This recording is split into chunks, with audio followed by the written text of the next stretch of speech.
Chapter 429. Unusually talented individual _4 takes the 168th preliminary exam. Lu Lingxi had scolded her more than once. After over 2 hours of exams, Bai Lian was still the first to finish physics, then biology, and finally chemistry. It had been more than a month since the final exams, and she worked on chemistry and biology every day. Because of these two subjects, she hadn't even done the questions on the Jiangjing app. So much so that when Tang Ming and Ning Xiao didn't know how to solve a problem, they would ask Jiang Fulai, who disdained them several times. The exam ended at 11:30, but Bai Lian handed in her paper at 11. The other people in the examination room were quite numb to this. Most teachers at Xiangqing No. 1 knew that Bai Lian was not very good at chemistry and biology. As soon as she handed in her paper, 2 teachers went to look at her answer sheet but couldn't make heads or tails of it, because one was the English teacher and the other was the math teacher. Outside the gates of Xiangqing No. 1, a sapphire blue car was already waiting at the corner. When Bai Lian opened the car door, he seemed surprised, tilting his head slightly, his pale complexion even more prominent under the sunlight. So early? The questions weren't difficult. I finished all I could do. The questions this time were provided by Xiangqing No. 1 themselves and weren't half as difficult as the joint exam, making it easier for Bai Lian to handle. Jiang Fulai's slender fingers rested on the steering wheel as he started the car and headed towards their residence. Today happened to be a day off. Ji Heng had gone fishing with Director Chun, and Qi Yundai wasn't around either. So Jiang Fulai decided to take Bai Lian out for a meal. Bai Lian lazily rested her hand on the car window, looking down at the messages on her phone. Academician Ma, 145 days, Academician Ma, file. The file contained some papers Academician Ma had selected for Bai Lian. They were all quantum mechanics papers worth reading and were suitable for beginners, mainly for vocabulary building. She leaned back and said, Academician Ma sent me some new papers. Jiang Fulai drove at a steady pace onto the main road. Send them to me. Jiang Fulai's residence. When the two of them arrived, Su Nanjing had just woken up not long ago and lazily yawned, asking someone to brew a pot of tea for him. Xiao Bingwen had been waiting on the sofa for Su Nanjing for quite some time. Seeing the two return, Xiao Bingwen stood up with much restraint. Young Master Jiang. He wasn't like Su Nanjing and naturally did not dare to call Jiang Fulai brother. Jiang Fulai placed the keys casually to one side and nodded slightly towards him. Sister Bai Lian, Su Nanjing took a sip of tea and greeted Bai Lian. Didn't you go to the library today? Bai Lian saw Jiang, he playing with Lego on the carpet beside the sofa. She walked over, sat next to him, helped him with the instructions, and handed him a Lego piece. I just finished an exam. She was wearing a long skirt with 2 pins stuffed into her oversized pockets. Su Nanjing also found it strange. It seemed as if Bai Lian could anticipate Jiang He's next move. She handed him exactly the Lego piece he needed. Seeing her empty hands, Su Nanjing was especially surprised when she mentioned she had just finished an exam. Brother Jiang, Su Nanjing suddenly remembered the matter concerning Xiao Bingwen and spoke to Jiang Fulai. Do you have any contact with Professor Huang? He glanced at Xiao Bingwen. Jiang Fulai bent down, handed 2 scattered Lego pieces to Bai Lian, his expression faint. Are you afraid Academician Ma won't find a reason for letting me study quantum mechanics? Su Nanjing laughed, nearly forgetting about that. Jiang Fulai went upstairs to the study to print the papers Academician Ma had sent for Bai Lian. After he left, Xiao Bingwen finally let out a sigh of relief. Watching Bai Lian play Lego with Jiang He, Su Nanjing said to Xiao Bingwen, Don't take these researchers for fools. For Professor Huang's situation, think of some other solution. Or you could wait a few more years until Hewen has results, and then claim him under your company's name. That's not impossible either. The few notable figures in Jiangjing's scientific research community were well known. Xiao Bingwen took out a cigarette pack from his pocket with much concern. Hewen is still far from ready. There's also Liang Wuyu. Su Nanjing glanced at him and smiled. You could try to compete with the Chun family for him. In the future, he won't be inferior to Hewen. Xiao Bingwen nodded. Several families were competing for these seed players. Liang Wuyu was valued by the Chun family early on and had started working in labs since high school. Aside from him, there were no other outstanding students in the past 2 years. Liang Wuyu is also a senior, taking the college entrance exam with you. Like he won, a rare talent seen once in a decade. The Zhongjing app, Su Nanjing started, but recalling Bai Lian beside him didn't want to leave her out. He explained the situation. Never mind, you might not know about it. One needed to meet certain criteria to use the Zhongjing app. Bai Lian handed the missing Lego piece to Jiang He, and when she heard Su Nanjing speaking to her, she lazily turned her head to glance at him. Is that so? She continued to leisurely pick Legos for Jiang He. Su Nanjing continued. Professor Huang is a professor at Jiangjing University, also a student of Academician Ma. They both are pillars of Chang'an District. That laboratory underground at Jiangjing University, it belongs to Academician Ma. But Academician Ma has a special status. Ordinary people can't meet him.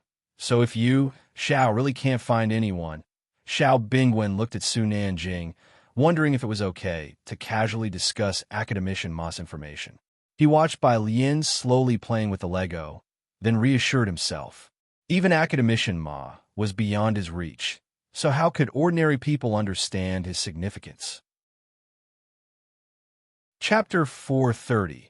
169. She can't turn things upside down in the Zhongjing circle? Guessing rank _1. Su Nanjing said, and Bai Lian just nodded in agreement. Although she didn't react much, she still responded. You're in your senior year of high school. Almost there, Su Nanjing said with a smile, then turned to Bai Lian, but I really envy you guys. Envy? Bai Lian picked up a piece of Lego casually and handed it to Jiang He, expressing surprise at Su Nanjing's remark.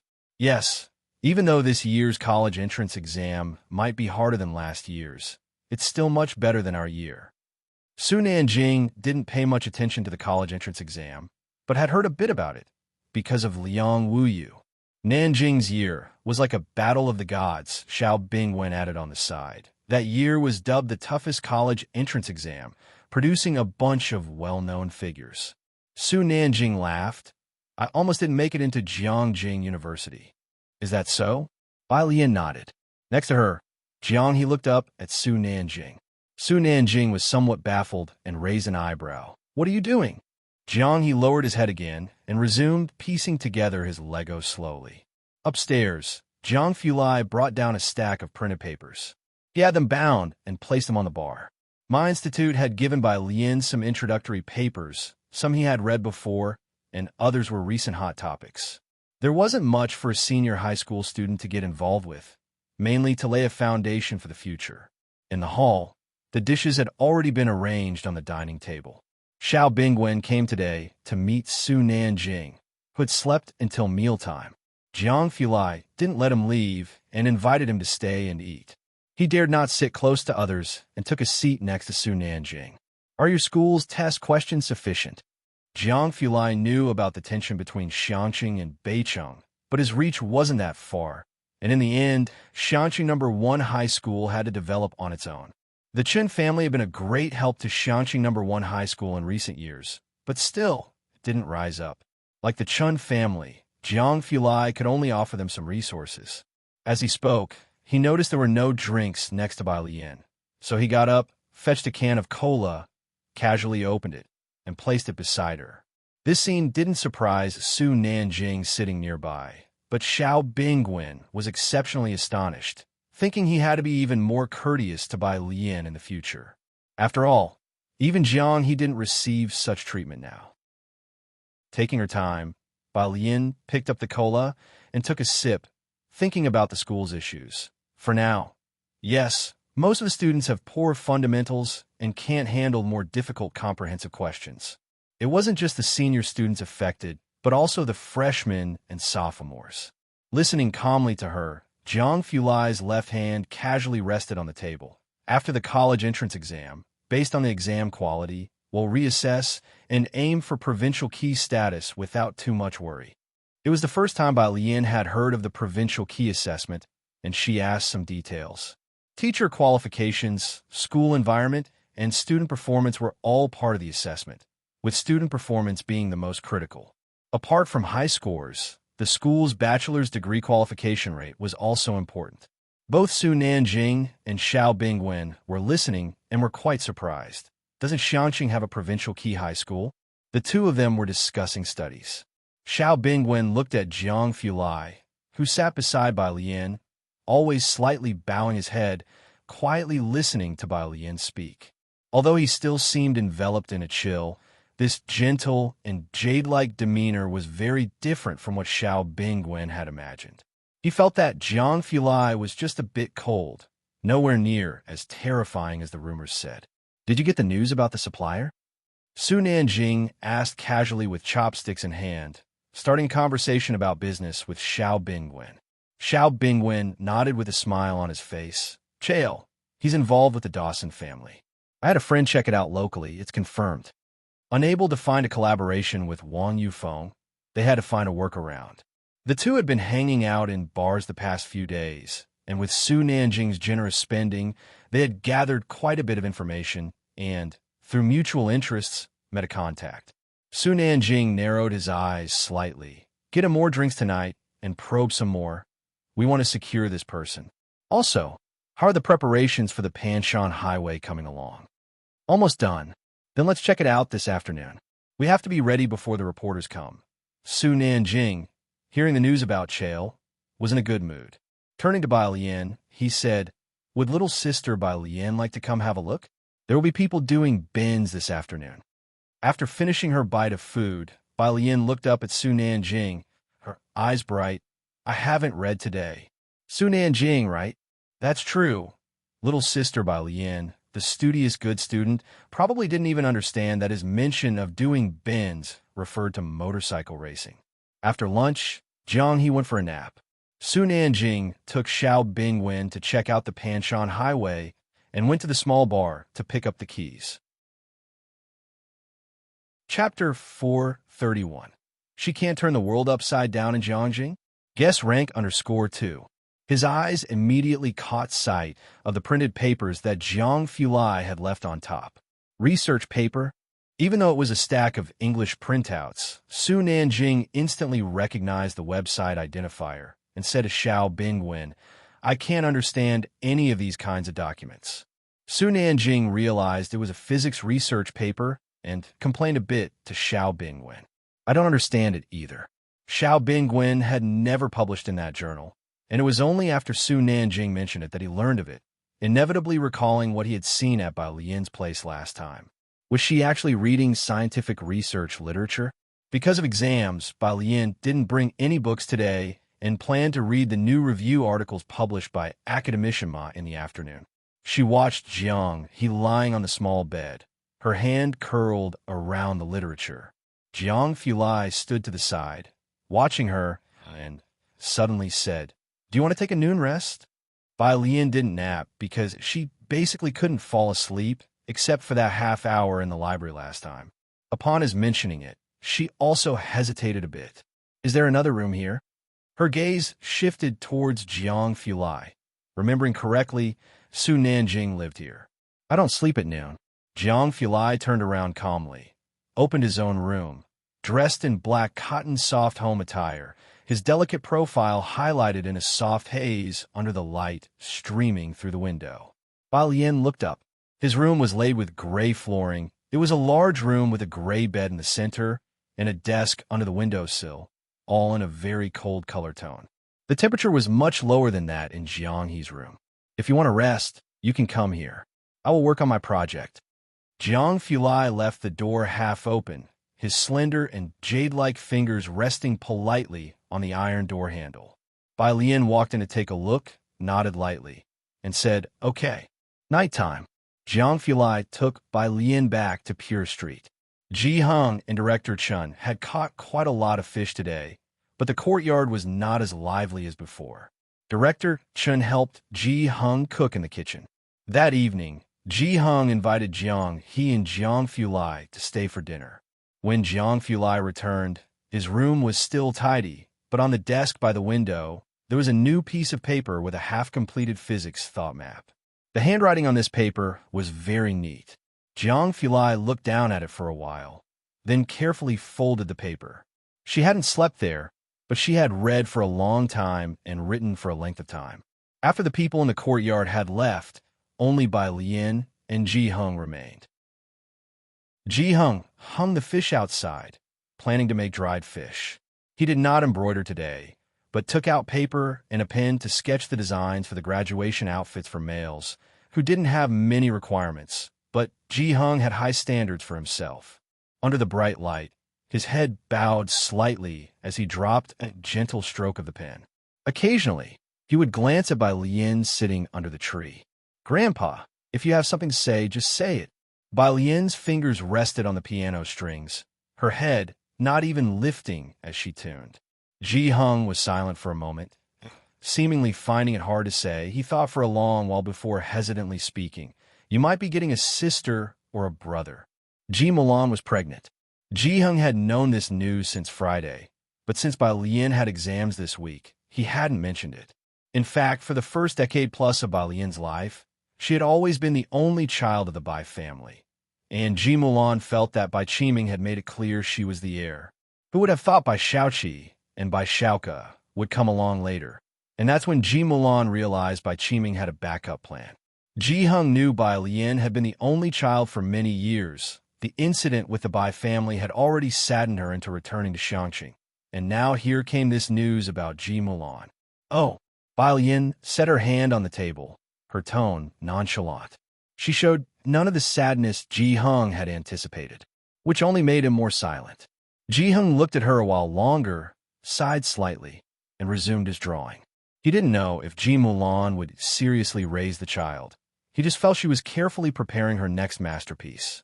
A few streets away was a small courtyard. Inside, the lights were dim, and from a corner room came a continuous low coughing.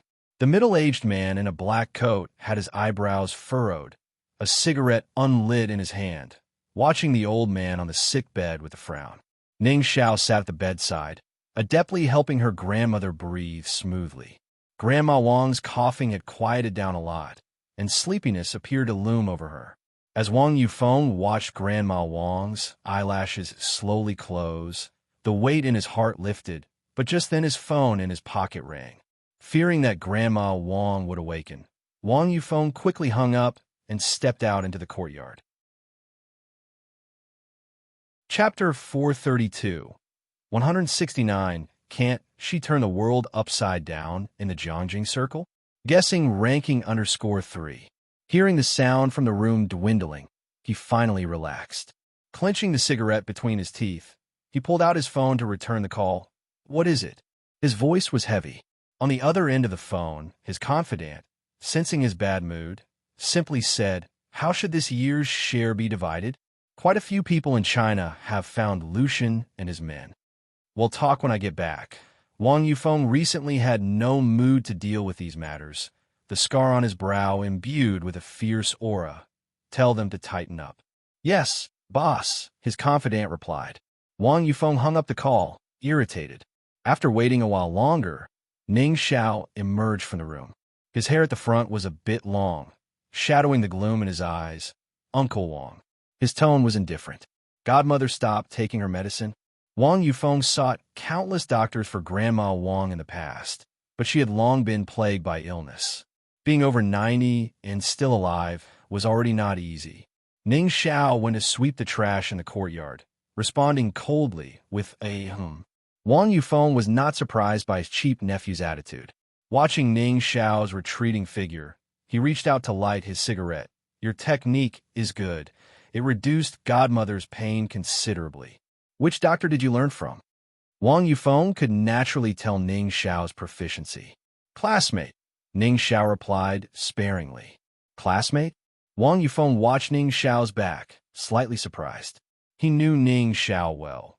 Because of his early life experiences, he was usually distant, and they rarely spoke. It was only in the last 2 years, as Grandma Wang's health failed, that they communicated more. Wang Yufeng glanced at Ning Xiao, took a slow drag from his cigarette, and spoke softly. "In a couple of days, they'll find a chance to invite your classmate for a meal. You let them know." Ning Xiao remained silent. Don't let godmother worry with her in this condition. Wang Yufeng exhaled smoke. They teach you because they consider you a friend. After finally making a friend, do you want me to tell godmother? I got it, Ning Xiao finally spoke. Your classmate, a boy or a girl? Wang Yufeng pried further. Ning Xiao looked at him coldly. Wang Yufeng removed the cigarette. All right, I won't ask. You stinker.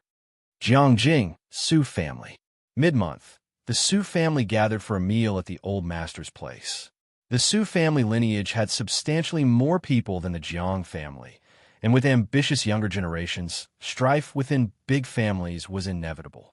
Gao Yin sat next to Su Juling below the old master. Across them, Su Juiming glanced at Su Juling. I heard Big Brother secured a position for a clerk. With her makeup impeccably done, Gao Yin elegantly sipped her tea without a word upon hearing this. Su Juling answered with minimal effort and a slight smile. Second brother is well informed. Of course, Big Brother has a fine son.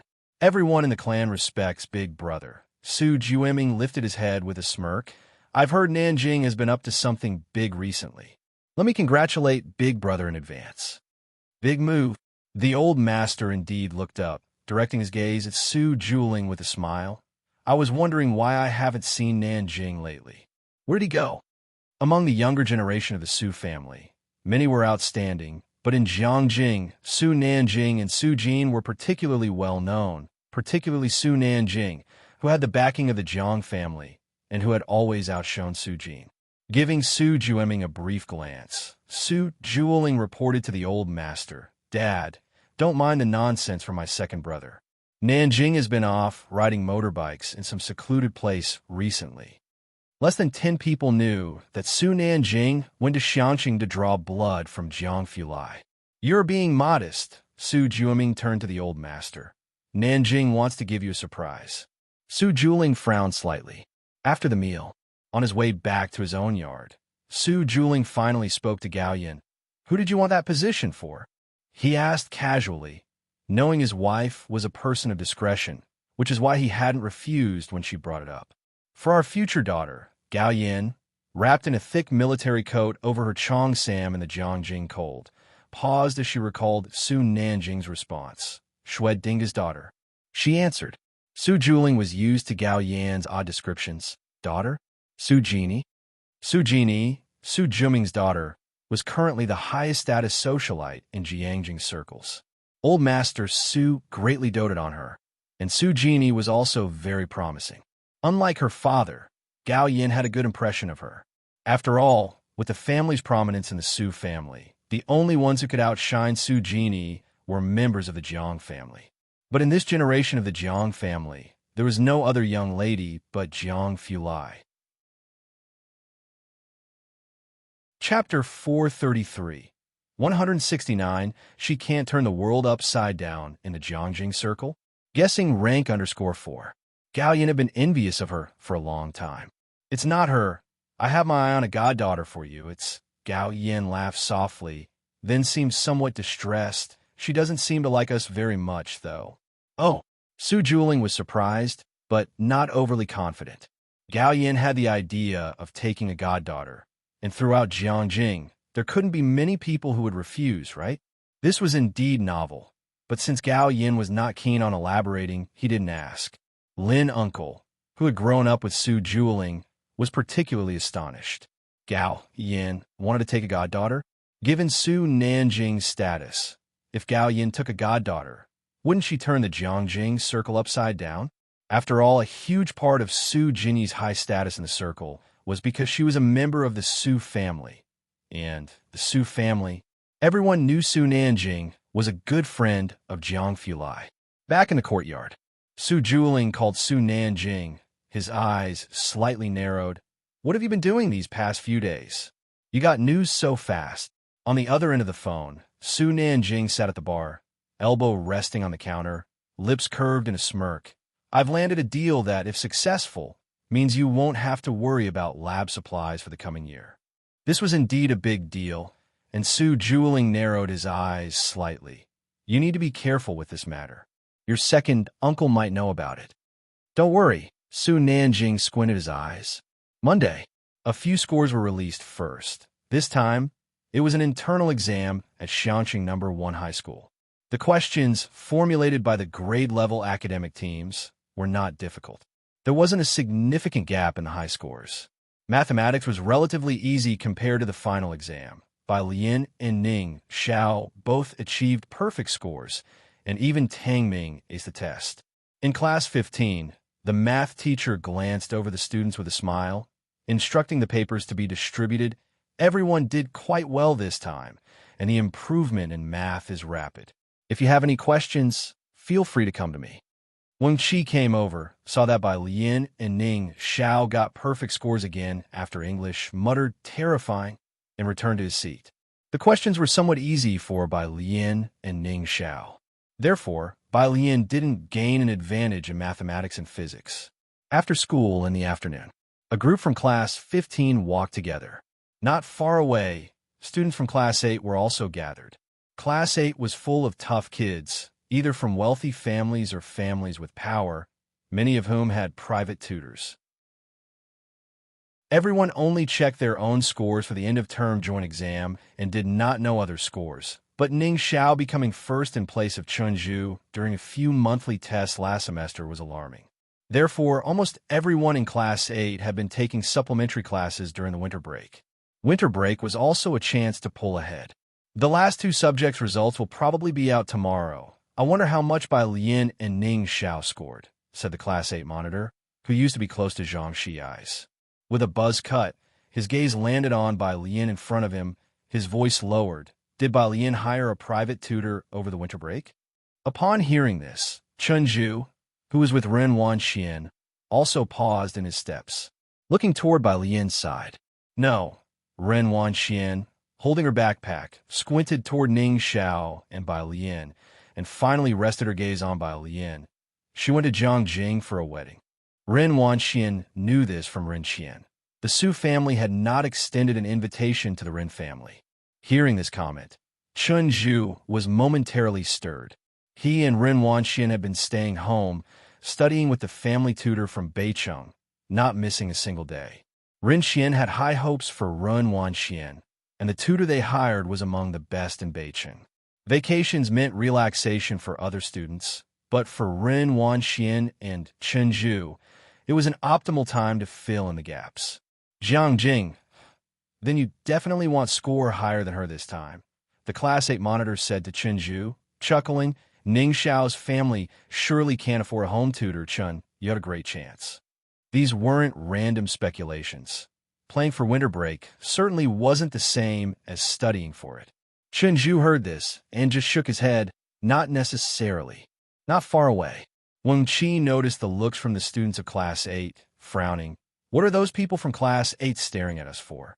I don't know. Pu Xiaohan shrugged, playing with the camera in her hand. Their brains have always been a bit off. Tang Ming and Bai Lian were discussing a physics problem.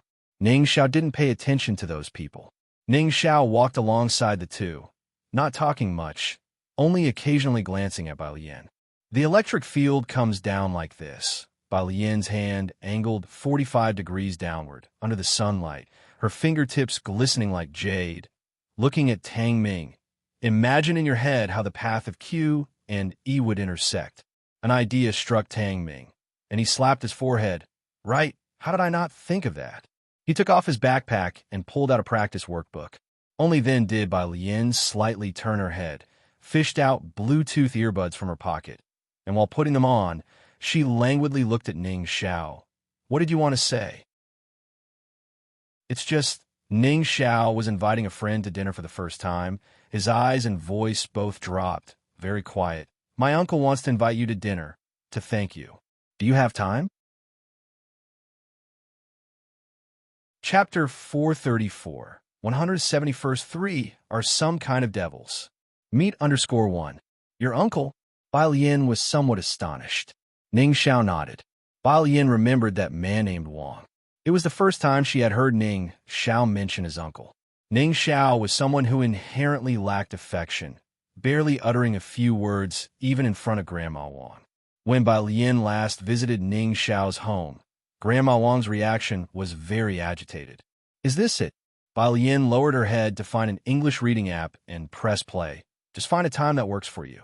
Ning Xiao breathed a sigh of relief. He was aloof, always speaking with a brooding tone. He hadn't had many friends before, and for over a decade, he had been a loner. Aside from Zhang Xiai's, not many in Class 15 dared to approach him. Before Bai Lian joined their class, Ning Xiao had never imagined he would eat hot pot with the people from Class 15. Looking over at Tang Ming and Pu Xiaoan's group, Ning Xiao thought of Wang Yufeng's request and felt a headache coming on. Wang Yufeng had asked him to invite all his friends to dinner. Tuesday, all 3 comprehensive science exams were handed out. Bai Lian found a moment to hand over her mind maps and study methods to Lu Lingxi. In the office, Lu Lingxi took the stack of papers and looked down. It's what we've compiled, and part of it was what Ning Xiao and Tang Ming had put together for Zhang Xiai's. Bai Lian looked at Lu Lingxi. With less than 4 months left, if they work hard, most students can score a few more points. With so many students in the school, there were those who had clear goals like Bai Lian and some like Zhang Xiai's. These materials would also be helpful to those with clear goals. Thank you all. Lu Lingxi hadn't expected that Bai Lian and her 2 companions would take the time to do this. She packed away the materials. They'll distribute them to each class right away. Every top student has their own study method, both efficient and fast. Back then, a student from Xiqing had shadowed their top scorer during college entrance exams and asked about study methods that ultimately helped get into Jiangjing University, a story that also circulated online. Lu Lingxi knew these methods held significance for average students. As a grade director, she quickly convened a meeting with the class advisors.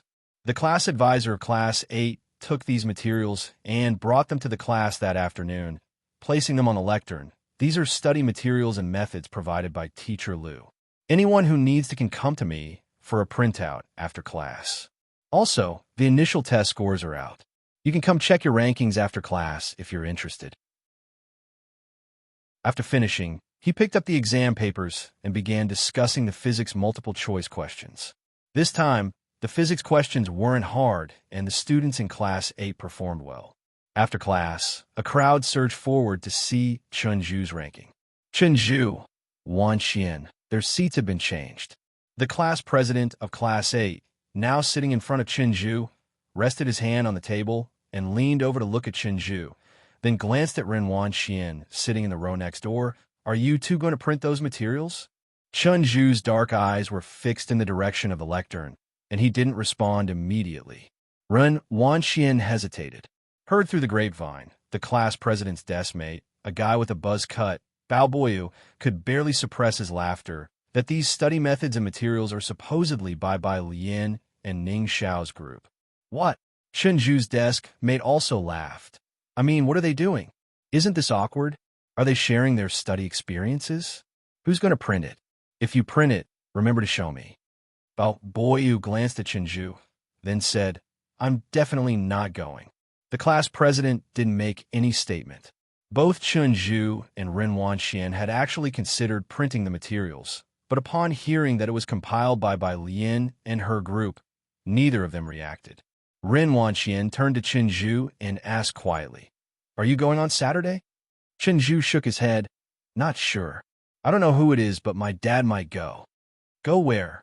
Balboya knew these 2 were better informed than most. The MK Club has booked Panshan Highway, Ren Wan Xian explained indifferently to the others, for a friendly race. Booked Panshan Highway. The class president was surprised. Who has that kind of money? Chunju murmured, MK, you guys search it. A few classmates who had their phones immediately started searching. The MK Club, a top-tier luxury motorcycle club in Jiangjing, funded by the privileged scions of Jiangjing. Damn, Baoboyu was astonished. Why would they hold a friendly race in a place like ours? Neither Ren Wanxian nor Chinju had an answer to that. It was then that the chatter from those who went up to the lectern to check the grades suddenly stopped. What happened? Baoboyu looked over and then stood up, pushing through the crowd. While speaking and laughing, he said, "What rankings for Chunju and Wanxian this time? It can't be that Ning Xiao has surpassed him again." Chapter 435. 171st 3 are some kind of devils. Meet_2. Upon looking, he was too late to close his mouth that was agape. Class 8 scores were always good, especially for people like Chunju and Ren Wanxian. Last semester, Ning Xiao exceeded Chunju in the midterm exam. However, at that time, Chunju was at least the second in rank, but now, Bao Boyo looked at the names in the first row. Chunju Chinese 136, 1, 6 Math 142, 1 for English 141, 1 for Sign Comprehensive 281, 1 for total score 700, 1. For Chunju was almost first in every subject in class. As usual, with rankings almost the same in school and class, occasionally switching places with Ning Xiao. But now he was consistently ranked fourth from the top in every subject. Both Chunju and Ren Wanxian felt the disturbance on the podium and stepped forward to check the rankings. The latter half of the semester had been extremely stressful for Ren Wanxian, who had hired a tutor charging a hefty fee, and she had believed she would confidently be able to return to her former level alongside Chunju, only to find, not only had she not recovered, but her ranking had even dropped. Chunju stared intently at the number for a long time before turning to find the class teacher in the office. Ren Wanxian followed suit. A wordless silence spread from the entire podium. After a long while, someone finally broke it. I only have 590 points, and with 700 points to be at fourth, I want to know, what kind of demonic scores are the top three? The office. The Class 8 homeroom teacher wasn't surprised to see Chunju and Ren Wanxian. You've come? What are the scores for the top three? Chunju's face was exceptionally cold. He looked only at the homeroom teacher, his words terse. They're right here. Take a look. The Class 8 homeroom teacher handed another ranking sheet to Chunju. Chunju and Ren Wanxian looked down to see the overall ranking list. No. 1 Ning Xiao, 741 and 0. 2 Bai Lian, 737 and 0. 3 Tang Ming, 736. The top three had pulled away from Chunju by 30 to 40 points, a stark difference in scores. The two stared at the paper, unable to snap back to reality for quite some time. How is this possible? Ren Wangshuan's face turned pale. She had worked so hard with Chunju during the winter break, and now she felt a sense of powerlessness. Of course, what she and Chunju didn't know was that this gap was actually not significant, given that math and physics were far too simple for Bai Lian and the rest. When it came to the difficulty level of the college entrance exam, the gap would be even more apparent. Evening bubble tea shop. Ning Xiao went home early, while Bai Lian, Tang Ming, Jianzhe, and a few others were reviewing inside. Yang Lin still had 2 hours of classes to teach. The bubble tea shop was larger than ordinary stores, well decorated and affordable. Although its cakes were not as delicious as before, they still tasted better than most of the other stores, and most people still liked to come here for their purchases. Su Nanjing and Xiao Bingwen, 2 young masters, stood at the door, also quite a scene. Bai Lian sat by the window, concentrating on her problems. Not far away, 2 girls were using their phones to take pictures of the window. Did you get it? Got it. Quick, take a picture for me. I want to be in the same frame as Sister Bai. When Su Nanjing and Xiao Bingwen arrived, they saw such a spectacle. Though they knew Bai Lian was attractive, wasn't this a bit much? Her popularity really is quite something, Su Nanjing said with a laugh once he saw it. Xiao Bingwen stood next to Su Nanjing, rather surprised. You seem to think highly of her. He knew Su Nanjing wasn't easy to get along with. Can't quite say. Su Nanjing took out a cigarette. From childhood, he was the kind of personality that couldn't be controlled by his family, warm yet wild, often hitting it off with those who shared some common interests. Bai Lian, seemingly a well-behaved student, however, got along quite well with him. He entered and, as usual, ordered a few cups of bubble tea for Bai Lian and the others. Once Yang Lin completed the order, she turned to serve the next customer. After Su Nanjing left, a regular store employee finally withdrew his gaze from Su Nanjing. Yang Lin. Do you know him? Not really. His clothes look really expensive, like my month's salary. The employee clicked his tongue and increased the pace of crushing ice. Another boy added, More like your year's salary. A month might not cut it. Su Nanjing didn't interrupt Bai Lian and the other study session. The two were just waiting for Jiang Fulai. After most of the students from First High left, Jiang Fulai's car slowly arrived. It was getting dark late in Xiangqing, and the sun hadn't set yet. In the twilight, Jiang Fulai's tall figure appeared, both solitary and cold. A cursory glance swept over, causing Xiao Bingwen to instinctively avoid eye contact. Struck with surprise, was Jiang Fulai in a bad mood today? He didn't dare to look at Jiang Fulai again. Almost time, Su Nanjing put out his cigarette and stood up straight. The racetrack is cleaned up. Cheo will definitely love this feast. Chapter 436. 171st 3 are some kind of devils. Meet _3. Jiang Fulai had just stepped out of the laboratory when he heard the statement and gave him a look. Well done. Scarce mineral resources on Earth were just so much, and it was not easy to pry a bit away from a family like Dawson's, with its profound heritage and affiliation with M Country. It's on Saturday night. Su Nanjing raised an eyebrow, curling his lips. It should be quite a big event. Are you and Bai Lian planning to come? Xiangqing was not as chaotic as Jiangjing, and with Jiang Fulai around, Su Nanjing faced almost no obstacles from start to finish. Everything was surprisingly relaxing, so much so that he even invited Bai Lian and Jiang Fulai to attend the grand banquet. Jiang Fulai walked towards the milk tea shop, his gaze falling on the glass window, his expression easing slightly. He'll ask her. Then she might not be willing, Su Nanjing pondered. She'd rather choose to study. 8 o'clock in the evening. Heiress Street. Jiang Fulai took Bai Lian to the usual place. The street lights were bright, casting long shadows of the two. It wasn't late at this time, and passers-by would greet Bai Lian from a distance. At the intersection, after sending off Bai Lian, Jiang Fulai paused, then reached into his coat pocket to take out a sandalwood box. What's this? Bai Lian looked down. Sandalwood, Jiang Fulai said calmly and succinctly, for helping with sleep. Bai Lian took it from him, looked up, the street lights casting hazy contours on her face. For sleep? In fact, even Jihong wasn't aware of her sleep issues. Yes, Jiang Fulai was reluctant to explain further, simply embracing her fully, resting his chin on her shoulder, his voice still clear and cool, his phoenix eyes slightly closed. Su Nanjing invited us to watch the race on Saturday night. A race? Bai Lian asked, clutching the wooden box, shadows cast on her face by the streetlight.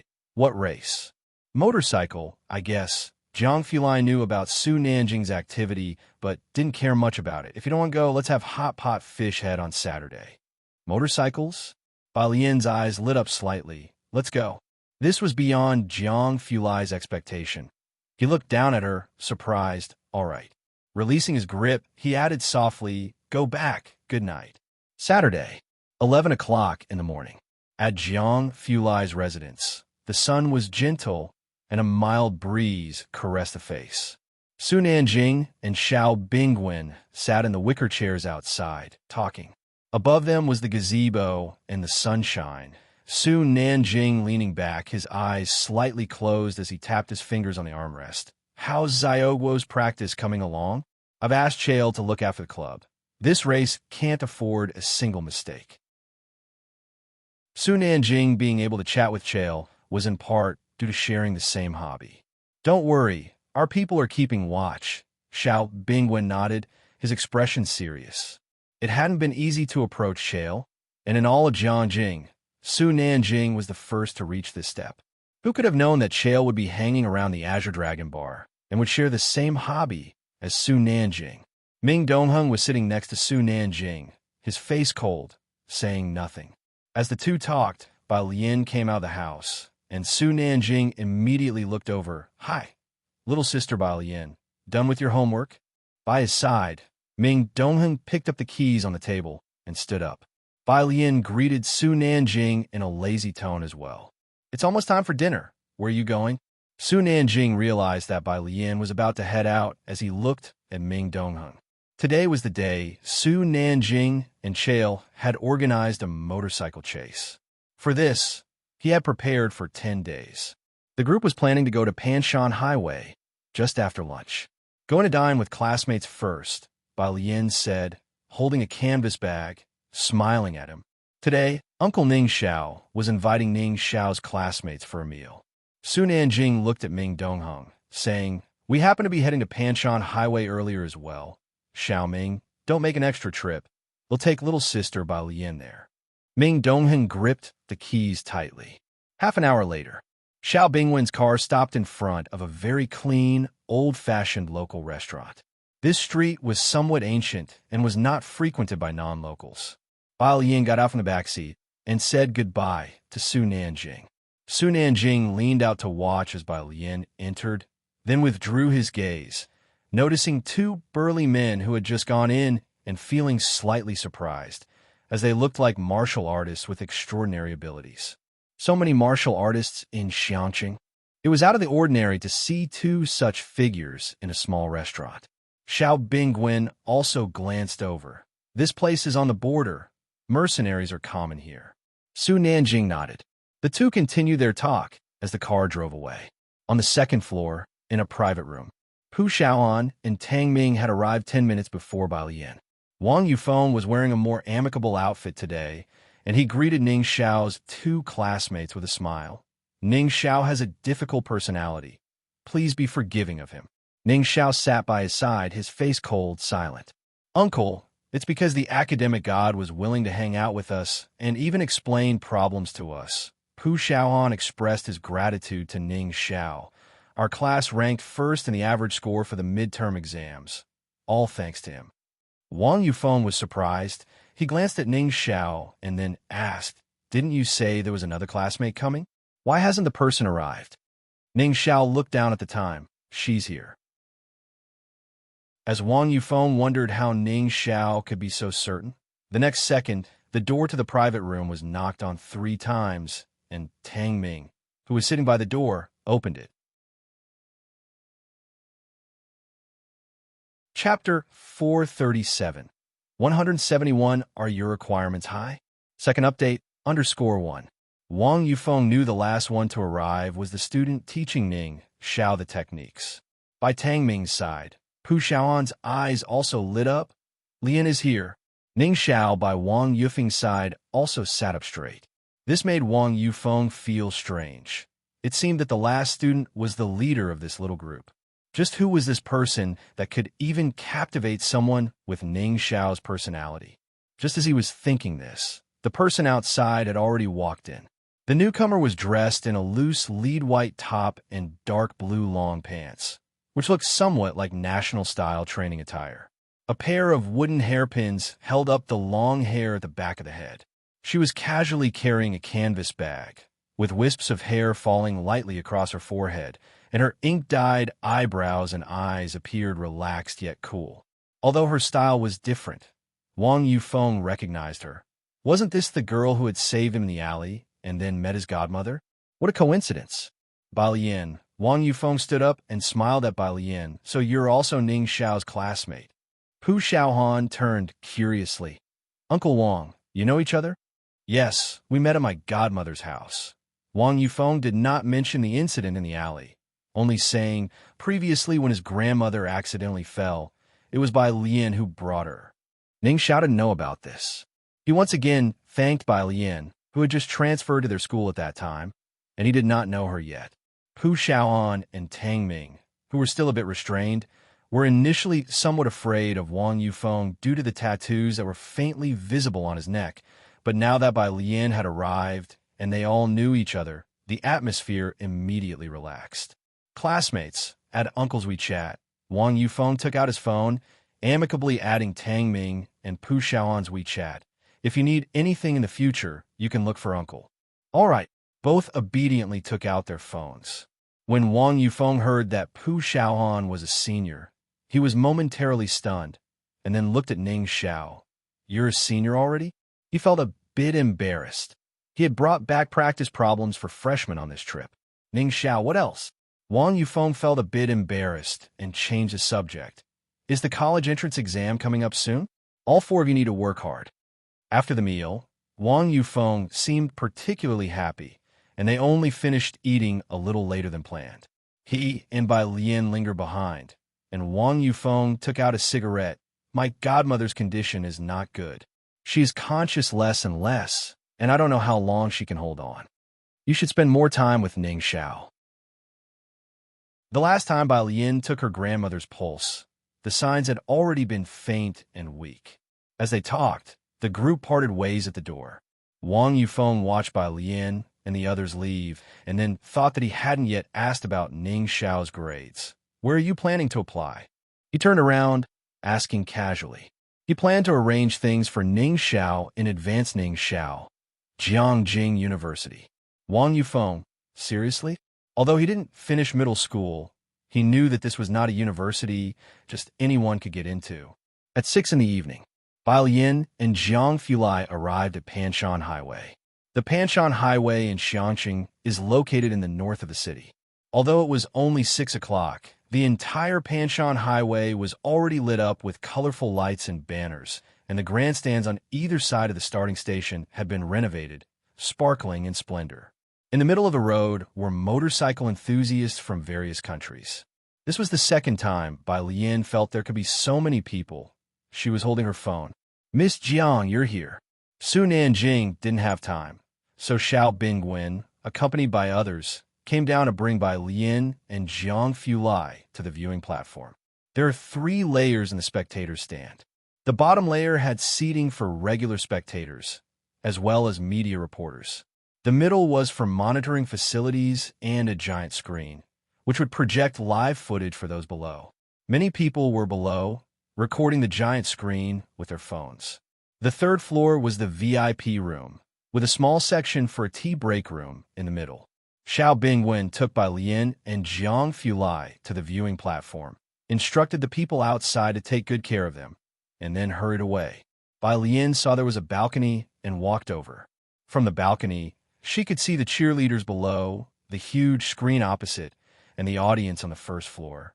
The music and voices from below were booming.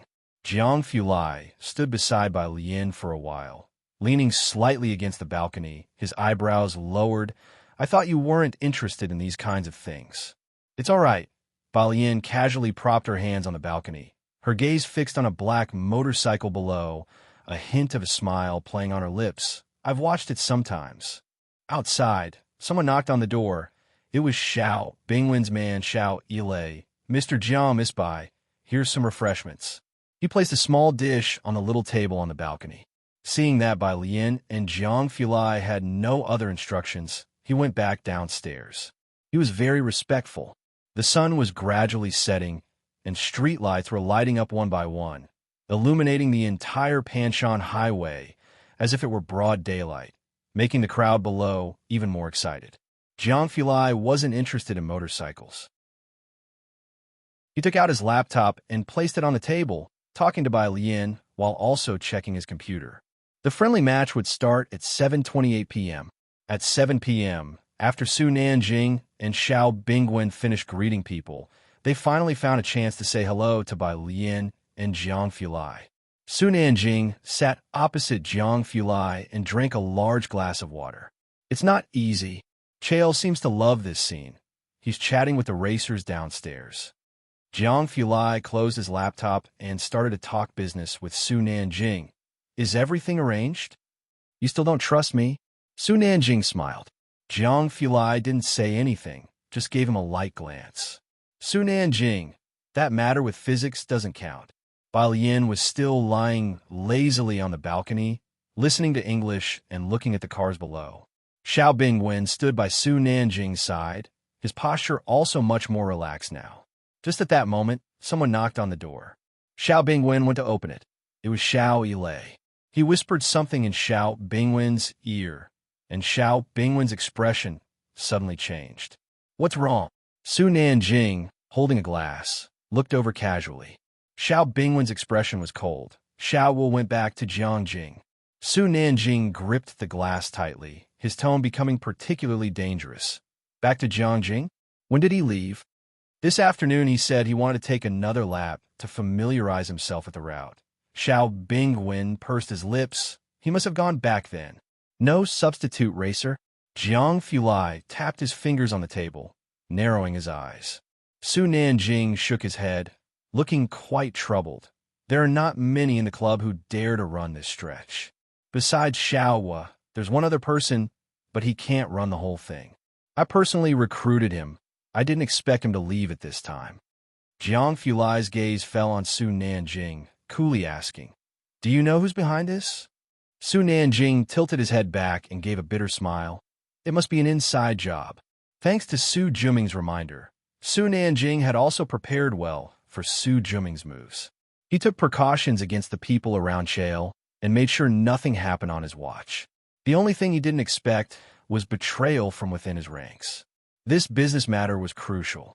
Su Nanjing felt that his uncle wouldn't be so foolish, and it was his own fault for getting too comfortable with everything going too smoothly in Xiangqing, lowering his guard. Jiang Fulai, looking at Bai Lian, who was practicing her English words, lowered his voice. "Let's talk inside." He stood up and went inside. The atmosphere downstairs was exhilarating, but in this room on the third floor, the atmosphere was very oppressive. Jiang Fulai and Su Nanjing were inside. Xiao Bingwen did not dare to go in, but his face also couldn't be said to be good. I should have not left his side. No one could have anticipated this. Xiao Yilei clenched his fists in anger. Xiaoguo's betrayal is just despicable. Bai Lian tilted her head and looked at the backs of Jiang Fulai and Su Nanjing. She asked Xiao Bingwen, "Is it that serious, missing one person?" How could it not be serious? This was Su Nanjing's big opportunity to get on good terms with Chael concerning rare metals and international trade. Explaining all this to Bai Lian might be futile since she probably wouldn't understand.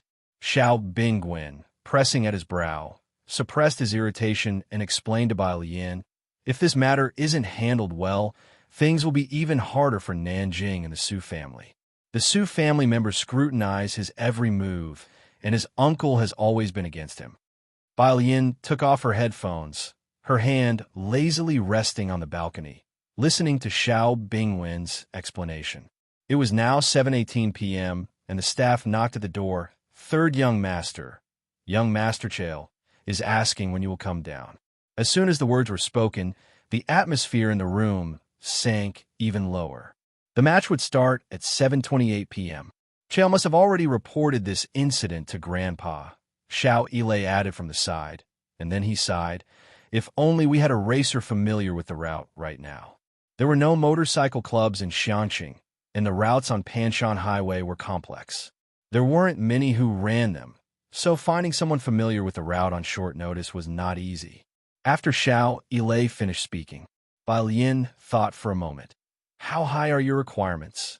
She wasn't professional. She had only run this Panshan Highway with Mao Kuan and the others. When she needed to blow off steam, she would either go to Fight Club or drive here. Su Nanjing had given her things before. If their requirements weren't high, she could race a stretch.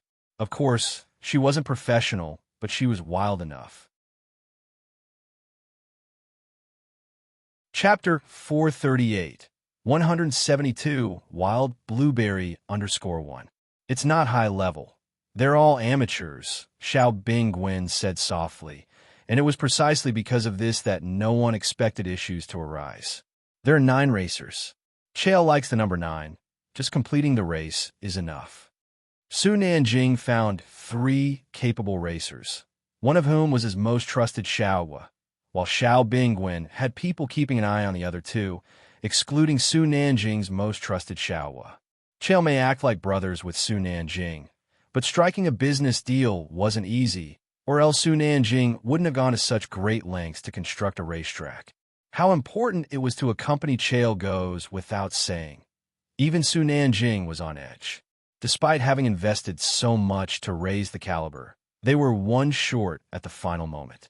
And on the crucial number 9 at that.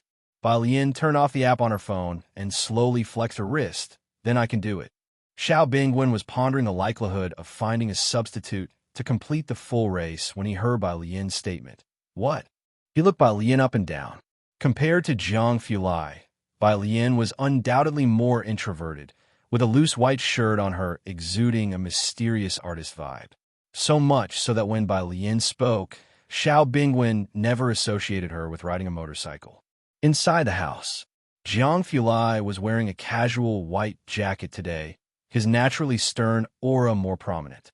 His gaze solely on Bai Lian, the corner of his lips tensed. No. Su Nanjing, too, was startled by Bai Lian's words. Little sister Bai Lian? This is a motorcycle we're talking about. If there were many willing to ride tonight, Su Nanjing wouldn't have been in such a passive position. He had even thought about letting that substitute who couldn't finish the race take part. Even though they weren't race bikes, the motorcycles Su Nanjing prepared for today also had 1,000 cubic centimeters engines, although their top speeds didn't reach that of professional race bikes. Inherently dangerous. Not to mention Jiang Fulai, Su Nanjing also would not let Bai Lian ride. And given Bai Lian's appearance, she hardly looked like someone who could ride a motorcycle. Bai Lian nodded. I'm aware I can ride. The timing was off, but when Bai Lian said she could ride a motorcycle, Su Nanjing too was incredibly surprised. Next time I'll take you for a ride. Let's forget about today. This isn't a joke. Moreover, Su Nanjing didn't dare look back at Jiang Fulai beside him. He felt the chill coming from Jiang exude almost visibly. Real racing was a rider's game. They were not afraid of death. Su Nanjing was a true car enthusiast and understood the dangers involved. Don't you need someone familiar with the Panshan Highway? Bai Lian's gaze drifted towards the racetrack outside. She made a rough estimate. I've run this track no less than 100 times. I could do it with my eyes closed. Jiang Fulai's expression darkened. When did you run it? I used to run a lot in the beginning. Bai Lian knew who really called the shots among them. Now I've been focusing on studying mostly, but I'll be careful. It's been a long time since I last ran. After all, Bai Lian redirected her gaze. Her dark pupils turned to Jiang Fulai. Her voice almost imperceptible. I value my life highly now. Jiang Fulai just stood in front of her, knowing a little about motorcycles because Su Nanjing liked them. An outsider like him only sensed danger, the kind where one mistake at that speed was irreversible. He looked steadily at Bai Lian. Be careful. Su Nanjing had thought that Jiang Fulai would be the most determined to stop Bai Lian, but in the end, it was Jiang Fulai who was the most indulgent. Nanjing. Xiao Bingwen watched Bai Lian go to get changed and grab a helmet, feeling very uneasy. Are you sure it's okay? Su Nanjing pulled out a cigarette, his gaze resting on Jiang Fulai in front of him. The usual relaxed air about him was absent. I don't know. If it hadn't been for Bai Lian speaking up today, he wouldn't have had any clue that she could ride motorcycles. Downstairs, the starting racetrack. 7:25. Su Nanjing went downstairs to greet Chael, a foreigner with chestnut hair and deep brown eyes. Su Nanjing communicated fluently in English. Sorry, we had a little problem with our people, but they will be here shortly. Chael held a champagne glass in one hand, his eyes squinting a bit as he observed Su Nanjing. All right. Su Nanjing watched Chael's expression closely, his heart sinking slightly, realizing that someone had already informed Chael about the issue in advance. The 8 motorcycles ahead, orange, fiery red, ice blue. Each motorcycle had a person standing beside it. In the cheering crowd, a person in a fisherman's hat pressed an earpiece, bowed his head. They haven't put up a substitute. Chapter 439, 172, Wild Blueberry _2. On the other end of the earpiece, Jiang Jing. The middle-aged man put the phone on speaker. Su Jueming played with the bird in the cage. After listening to the person on the other side of the phone, he said with an ambiguous tone, It's a pity that Mr. Chael is destined to be disappointed. It's not just Mr. Chael who will be disappointed. The middle-aged man hung up the phone. Yes, Su Jueming smiled slightly. My respected father, he is going to announce his next successor at his birthday banquet. I wonder what he will think tomorrow. Considering whether the old master Su could live a few more years, skipping over Su Jueming, Su Jueling, he only had high hopes for Su Nanjing. The middle-aged man bowed his head. Second master, I asked my son to rush back. What do you think? Rest assured. Su Jueming took down the birdcage and glanced at him. You won't miss out on the benefits. Tidy up your things and go to the product department tomorrow. As he played with the bird, he walked back along the corridor. After the man left, someone carefully asked the middle-aged man, "Manager Gua, doing this, won't you offend the third young master?" Everyone knew that Su Nanjing was on the rise. If it weren't for motor racing, Gua Huai might not even have a chance to meet Su Nanjing. The third young master? The middle-aged man squinted slightly. Gua Huai has been following behind him for 8 years. What has he gained apart from being a racing driver? I've been with the Su family for so many years, yet I've been demoted instead of promoted. Even without offending him, a person like him wouldn't consider us anyway. It's better to take a gamble. This was the opportunity he had waited 8 years for. And the middle-aged man said, a smile forming on his face, "After today, the third young master will have to bow down in the Su family. Whether the Su family belongs to the second master or the third young master, it remains to be seen." He seemed to see the boundless wealth of his future. 727, the first floor. Jiang Fulai had also come down, his gaze fixed on the big screen. From this angle, he could only chase the camera's view on the screen later on. By his side, Xiao Bingwen still felt like he was dreaming. Hesitantly, he said to Su Nanjing, "Can she really do it?" While keeping an eye on Chael's movements, Su Nanjing shook his head. "I don't know. Chael has already found out." "What?" Xiao Bingwen pursed his lips, realizing his voice was too loud. He lowered his voice. "So, there's no hope for today?" 99%, I guess, Su Nanjing said casually as he watched the racetrack. There was still 1% chance on Baiyan. "Brother Jiang," Su Nanjing went to ask Jiang Fulai, "you haven't seen her race before either?" Jiang Fulai's face wasn't looking too good either. He just nodded slightly. Su Nanjing was also getting anxious now. The roar of engines started up, and a black motorcycle rolled out of the garage.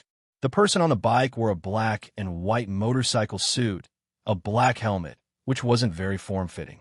She leaned slightly forward on the upper body, casually supporting herself against the fuel tank with her legs. She suddenly stopped at the starting point. Su Nanjing was startled. This posture looked like she really knew how to lean into the curves and race. Because she was the last to appear, the camera gave her a close-up. She was still wearing her helmet, legs loosely touching the ground, her upper body casually leaning forward, very relaxed movements, yet inexplicably powerful. The camera focused on her pair of jet-black, beautiful eyes. Am I seeing things? A female rider? Who is this person? Have any of you heard of her? It was the first time the audience at the race had seen a female rider, and they were abuzz with discussions. Su Nanjing was tightly wound inside, but he smiled and said to Chael, "This is my sister. She's only recently learned." "Your sister?" Chael was surprised, which allowed Su Nanjing to read some expression on his face. He could tell that Bai Lian wasn't a newbie, nor someone Su Nanjing had found at the last minute to fob him off. That's just too cool. She might not perform well, Su Nanjing observed Chael's expression, finally adding with a smile, "Don't mind." Bai Lian watched the red flag fall, squeezed the front brake, compressed the suspension, engaged the clutch and the gear, revving up the engine. 3, 2, 1. As soon as the lights came on, she gunned the throttle and took off. Actually, her speed wasn't fast, and the red motorcycle was first to squeeze into the bend, with the white bike accelerating to overtake between second and third place. The commentator's voice was also very excited. "We see the black bike currently in fourth, very steady. The yellow bike has completely blocked her path. The battle between first and second is heating up. Look at the white bike go for the overtake." The bend at the starting line wasn't big, and Bai Lian maintained a moderate speed throughout. It wasn't until the first left bend that Bai Lian took to the middle of the road, as she always did when riding this mountain road at night, because sometimes there would be other cars, and it offered a better view. Now it was the same. At the left bend, Bai Lian's dark eyes narrowed, and she leaned forward to minimize the wind resistance. With a gentle push of her left hand, the bike instantly tilted left, creating an acute angle with the ground. Having studied physics, Bai Lian naturally understood. If the speed was fast enough, she could lean lower through the bend. The camera switched to her just in time to see her bike, at high speed, almost blur, making it hard to see her clearly, but the viewers knew that the bike was at a sharp angle with the ground, nearly touching it with her clothes as she passed. Gasps of amazement came from the crowd periodically. The racetrack had a total of 15 bends. The race lasted less than 20 minutes, and Bailin was too familiar with this road. Just as she had said, she could run it with her eyes closed. Quick, we have the black bike. Last 2 bends, and she's going to overtake 3rd place? The commentator was passionately exclaiming. The last 2 bends, a left followed by a right, the biggest and most difficult section of the entire track. If not managed well, one could either crash or drift off the track, and the first 3 riders were also braking to control their speed, except Bailin, whose speed remained unchanged.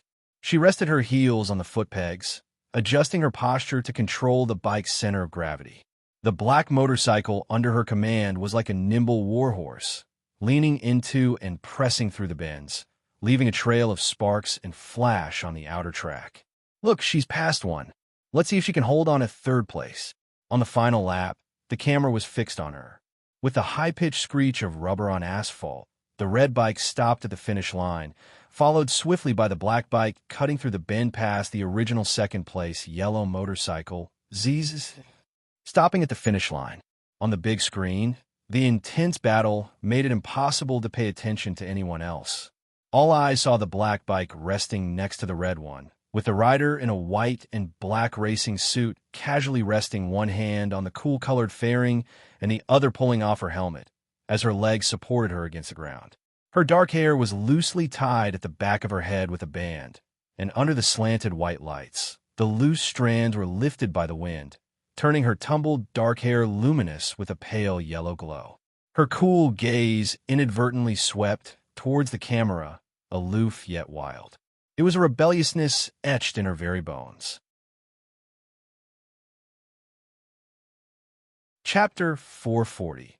173. Your answer has been recorded as the standard answer. Second update, _1. The girl's face on the big screen was magnified. Her cool, slender fingers held a helmet, with a wisp of red visible on her wrist. Even through the distant lens, one could feel the tension in her entire being, a swagger unique to her age. At the starting track, the crowd fell silent for a moment before cheers erupted suddenly, like a rolling heat wave. It was uncommon to see female riders on a racetrack, even more rare to see one with such strength, especially a 3rd kind, one that was so good-looking. Sue, that was amazing. Chael's deep brown eyes burst with intense color as he excitedly turned to Su Nanjing beside him. Oh, your sister is really so surprising. Chael laughed heartily as he patted Su Nanjing's shoulder. You people from Flower Country are just too humble. He used several exclamation points to express his astonishment and satisfaction. The last 2 laps of the duel were a feast for motorcycle enthusiasts. Su Nanjing caught on, and he replied to Chael with a smile, "I'm glad you liked it." His expression was calm, but inside, Su Nanjing felt like a drop of water in a frying pan. Of course, Chael looked toward the finish line. Does your sister have time? I'd like to meet her. She, said Su Nanjing as he saw that Jiang Fulai was no longer there, and apologetically told Chael. She's in her senior year of high school. Making time to come was already difficult. She needs to return to do her schoolwork. That's too bad, Su. Let's then talk about the collaboration. Chael persisted enthusiastically. The red car belonged to Chael's team and won 1st place. Chael was very satisfied, propelling the collaboration that Su Nanjing had in mind right onto the agenda. The 2 returned to the VIP room, and behind them, Xiao Bingwen and Xiao Yilei exchanged glances, seeing disbelief in each other's eyes. Miss Bai Shi. Xiao Yilei couldn't find the right adjective and ended up with just one word. She's fierce. Xiao Bingwen reminisced about those unruly eyes on the big screen and exhaled deeply. But this time it seems we've turned a mishap into a blessing. Xiao Yilei gripped his fist, looking at Xiao Bingwen with excitement. The 3rd young master has secured the collaboration. After Guohuai left, someone informed Chael, which displeased him, and then Bailin emerged out of the blue, showcasing a classic bend press in the last 2 tracks, performing with such stellar technique right behind the red car. With all these factors in play, an elated Chael agreed to Su Nanjing's terms. If Guo Huai had not left and everything had proceeded as usual, Chael wouldn't have agreed so quickly, and it would have taken at least another month of negotiations. After today, her status in Nanjing's heart might surpass that of Su Jini, Xiao Bingwen commented softly. With Jiang Fulai around, very much to Su Nanjing's liking, skilled in motorcycles, securing a deal with Chael, Xiao Bingwen thought it might no longer be a might. The title of Miss of Xinjiang District, owned by Su Jini, might have to make way for Bai Lian after she entered Jiangjing. Not far off, in the crowd, the class monitor of the 8th class came to his senses and nudged Chen Zhu beside him. Chen, that's Bai Lian, right? But the screen now displayed a defiant, self-indulgent face, and he hesitated to recognize it. Chen Zhu stared at the screen, which now showed an advertisement, and said nothing. Bai Lian returned to the rest area, over here. Jiang Fulai was already waiting for her at the door after the bend press. Her mood was good, and she took off the hair tie from the back of her head, reaching out to him. Where's the hairpin? Obviously, she couldn't wear the hairpins with a helmet, so Bai Lian had Jiang Fulai remove them. Jiang Fulai still looked aloof and serene. Even in casual white clothes, he exuded an air of refined elegance. His fingers pinched 2 wooden hairpins, eyes downcast, signaling Bai Lian to sit. Bai Lian sat on the sofa, with Jiang Fulai standing behind her. His articulate fingers threaded through her black hair, his movements slow and methodical, gathering a bunch of hair smoothly. Do you know how? Bai Lian felt him fiddling with her hair and leaned back slightly onto the sofa, a hint of doubt in her voice. Jiang Fulai responded nonchalantly with downered eyes, tying half of the hair behind her back. The first attempt wasn't smooth, but by the second, had found his rhythm. I just watched it. Jiang Fulai twirled the dark hair around the wooden pin, his movements gentle, his voice soft. The process was very cool. His earnest compliment. Bai Lian lounged lazily on the sofa, not rushing him. But Jiang Fulai gently inserted the hairpin in her hair. It was loose, but anyhow bound together. Then he paused and picked up the second hairpin. It's very dangerous. Chapter 441.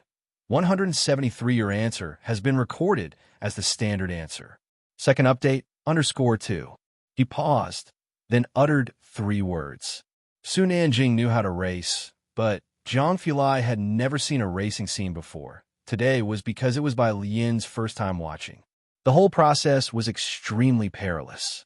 Especially in the last 2 bends, Bai Lian's reckless attitude nearly left Jiang Fulai out of breath, while everyone else cheered. Jiang Fulai put on her second hairpin, as her loose hair seemed a bit more secure, but not as neat as when she did it herself. He glanced at her, then slowly turned to face her, squatting down slowly to meet her eyes. There was always a touch of aloofness between his eyebrows, but today it had softened slightly. Jiang Fulai said softly, "Even if you have to ride a bike, can you go a bit slower next time?" Those light-colored eyes, like glass beads, watched her quietly, earnest and persistent. "Otherwise, they'll tell your grandfather," he added. Bai Lian, fine. "Give me a piece of paper and a pen," Bai Lian urged Jiang Fulai. "I have some inspiration."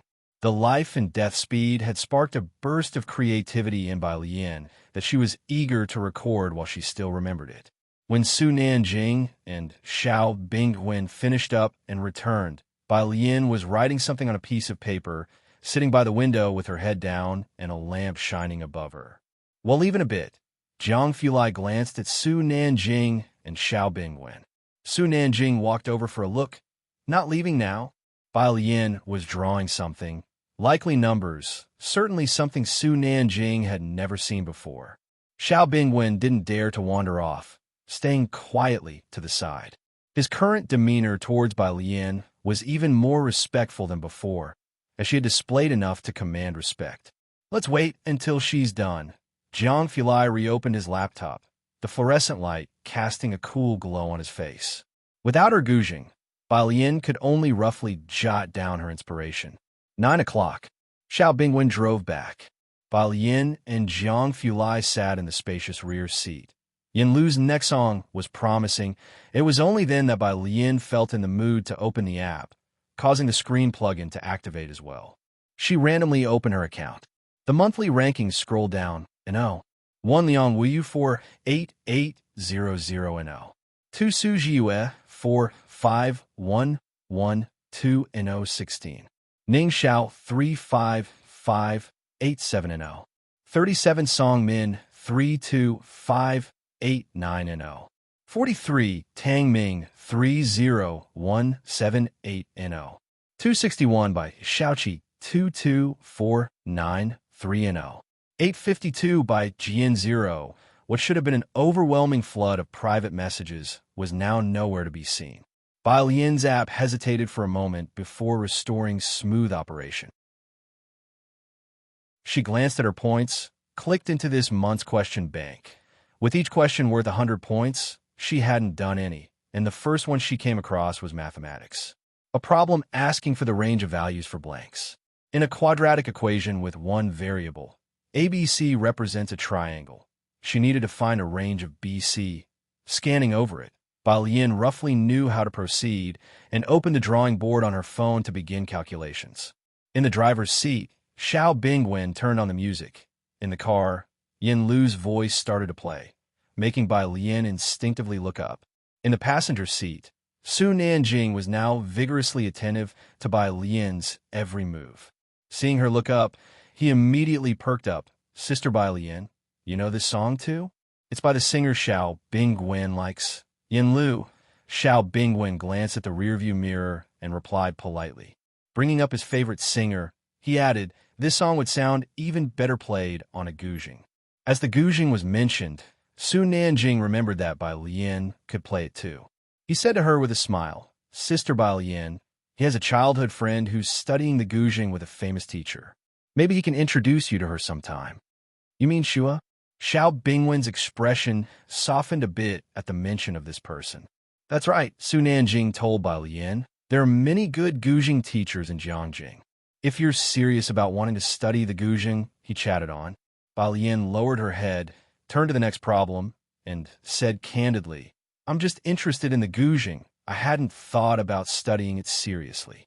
Her only love now was studying.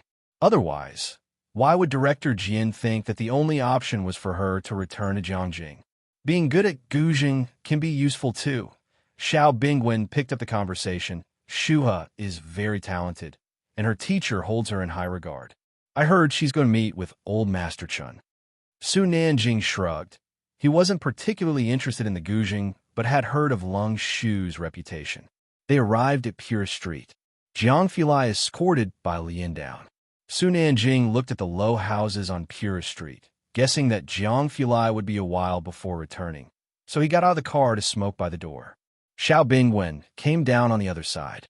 The two discussed the day's events. "When the time comes, give some scarce materials to Master Ma," Xiao Bingwen estimated roughly. Speaking to Su Nanjing, "What do you think are the chances he agrees to let Professor Huang come on as an honorary professor?" Chapter 442. 173. Your answer has been recorded as the standard answer. Second update, _3. He still hadn't given up. If academician Moss materials aren't enough, he'll turn to young Master Jiang. Unless you come up with something that truly excites him. Su Nanjing flicked the ash from his cigarette and shook his head. If he were so accessible, he wouldn't be known as the clear stream among academicians. One who joins no power and focuses solely on research. His own achievements, the medals he has received. Even old Master Chen treats him with great respect when they meet. "What are you planning to do about Guohuai?" Xiao Bingwen remembered the matter at hand. Su Nanjing's eyes turned cold. "My second uncle got the news so fast. I'm sure he'll soon find out about my negotiation with Chael tomorrow." If he knew the collaboration was pushed forward by a fortuitous mistake. In Ji Hung's courtyard. It was Saturday, and Jiang had been with Ji Hung all day, swinging his legs as he watched Ji Hung draw the designs. Seeing Bai Lian return, Ji Hung looked at her hair. Where have you been? Your hair is a mess. Balian almost wanted to laugh, but held it in. Jogging. There's supper. Knowing Bai Lian loved to exercise, Ji Hung simply pointed at the pot and continued to focus on his drawing. Bai Lian took the supper back to her room, took out the guzheng and a sheet of paper, and refined the piece inspired by the night's musings. This musical composition was also nearing completion. Unlike the previous two, Bai Lian intended this one to be a boisterous feast. Wary of disturbing the neighbors, she lightly pressed the strings, planning to refine the piece in the next 2 days. After roughly adjusting the piece, she picked up her smartphone and slowly worked on the exercises from the app. No one knew that an 852s by Jian had climbed to an 598 in just one night. Monday, after school, at the school gate, Class 8 also noticed the standout by Lian. What are you doing? Bao Boyu, who was seated beside her, slung on his backpack and glanced at the class president. The president hesitated and lowered his voice. I'm going back to print out the study methods and materials from Bai Lian and Ning Xiao. You coming? As soon as he spoke, Bao Boyu hurriedly looked towards Chun Zhu and Run Wanxian in front, then finally said, Are you really going? Yeah. The president, recalling what he had seen the night before and the school rankings, said, You know, all 3 of them scored 730 points. So what? Even if you read it, can you score 30 in 3 months? Bao Boyu whispered, Could you possibly get into Beijing University? You'd be better off currying favor with Run Wanxian and young Master Chun. Both of their grades weren't far off, but there was still a long way to go to reach Beijing University. The class president paused. What if? I'm going to print out. Aren't you coming? Bao Boyu helplessly gave him a look, as Bai Lian seemed to have some inexplicable power of faith within the school. Not going. Then he'll go alone. The president left quietly. Up ahead, Bai Lian held her smartphone, scrolling through questions on the screen when she saw Su Nanjing waiting outside. He was talking on his phone while watching the flow of people. On the other end of the phone was Gao Yin. You owe a big favor for this. Did young Master Jiang hit you? It's fine. Su Nanjing touched his nose, laughing. Anyway, you are the only one who needs to know about this. As for the rest, arrange as you see fit. First, find me about 10 home tutors. Chael played a significant part in this, and Gao Yin had been considering taking Bai Lian as her goddaughter. Hearing this news, she sighed. She truly is your lucky star. Don't worry, I've reserved her a spot for the future. Why don't you ask her again if she's interested in becoming my goddaughter? Su Nanjing just laughed. That I don't know. As Bai Lian approached, she heard him on the call, but didn't interrupt. Su Nanjing's gaze briefly sharpened. He caught a glimpse of a familiar page on Bai Lian's smartphone. Politely, Su Nanjing told Gao Yin, they'll call you back later. After saying that, he hung up the phone, eyes fixed on Bai Lian's smartphone. Little sister Bai Lian, what's that on your phone? This. When asked, Bai Lian answered and turned her phone towards Su Nanjing, who just so happened to see a message stretched across the screen. Hello, your answer has been included as the standard answer. Chapter 443, 174 by Lian's True Strength _1. The words at the top of the mobile screen drifted past. Su Nanjing had also been tormented by this app and once doubted whether Jiang Fulai and Jiang Shijue were even human. He fell silent for a moment before putting his phone back in his pocket. Then, with a touch of impoliteness, he asked, Bai Lian, could I have a look at your question bank? Bai Lian. She handed her phone to Su Nanjing. Su Nanjing respectfully didn't tap anywhere else, but opened the overall rankings, saw the familiar L, checked his familiar following list, and finally opened Bai Lian's homepage. And 192 by Jian 23875 from the get-go. Ming Dongheng had told Su Nanjing a few things about Bai Lian. The Su family, out of respect for Jiang Shijue and those close to Jiang Fulai, didn't conduct extensive investigations. Ming Dongheng had said that Bai Lian's grades were average. Su Nanjing believed it until now. Nanjing, Xiao Bingwen stopped the car at the intersection, and seeing that Su Nanjing hadn't come over for a while, he came over to urge him. Upon seeing Bai Lian, he greeted her politely. "Miss Bai." Su Nanjing slowly looked up and returned the phone to Bai Lian. "What's the matter with you?" Seeing Su Nanjing's unusual expression, Xiao Bingwen asked. He knew Su Nanjing was there to talk to Bai Lian about tutoring.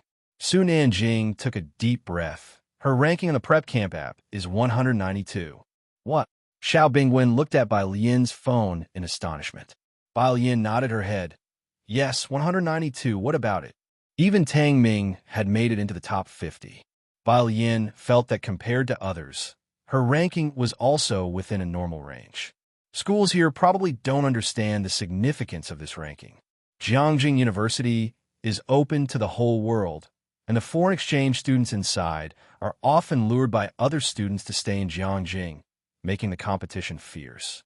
Being from Jiangjing himself, Xiao Bingwen withdrew his gaze in shock.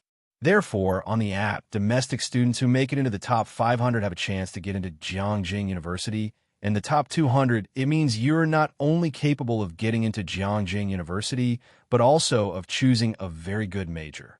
Both these guys had a rough time getting into Jiangjing University, coming from a business background, especially in Xiao Bingwen's eyes. Being from a place like Xiangqing with less developed teaching resources and information, breaking into the top 200 meant she had an incredibly daunting talent. Upon hearing this, Bai Lian understood the reason. You're that strong. Su Nanjing clicked his tongue and came back to his senses. I'm actually the one benefiting.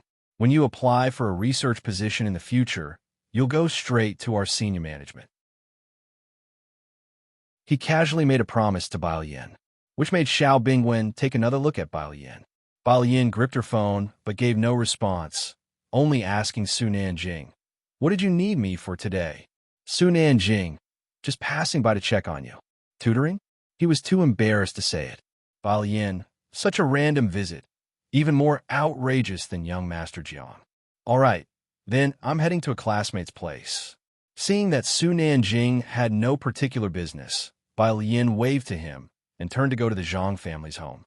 Su Nanjing stood there, watching her walk away.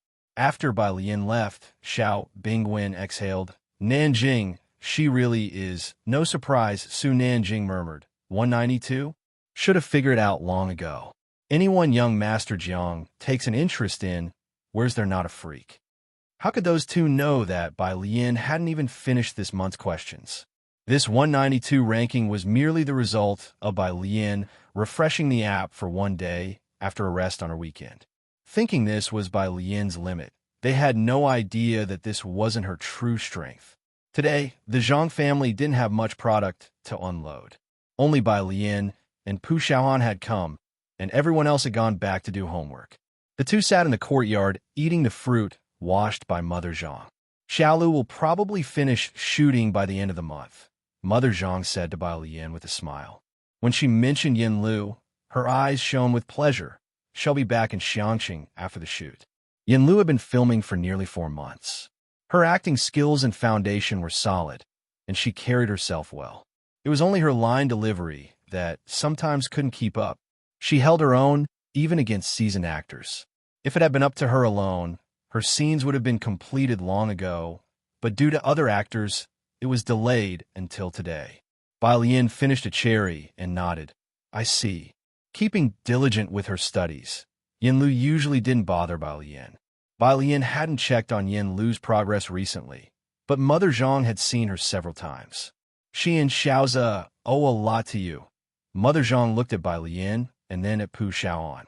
And you guys, her classmates, Mother Zhang didn't continue, but Pu Xiaohan and Bai Lian understood. Auntie, Yin Lu and him, they've done nothing wrong. Pu Xiaohan handled her camera, filming the backyard. She spoke unhurriedly. In Zhang Shi eyes, he's a good person.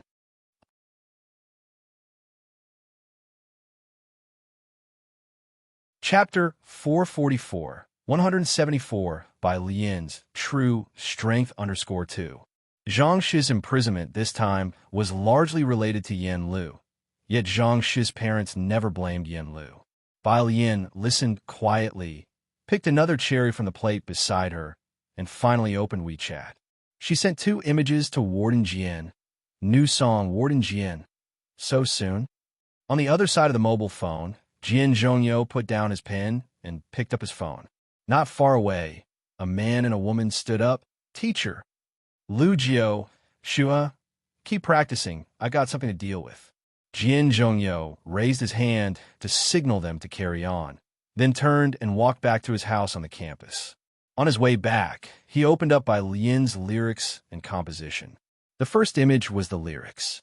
When Jian Zhongyo looked at it, he was struck by the unusual fact that Bai Lian had not used her usual neat font. Instead, she had written with a wild and uninhibited style, as if the brushstrokes were flowing clouds and streaming water. Even though it was just an image, he could sense the unrestrained spirit of the person who penned the lyrics. Although Jian Zhongyo was not a calligraphy student, his background in a calligraphy family meant that he naturally recognized. This was clearly Liang's style. Who transcribed this for Bai Lian? Jian Zhongyo marveled to himself and then focused on the content. Following the first, second, and third songs, the title of the fourth song was Four Characters, rewriting the past, seeing the roadside flowers bloom for you, again the old path of bygone days. Once more we tread. Jian Zhongyo read through to the end, and his eyes rested on the last three lines. Sun never setting. So beautiful in place of he took out his keys, unlocked the door to his room, and decided to check out Bai Lian's song in his small recording studio. The arrangement of a song was too important. Jian Zhongyo had yet to play any of her compositions, but from the lyrics, he had an idea of the general style of the music and was afraid he might not be able to handle it. As he looked at the last few lines, he took out his guzheng and asked Bai Lian, "What does this mean?"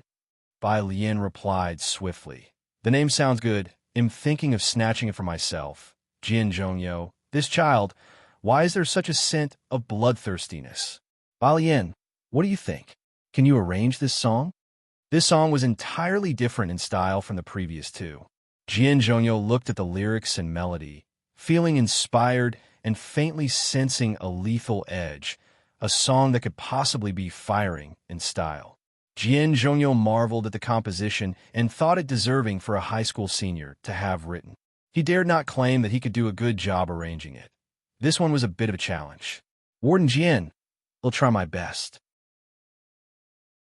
After trying out some sounds in the recording studio, Warden Jian went back to his room to get his laptop. Far away in Jiangjing, Sister Xian received Bai Lian's message. "Warm your hands." She passed the cup of water to Yin Lu, smiling. "I need to go back to the company to arrange your next song." Yin Lu exhaled a puff of white breath. "Ms. Bai writes that fast?" Sister Xian nodded. Not far away, an assistant with the script approached. "Yin Lu, the screenwriter wants you to take a look at the new script." Yin Lu gave her thanks and took the script. Sister Xian watched the scene contentedly. Yin Lu had made a stand now, stabilized in the Great Yong film crew, and her acting was recognized by everyone, as the crew addressed her respectfully as Teacher Yin Lu. "Okay then, you keep reading. They'll head back to set up the publicity campaign. By the time you're done shooting, it should be time to release the new song." Sister Xian informed Yin Lu before returning to the company. It should be by the end of the month. In the past few months, Yin Lu had been focused on filming Great Yong, had signed a confidentiality agreement, and couldn't reveal much inside information. During this period, her two songs had become incredibly popular, causing company resources to subtly favor her.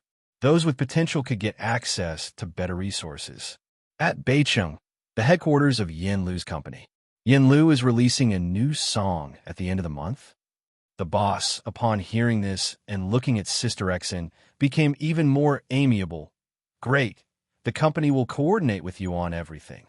He sent Sister Xian off with a cheerful smile. Then, back in his office, he looked at Enchi and his agent, drew a cigarette, and pondered, "Enchi, how about you change the timing of your album release? If it clashes with Yin Lu's." Enchi was a current hit singer, but as CP with Man, she was in a precarious state. Who could have imagined that just half a year ago, Yin Lu was just a notorious actor? In just half a year's time, the hit singer Enchi had to avoid clashing with Yin Lu's new song release. It couldn't be helped. Yin Lu's first two songs were too popular, even making it on overseas charts. The boss words made Enchi's expression grow even grimmer. His agent saw this and quickly smiled at the boss. Well, follow the company's arrangement. Once they left the office, Enchi pulled out a face mask and said coldly, "Haven't you found out who the composer and arranger are yet?" Someone's bid went up to $1 million and still didn't get it. The agent shook his head. What do they see in Yin Lu? Wouldn't any singer sing it better than Yin Lu with that kind of arrangement and composition?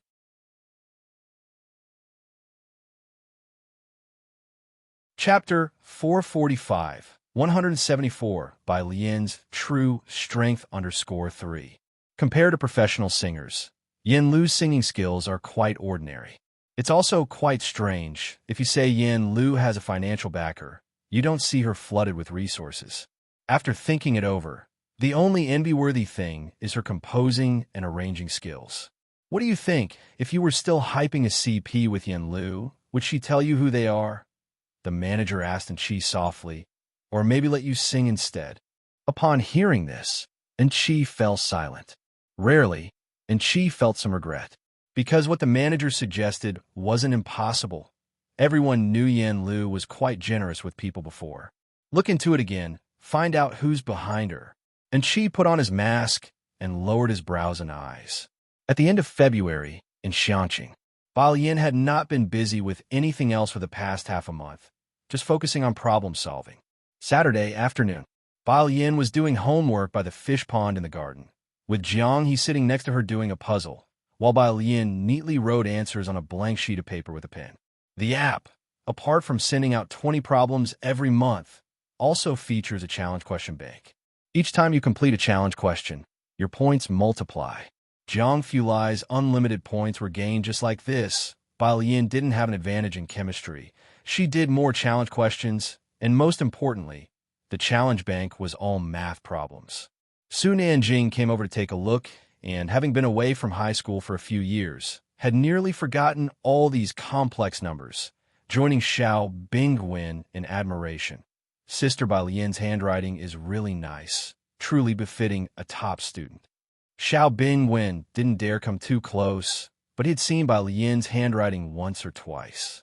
He sneaked a glance at Su Nanjing, thinking, "You didn't say that before." Jiang Fulai stood nearby, towering and elegant, holding a box of fish food, pinching a little and carelessly sprinkling it down. The food he sprinkled seemed to carry a barrier, causing the fish to scatter in all directions. Jiang Fulai's face was cold. Ba Lian sat on the stool, lethargically resting her chin in one hand and tapping on her phone with the other to upload answers, her dark almond eyes half closed as she watched the fish. "Stop feeding them. The fish will die of hunger." These were Ba Lian's words. Su Nanjing looked up, not daring to laugh. If it were him, head-face punishment from young Master Jiang the next day. Xiao Bingwen, however, lowered his head. Jiang Fulai casually put down the fish food. Not caring much, "You feed them." After seeing him finish, Su Nanjing sat next to Jiang He and spoke to Jiang Fulai. "The contract is signed. Aren't you really going to mention it to academician Ma?" Jiang Fulai looked at the 2 boxes of chess pieces on the table. Jiang had just been playing Gamoku with Ba Lian, and he sat down on the gazebo's long bench, an arm resting on the railing. "You first notify uncle and aunt." Rare metals were, after all, a big deal. He, on the other hand, turned on the laptop that was set aside. "Okay." Su Nanjing idly raised his hand in acknowledgement. Ba Lian, meanwhile, was looking down at her phone. The answer review was complete, and her ranking jumped successfully from 56 to 19. A WeChat message popped up on the top of her phone. It was from Yin Lu, location. Yin Lu returned to Xianqing today and arranged for Ba Lian to dine with some students from Class 15 on behalf of the Zhang family, now sending Ba Lian the location. Ba Lian lowered her gaze to put away her pen. Jiang Fulai closed the laptop, his brows and eyes slightly raised. "Is she here?" "Yes," Ba Lian nodded. Yin Lu also wanted to invite Jiang Fulai and Qi Yundai, but since the beginning of the year, Qi Lu had been busy and hadn't returned to Xianqing, only giving Ba Lian a message to train Zhang Xiai's well. The two of them took Jiang He to eat out. leaving Su Nanjing and Xiao Bingwen looking at each other in bewilderment. Su Nanjing rested his chin on his phone. Xiao Ming, where did they go? Probably went to eat with Miss Bei's classmates. Ming Dongheng knew about Ning Xiao and those with him. Xiao Bingwen and Su Nanjing did not pay much attention. Bai Lian's classmates must be from Xiangqing First High School. The fact that Bai Lian was a prospective student of Jiangjing University was already surprising enough. Xiao Bingwen's phone lit up. He looked down to see a video notification. Yin Lu's new song. Xiao Bingwen was taken aback. He didn't follow the entertainment industry, but seeing Yin Lu's name, he clicked in anyway. A new song tonight? Su Nanjing heard the video blogger's recommendation. Why are you so interested in this singer? She's not a singer, Xiao Bingwen clarified, because Shuha listens to her songs, so I pay close attention. Su Nanjing was even more surprised. Lung Shuha? She likes a pop singer? Rumor has it, Xiao Bingwen lowered his voice, saying to Su Nanjing, her teacher appreciates this singer very much. Therefore, everyone around the president of the institute, including Xiao Bingwen, paid close attention to her. Beicheng. At the Bai family home, Bai Qiming put down his coat and glanced upstairs, asking the butler, has the young lady not come down? The butler respectfully replied, she's upstairs discussing Jiangjing University's prep camp examination questions with young Master Song. Prep camp. Nearby, an uncle from the Bai family took the tea handed to him by a servant, puzzled. What's that about? The exam topics for Jiangjing University's prep camp, the butler explained with a submissive gaze. From the overall rankings, you can predict the chances of getting into Jiangjing University. Oh, the mention of Jiangjing University sparked the uncle's interest. He took a sip of tea and then put down the cup. And how is Xiaoqi ranked now? Although the idea of two siblings from the same family applying to Jiangjing University sounded a bit far-fetched, recently Bai Xiaoke had been saying that Bai Xiaoqi made substantial progress in her studies. Since the incident with the institute president, the family had rarely contacted Bai Xiaoqi, but the Bai family still held onto a glimmer of hope. Bai Qiming beamed with pridefulness, clearly very pleased with himself. This kid keeps it a secret. I still don't know. As the two of them were talking, Bai Xiaoqi and Song Min came downstairs one after the other. Just in time, Bai Qiming waved them over, his stern face softening a bit. Xiaoqi, your uncle from the family is asking about your prep camp ranking.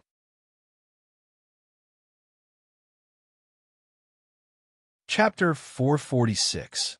Who is the background of 175? Very good targeting. Second update, _1. Beicheng is colder than Xiangqing.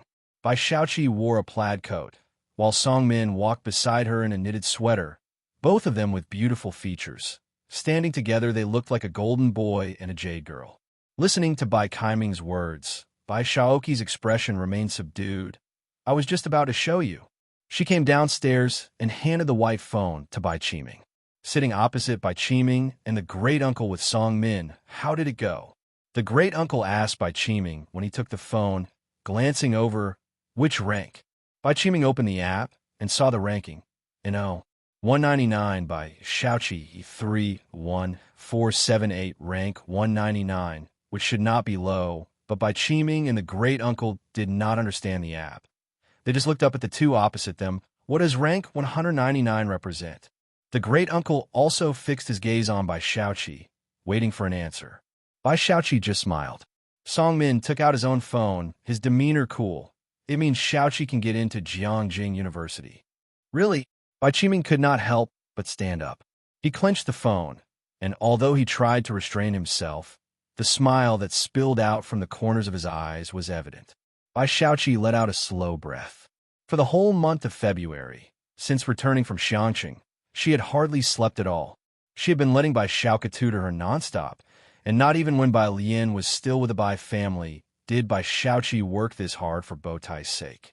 The greater the pressure she put on herself, the greater her improvement, and although the scores fluctuated, her ranking already spoke volumes. The great-uncle, reversing his attitude from half a month ago, smiled at Bai Xiaoqi. Xiaoqi, at the end of the month there's a family dinner. Ask your mother if she has time to come. This time, Bai Xiaoqi merely smiled. By her side, Song Min held his phone, silently observing the scene, his thoughts unknown. Bai Shaoqi called out to him, but he did not respond. What are you looking at? The rankings. Song Min stood up, ready to leave with Bai Shaoqi. They were off to the Song family to receive online training from Jiangjing teachers. Which rankings? Song Min looked at the setting sun, his voice very light. Bai Jian's. Bai Shaoqi had not paid attention to other people's rankings. Liang Wuyu and Su Jiue were too disheartening, let alone the overall rankings. Upon hearing this, she scrolled through the monthly rankings on her phone, and it did not take long for her to see an 19 by Jian 54878. He's probably not a current student, Bai Shaoqi said. Even Liang Wuyu doesn't have standard answers. Song Min thought the same. After all, what current student would already be writing these answers? However, Song Min spoke up. That name, it's the same as that composer, isn't it? Are you talking about Yin Lu's composition? Bai Shaoqi naturally remembered that the two names were the same. It's probably a coincidence, but Yin Lu released a new song today. I want to watch it again. One was a prodigy on the Jiangjing preparatory camp app, probably a treasure in the hands of the professors in the labs. How could they possibly mingle in the entertainment industry? Apart from coincidence, Bai Shaoqi could think of no other explanation. Behind them, the Bai family.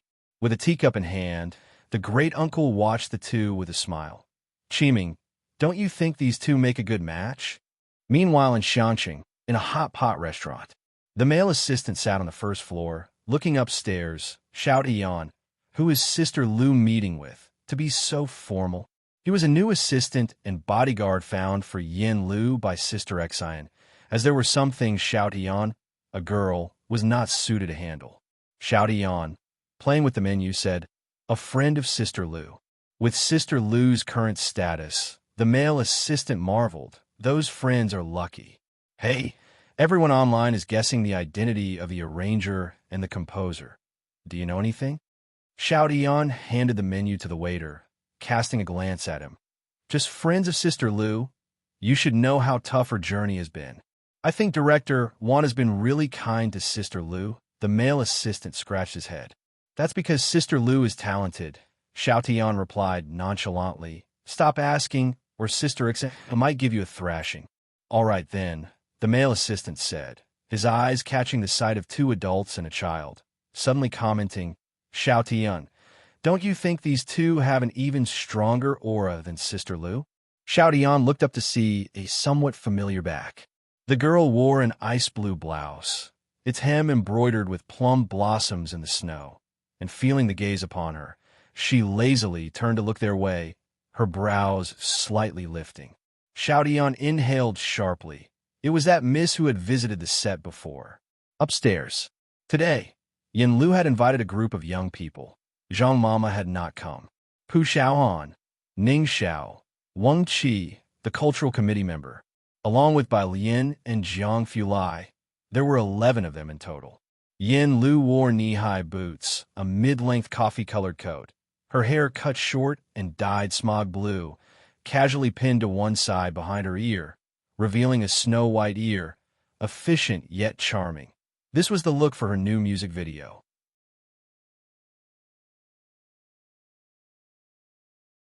Chapter 447.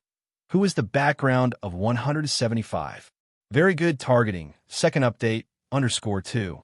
Compared to a few months ago, Yin Lu was now beginning to show a formidable aura. As soon as Wang Qi entered and saw Yin Lu, his face turned red, and he didn't dare to speak. At the moment, he only sat together with Pu Xiaohan and the others. When Bai Lian and Jiang Fulai arrived, it was Yin Lu who opened the door for them. She was invited by Qi Yundai to call the two of them Miss Bai, young Master Jiang. Her gaze finally landed on Jiang He. Xiaoniao bro. Pu Xiaohan stood up before Yin Lu could speak and waved at Jiang He. Come sit here. Jiang He walked over reluctantly. As soon as Jiang Fulai entered, the atmosphere in the private room quieted down. He sat next to Jiang He with Bai Lian beside him, and Yin Lu sat next to Bai Lian. It was just enough to fill up the round table. Pu Xiaohan put some meat on his plate with serving chopsticks and suddenly said, in a while, When the good people come out, there won't be enough seats. We can do without Birdie Bro, Wen Chi suggested. Pu Xiaoan's eyes lit up. That makes sense. Jiang He. Jiang Filai glanced at Jiang He, feeling quite cheerful. He sat beside Bai Lian, his eyes lowered as he looked at his phone, with a cold air about him, but he did not disturb the others, and the classmates gradually became bolder. Bai Lian was talking with Yin Lu. Great Yong has finished filming and is now doing post-production dubbing. Yin Lu had some regrets. My line delivery is too weak. Bai Lian lowered her head and sipped a cup of clear tea, her voice dispersing. Director Wan said you performed well. Listening to Bai Lian's words, Yin Lu couldn't help but tip her head to the side, observing Bai Lian intently, recalling what Director Wan had said to her. You know about your friend, right? She has a very special temperament. When you hit a bottleneck and don't know how to act, think about your friend. If she wasn't just a student not from the entertainment circle, I think she's like Miss Bai from the original story come alive. If she were willing to act, what chance would you have? At that time, Yin Lu didn't yet know about Miss Bai's life experiences and hadn't researched the character biography. Now that she had read through the entire script and written a character bio, observing Bai Lian made her feel that Director Wan's words weren't without reason. What is it? Bai Lian noticed her gaze and set down her teacup. Yin Lu snapped back to reality. A new song will be released at 8 this evening, and after that, Sister Xin is preparing to get me on 2 variety shows. She discussed her following arrangements with Bai Lian. The variety shows were for promoting Great Yong, and as for new dramas, Sister Xin wanted to wait until Great Yong was aired. By then, Yin Lu would have fame, and the dramas would have better quality. Bai Lian picked up her chopsticks and leisurely picked up a piece of cooked corn, listening slowly to Yin Lu. That's good, so the next song can wait. With those words, Yin Lu suddenly remembered she was still a high school student. Miss Bai, you should focus on your college entrance exams first. Many were looking into who might be supporting Yin Lu from behind. But who could know that behind, by Jian, there still lay a diligent high school senior studying for exams. 8 o'clock in the evening. As soon as Yin Lu's new song, Rewriting the Past, was released, it shot up to the top of the new song charts on various music apps and landed on Weibo's hot search. Unlike the previous 2 songs, the top hot comment below said, after listening, I feel like I can get into Jiangjing University. Thanks to the hype of the previous 2 songs, this one became particularly popular among student groups, especially those who were studying for exams or about to enter the examination hall. As modern technology becomes more and more advanced, individuals face it as if they are facing the endless universe. There are too many people who find it hard to bear the feeling of helplessness. This song is like a wild festival, igniting the blood deep in people's bones.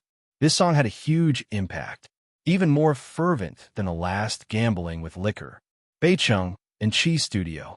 His cigarette glowed intermittently in his hand as he looked at the overwhelming news, his expression darkening. An actor like Yin Lu, being able to press a singer like him to this extent. If someone had told Chi half a year ago that Yin Lu would threaten him, he wouldn't have believed a single word. Next to him, Manchi sat down, put out the cigarette. Chi's manager cursed as he finished a phone call. He looked down at Chi.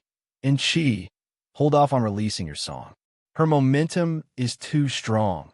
If you release it now, it will be suppressed by her new song. It went without saying who she referred to. Manchi naturally knew about the heat on Weibo. She hadn't surfaced much in recent months, and internet memories were short. The incident of her accidental, finally came to an end. The price was that she hadn't gotten many high-profile endorsements in these months. She pressed against her brow, opened her phone, and frowned while looking at Yin Lu's Weibo.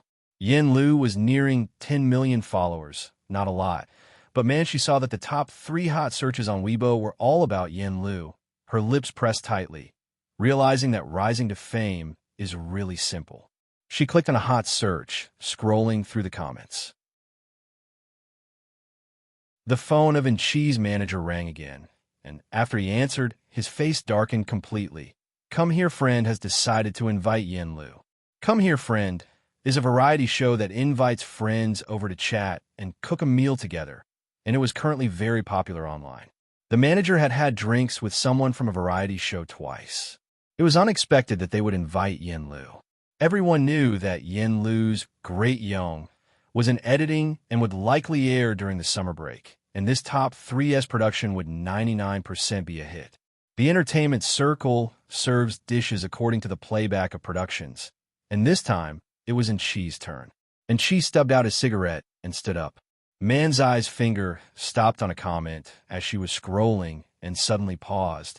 Am I the only one who thinks that a melody portion of this song's arrangement sounds very similar to the musical performance at the Music Academy 1 year ago? Enchi, look at this. Man, she handed her phone to Enchi. Enchi glanced down. There were no clear boundaries for plagiarism in music arrangements in the industry. After all, commonly used chord progressions like 4-5-3, 6-2-5-1 were still being used by people. As long as the internet trolls got moving, it would be fine. And she, holding the phone, asked the manager, "Have you figured out who's backing her?" The music industry's pie is only so large. Yin Lu, a non-original singer, had touched the interests of many singers like Bai Jian and Jian, newcomers previously unknown in the industry. Easy targets.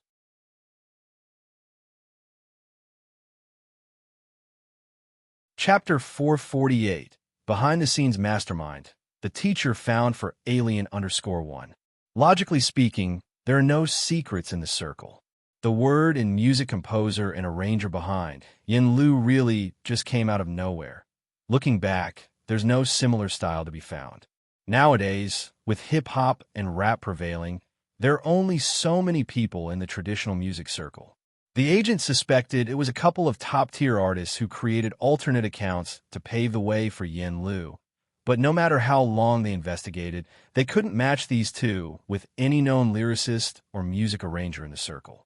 It's as if these two really did come into existence just for Yin Lu. Other than hanging their names on Yin Lu's new releases, almost nothing is known about them in the circle. Not their gender, not their age, nothing. The production quality of each of Yin Lu's songs is top-notch.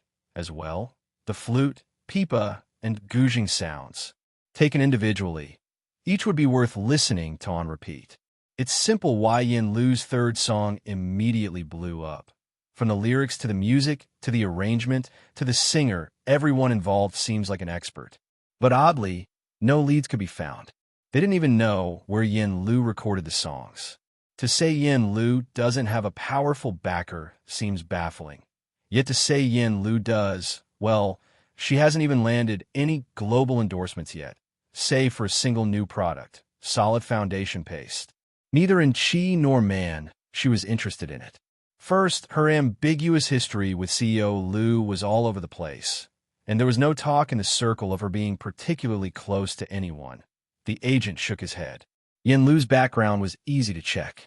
These past few months, Chi didn't dare to act rashly, but Yin Lu hasn't made any significant moves besides releasing songs.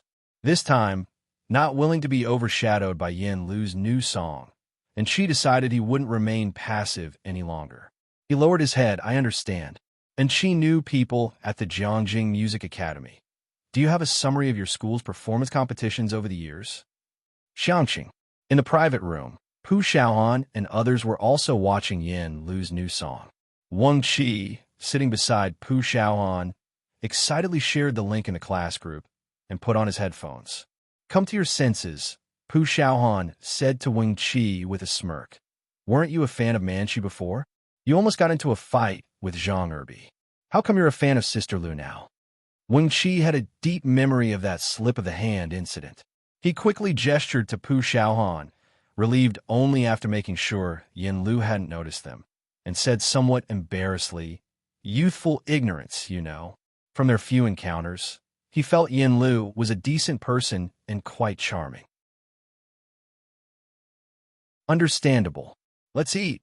Pu Xiaohan picked up some food for him with her chopsticks. "Delicious, isn't it?" While eating, Wang Qi scrolled through the comments under the song. After listening, fans started analyzing the lyrics of the song, top tier as usual. He immediately noticed the second hottest comment. The name, The Never-Setting Sun, is indeed nice. When will we take it back? Smirking, he laughed and then liked the comment. After everyone finished eating, Yin-Lu offered to take the people from Class 15 to karaoke. She knew that, during her filming period, these kids often helped out at the Zhang family.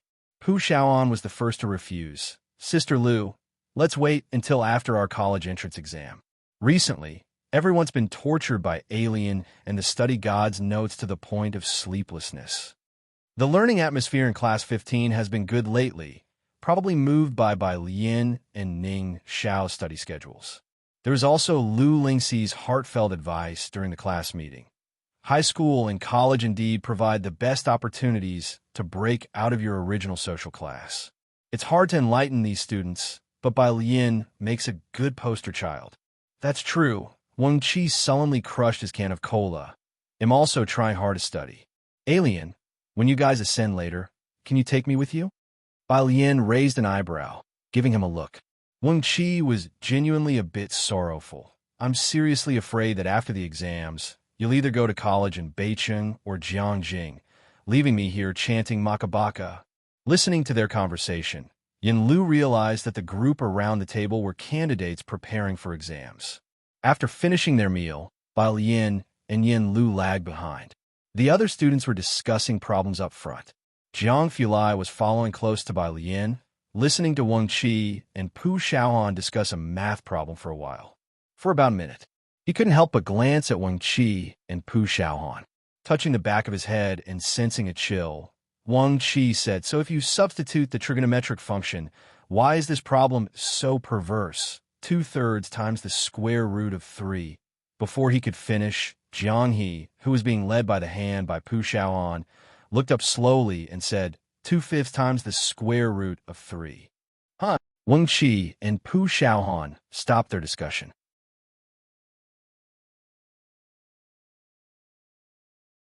Chapter 449, Behind-the-Scenes Mastermind, the teacher found for Alien_2. The two of them exchanged glances, then bowed their heads to pull out their mobile phones and check the answer, 2/5 times the square root of 3. Wang Qi, Xiaoan, what goes around comes around. The pair lifted their heads, pretending nothing had happened, not daring to discuss the problem in Jiangyi's presence. I heard he's going to take the bar exam. Yin-Lu came back today and visited Zhang Shi's with Mother Zhang, wearing a black mask and asking in a low voice, can he become a lawyer? After all, it was a criminal offense. Bai Lian didn't understand these things either. Jiang Fulai lowered his brow slightly. The temperature in the private room was cold, and he was holding a jacket in his hand, uttering only one sentence. Don't challenge Qi Lu's professionalism. Yin-Lu was worried and anxious, which, of course, Qi Yundai had already considered. She escorted Bai Lian to the door, where Xiao Tian and the male assistant waited outside for Yin-Lu. This is Xiao Tian. You've met him. Yin-Lu didn't dare to speak much to Jiang Fulai, but introduced the two new assistants to Bai Lian. This one is Ah Huang, a new assistant. Sometimes, when there are too many trolls, it's Ah Huang who handles them. Even the most famous celebrities have trolls, let alone Yin-Lu. Ah Huang was very curious about Bai Lian, but did not dare to ask more.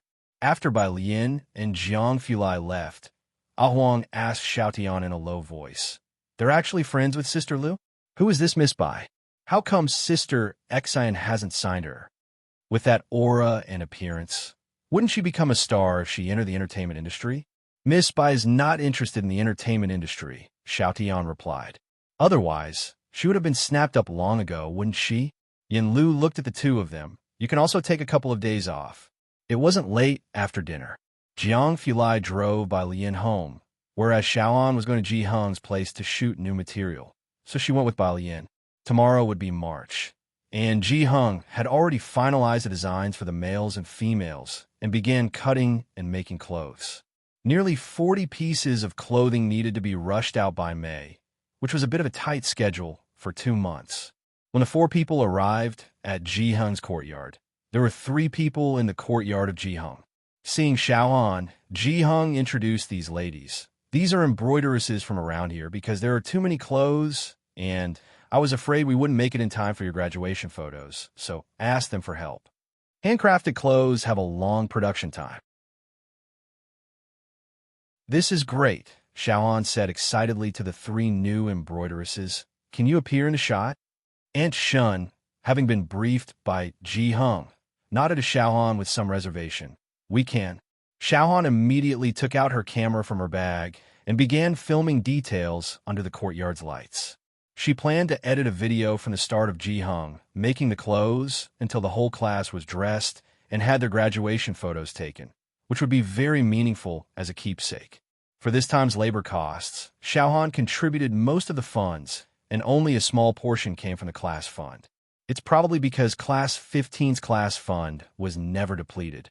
Although Class 15 didn't have as substantial a background as Class 8, Xiaohan's video views were quite impressive, making her a little rich girl in Class 15. Ji Hung moved the embroidery frames to the side, and Jiang Fulai placed his coat on the stone table, helping to set things up. Ji Hung put down his smoking pipe, glanced at Jiang Fulai, and didn't say anything else. Xiaohan finished filming a segment and stopped next to Bai Lian. Lian's sister, brother, is 8 years old, right? Right. Bai Lian glanced down at Jiang He, who was sitting on the stone bench nibbling on an apple, and hooked her lips slightly. Why? Never mind, Xiaohan muttered and walked away with heavy steps. After everyone left, Bai Lian leaned over slightly and flicked Jiang He's forehead with her hand. What have you done? That evening when they parted ways, she had noticed Class 15 looked as though they had taken a hit. The little bird brother refused to answer.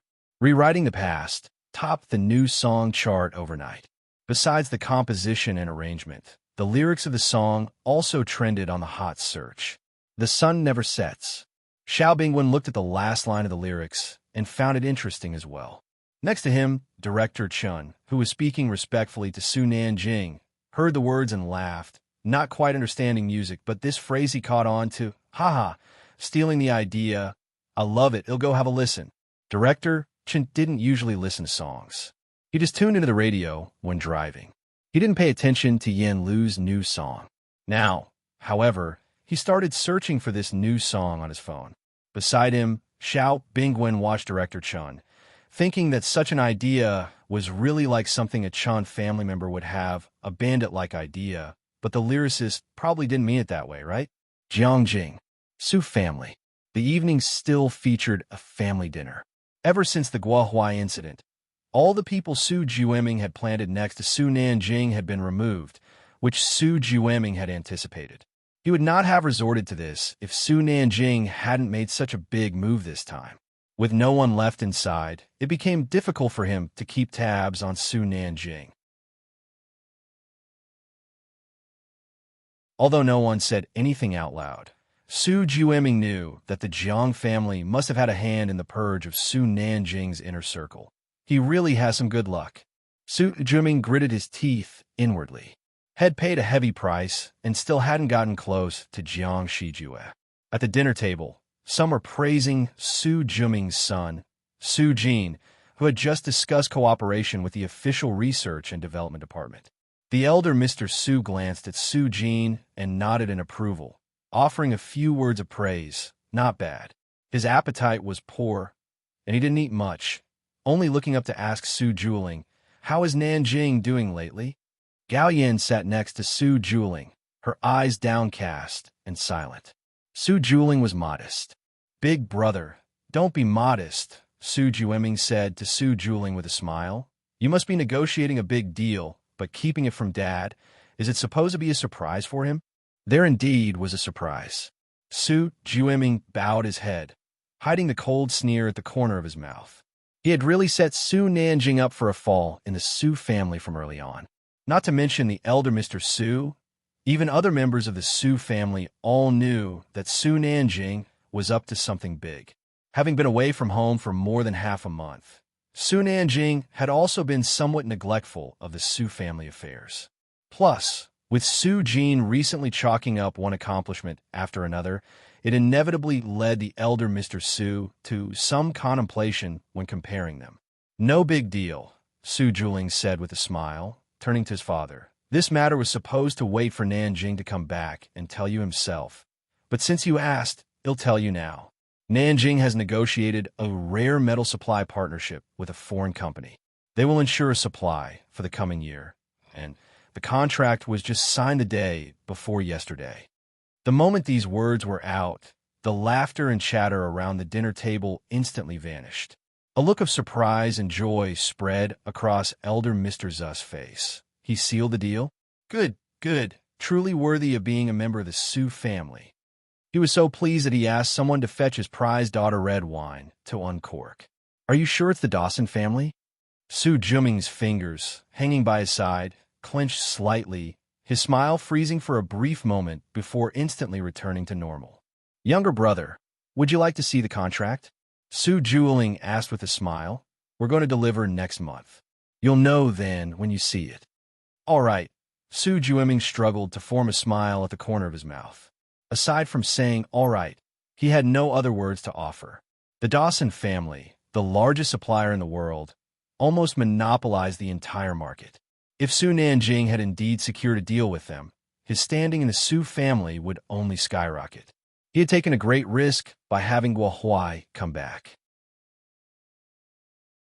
Why was Su Nanjing still able to close such a deal, especially so quickly? Su Juiming found it utterly incomprehensible. We really owe it to that girl. What are you planning to do? After dinner, Su Juling walked slowly back with Gao Yin, but tried to ride the motorbike less. It's not safe. Su Nanjing was home, and Su Juling was strict with him too. What can I do? Sighed Gao Yin, hugging her military coat closer. I wanted to make her my goddaughter, but she didn't want to. Su Juling turned his head, a look of surprise in his handsome eyes. The one you mentioned last time is her? Yeah. Gao Yin pondered and then pulled out her phone from her large pocket, calling Su Nanjing. Su Nanjing answered quickly. Gao Yin gave Su Juling a signal to be quiet before asking, Didn't you ask me to find a teacher last time? I asked Principal Liang for recommendations and confirmed with several of them. Or else, she rolled her eyes as if mentioning it casually. Shall I send them to Shangqing?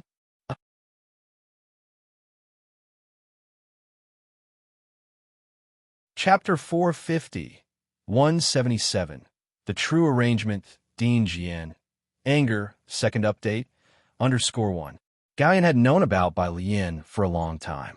Su Nanjing had only roughly shown her some pictures, and when she asked him some questions, he fell silent. Gao Yin had always wanted to take the opportunity to see for herself, but she didn't know when she would come to Jiangjing. After she spoke, there was silence on Su Nanjing's end. Gao Yin raised an eyebrow, her tone leisurely. Do you think the person recommended by President Liang is no good? But this is the best teacher your mother, could hire, and she agreed to help me only because of CC. Gao Si, Jiang Fulai's biological mother. It's not that, thanks, Mom. On the other end of the phone, Su Nanjing looked up, sighed lightly, but it seems we might not need it now. Bai Lian's academic performance was such that an ordinary tutor wouldn't suffice. Not needed? Gao Yin did not understand. She walked along the corridor, and the lanterns above her were not very bright. Su Nanjing said helplessly, Bai Lian's grades might be better than mine. Of course, Su Nanjing was too embarrassed to omit the might. Gao Yin, so I can't go to Shangqing? Gao Yin drew this conclusion, feeling somewhat unwilling. Then when can I meet her? After the college entrance examination. Bai Lian was bound to score well enough to get into Jiangjing University, no doubt about that. Sunday afternoon. And she finally found the clip mentioned by netizens among the many recordings. He edited it out and analyzed each phrase. Indeed, one phrase's arrangement sounded very familiar. Just one phrase. And Chi's manager looked at the harmony comparison generated by the studio staff with a frown. Is that persuasive enough? The studio staff coolly laid the evidence in front of him.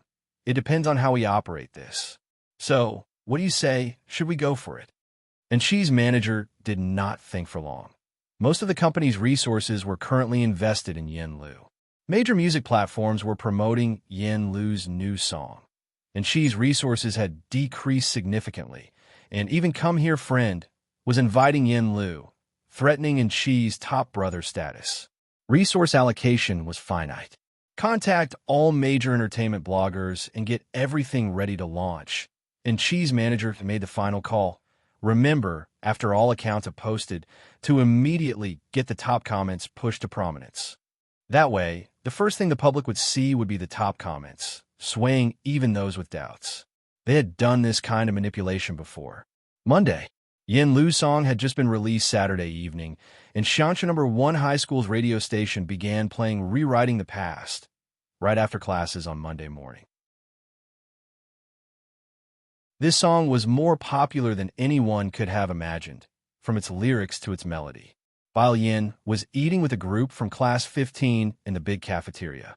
Tang Ming, carrying his tray from a distance from his own class, sat down next to Wing Chi and finally exhaled a sigh of relief. People in our class are asking me for your and the study god's avatars. Bao Yin slowly ate her meal, head down. For what? Wing Chi was surprised. For worship, Tang Ming said with resigned emotion. I've already been stuck on their bedside. Wang Chi pondered, is that even a thing? Today, there was a group meeting, and Jiang Fulai was usually tied up with laboratory work. After finishing her meal, Bao Yin picked up her phone and started reviewing questions, only to see a meme sent by Hewan. Pig's life is hopeless. JPG. It was clear she had been scolded. Bao Yin replied with a meme of her own and reopened the Prep Camp app to check the new question. 1 o'clock in the afternoon. On Weibo and various short video platforms, major marketing accounts started posting the same video. The video content was simple, isolating a section of Yin Lu's music and comparing it with a snippet from 2 years ago, noting a similar style and chords. Army of online commentators were quick to jump in. So similar, are you saying we're blind and can't see it? I've been wanting to ask, why is Yin Lu's song so popular? She's not even an original artist. Now we see the scandal, eating melon. How many haven't listened to Yin Lu's song? I must be the first on the internet, right? Check the lyricist and composer. There must be more juice to it. Yin Lu had stepped on quite a few toes, so as soon as the marketing account published it, many in the industry secretly added heat to the topic. There's a saying, when a wall falls, everyone pushes. But by the afternoon, scandal and rewriting the past arrangement became a trending phrase across various platforms. Following that, netizens also dug up Yin Lu's previous dark history. Her new song was already very hot, and now with these revelations, it dominated the public discourse for a time. Class 15 spent the afternoon attentively in lessons. After school in the afternoon, the school's broadcasting station was still playing Yin Lu's song.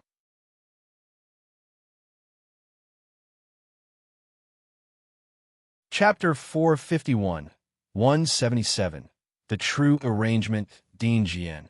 Anger, second update, _2. Lotus Road Xiaohan and the others made their grand exit.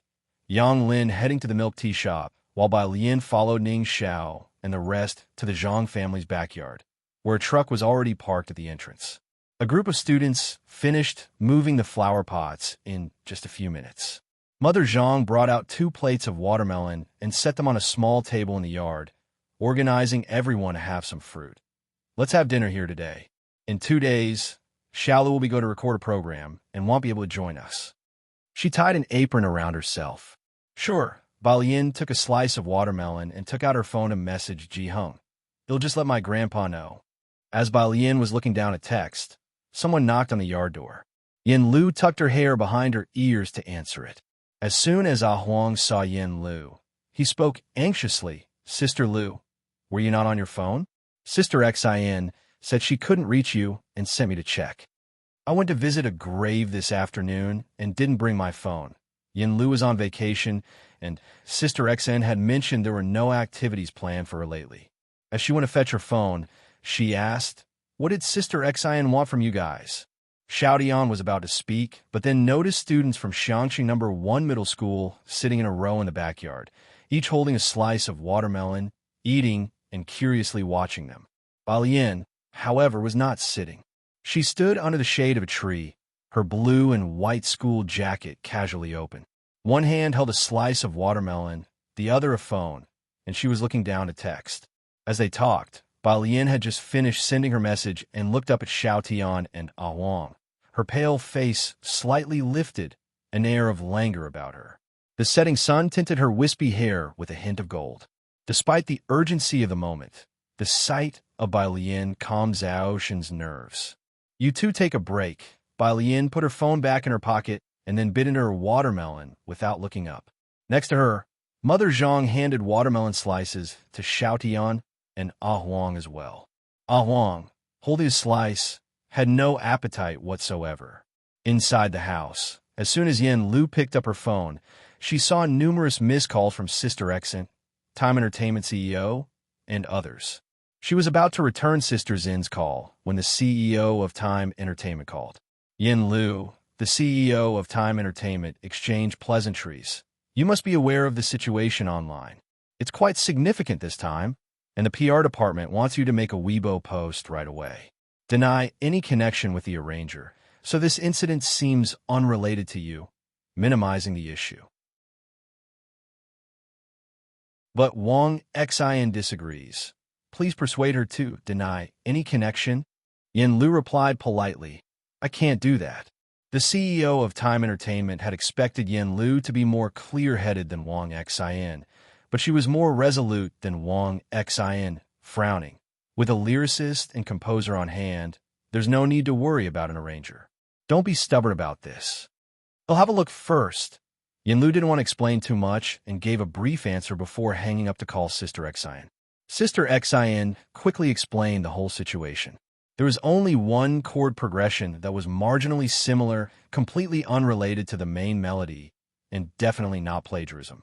But netizens wouldn't be convinced by such a dry explanation. "Don't know who started it, but they're blowing this out of proportion," Sister Xin said, her hand on her forehead. "By the time I found out, it was already trending #1 online. It's tough to set boundaries on this kind of thing. The company wants to sever ties with the arranger, but I suggest you don't go along with it. This is happening because of you." Yen Lu knew her own rise to fame very well. Bai Lian was the biggest benefactor on her path, and Ding Jian was found by Bai Lian. "I know. Let's get someone to take it off the trending topics first, and if there's any issue, direct them to me," Yen Lu said, managing her own Weibo. As soon as she opened the app, she was flooded with direct messages. The song had received good feedback the other day, and, combined with today's expose, a whole crowd of rubberneckers had poured into her Weibo. Seeing Yen Lu come out, Wang stepped forward. "Sister Lu." Yen Lu raised her hand. "Let's talk outside." She took Ah Huang and Xiao Tian outside, and as the three of them reached another yard, Xiao Tian asked anxiously, "Sister Lu, are you going to clarify this? Those who want to accuse me will find an excuse." Yen Lu had experienced a mass backlash before and wasn't overly concerned. What she cared about was that Bai Lian and Jian Zhongyo might be implicated because of this, and the song rewriting the past. Wang's phone beeped, and he glanced down. It's Lu Yang's assistant. "Sister Lu, they definitely want to talk about the Come Here Friend guest issue. What should we do now?" Yen Lu would be recording Come Here Friend in 2 days, followed by going for acting lessons. Lu Yang was the friend arranged by the show's team for Yen Lu, a currently popular star, whose participation was quietly confirmed the day before yesterday. "You answer it," Yen Lu said calmly. Xiao Huang. On the other end of the phone, Lu Yang's assistant was very polite. "Lu Ge has caught a bit of a cold recently, and might not be able to record Lu's show." Yen Lu gave Ah Huang a look. Suppressing her irritation, Ah Huang smiled and said, "Lu Ge, take care of yourself. Let's cooperate another time." After hanging up the phone, Xiao Tian couldn't help but say, "Not feeling well, my foot. I'll be recording other shows in no time. What should we do now?" Ah Huang asked. In the yard, Mom Zhang was calling out to Yen Lu, "Xiao Lu, tell the 2 assistants to stay for dinner as well." "Sure," Yen Lu replied loudly, her face snowy white against the bluish foggy smoke, her gaze sweeping over the 2. "Don't let Auntie and the others find out about this." "Huh?" Ah Huang was somewhat puzzled. Was Auntie and the rest important at a time like this? Yen Lu led the 2 assistants inside to help Mom Zhang with cooking. In the yard, Bai Lian had just finished a piece of watermelon. She stood still, stretched out her hand, and casually threw the watermelon rind, which landed in the trash can at the entrance of the yard with a clang. She leisurely pulled out a piece of tissue and meticulously wiped her fingers. Sitting on the steps, Pu Xiaoan took out her phone, walked over to Bai Lian, and said, "This is probably it." Pu Xiaoan handed her phone to Bai Lian. The people from Class 15 weren't fools. Xiaoshan's behavior was a clear indication that there was a problem. Coincidentally, this matter was also a public incident. Bai Lian didn't care for the internet, so Pu Xiaoan casually checked her phone. Bai Lian crumpled the tissue into a ball and took Pu Xiaoan's phone to read a Weibo post. At Time Entertainment, all these resources just to promote Yin Lu? Is Yin Lu your godfather? It's hilarious. Outside of those two songs, what else does Yin Lu have to show for herself? Now, with the new song's arrangement causing controversy, is this the superstar you neglect other artists for? Hilarious. In the comments below, let's predict Yin Lu Studios' PR response. Yin Lu only has a working relationship with Jian. Please don't escalate the actions of Jian to the artist herself.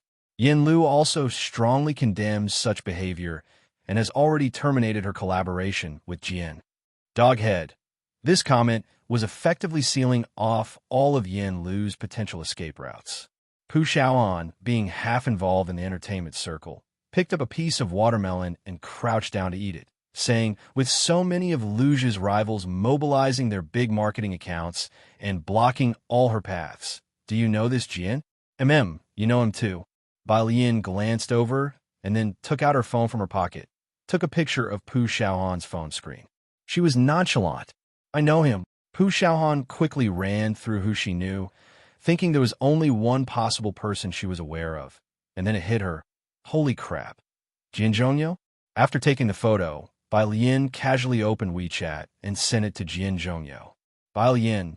Picture, Bai Lian. 1 minute later, Jian Zhongyo. Jian Zhongyo. Exclamation point. Jian Zhongyo. Angry.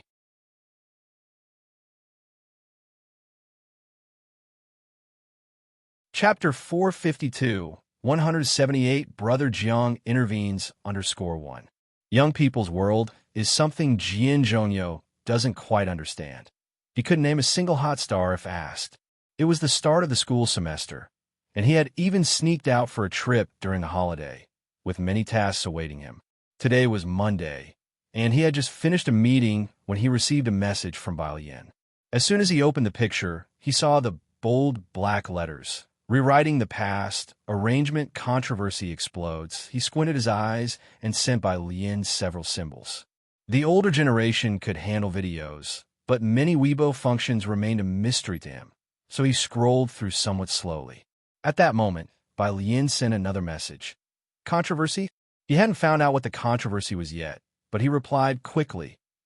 He'll take a look. Dean Jian was too lazy to keep scrolling and directly asked the teacher he knew beside him to operate it for him. Miss Yin Lu. The teacher took Dean Jian's phone. He had recorded with Yin Lu twice and naturally recognized her.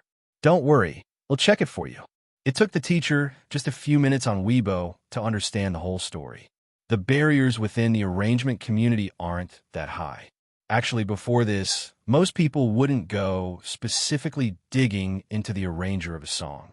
Now that it's been dug up by paid posters, it could only mean that this was the only flaw they could find in the song. On the other side of the phone, Bai Lian, having seen the reply, knew it had nothing to do with Dean Jian. She was waiting for Dean Jian to reply to her. Yin Lu was still busy in the kitchen with Zhang's mother. Xiao Dian and Ah Wang, the two assistants, had originally come to bring Yin Lu back to deal with the situation, but before they could get to it, Yin Lu caught them and put them to work washing and sorting vegetables. Xiao Dian, the kitchen space was small, and Ah Wang, who was squatting in the hall removing shrimp veins, felt a bit clueless. What exactly am I here for? Why am I squatting here? He turned his head to look at Yin Lu, who was helping in the kitchen. It was a big issue that concerned Yin Lu's reputation, but she didn't seem to be in a hurry at all. Instead, she was taking her sweet time in the kitchen. Xiao Dian, while picking shrimp veins, felt a weird calm settle over him. Let's just keep sorting for now. Outside, after Bai Lian and the others had finished eating watermelon and went to throw out the trash, by Lian and Ning Xiao enter the house. Why haven't you started doing the problem sets yet? Ning Xiao brought in a flower pot, his voice calm. Bai Lian grabbed a pair of scissors, the ones on the app. At the beginning of the month, the app had released new problems, and Ning Xiao had already started solving them. Bai Lian hadn't started, and many people were stumped by a particularly current problem on the app. Yes, I was just looking at the Langland Seagull Zero. Bai Lian stood by the window, started trimming the branches. He'll look at it in a couple of days. Right now, I have to sort out some materials for Hewan. Hewan was like a senior brother who had his younger sister do all the grunt work. As soon as new literature was published that he hadn't had time to read, he passed it on to Bai Lian, asking her to read it and summarize the core points and overviews for him. Bai Lian hadn't even started college yet, but she was already getting a taste of postgraduate treatment. But the literature Hewan sent was all in fields she was interested in. Ning Xiao, who already knew who Hewan was, as the two talked, Xiao Tian and Ah Huang squatting nearby were completely lost. What app Hewan? And what was that about Langlands and Seagull again? All this was beyond them. The two were utterly confused. Eventually, they got back to talking about Grandma and Uncle Wang, how the boy's grandma was sick and the uncle was taking care of her at home. That was what normal students talked about. Today the house was crowded, but with the help of Yin Lu and the two assistants, Zhang's mother quickly prepared the meal. She moved 2 tables together, and a bunch of people gathered around to eat. Alien, when is Qi Lu coming back? At the dinner table, Zhang's mother recalled that the last time they had a meal, Zhang's father was there, and so was lawyer Qi Lu. When Zhang's mother mentioned Qi Lu, Yin Lu also looked at Bai Lian. Qi Lu was the life-saving benefactor of Zhang Xiai's.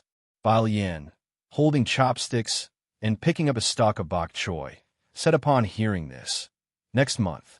Last year, Qi Yundai was in exile, but this year he was returning to his position. Ming Dongheng said he didn't have much vacation time, but he would still take the time to come back and test Zhang Xiai's.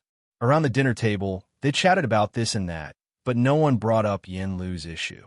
The dinner lasted until after 7 in the evening. As Ah Huang finished eating and started to help clean up the table, he looked down to ask Xiao Tian, "Why does Sister Lu have so many student friends? Also, who is Qi Lu?" "I don't know," Xiao Tian responded as he placed the dishes into the kitchen. Xiao Tian and Ah Huang hadn't been involved with Zhang Shi's case and didn't even know that Qi Lu was a lawyer. They only thought it was some 2-character name. These students are so lucky to be friends with Sister Lu. Ah Huang sighed. Then his concern returned to the pressing matter at hand. Time Entertainment knew that Ah Huang and Xiao Tian were with Yin Lu. The public relations department couldn't reach Wang Xin for a decision, so they called Ah Huang. After taking the call, Ah Huang finally found an opportunity to speak with Yin Lu. "Sister Lu, the public relations department communicated with me. You just need to post a clarifying Weibo."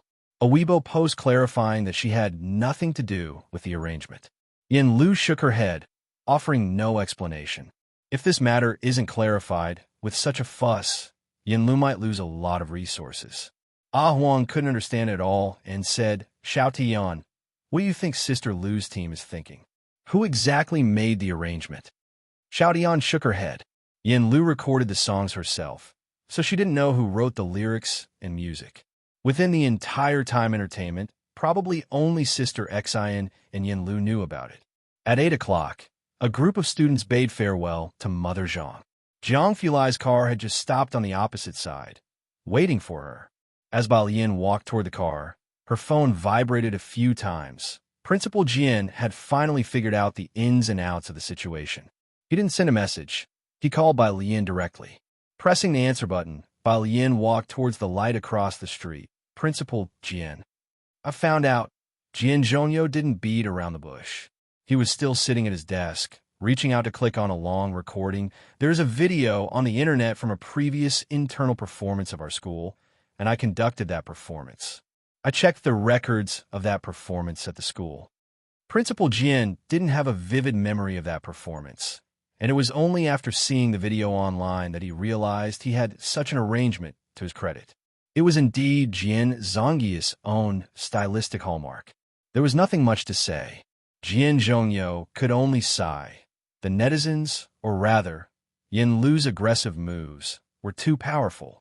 With so many years of performances at Jiangjing Music Academy, each nearly 3 hours long, they could still find these arrangements amidst them all.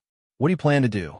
Bai Lian reached out to pluck a leaf from the side, toying with it in her hand, her voice calm and unhurried. Jiang Fulai saw her walking so slowly, so he got out of the car to wait for her. Bai Lian was not yet done talking with Principal Jian. We need to handle this.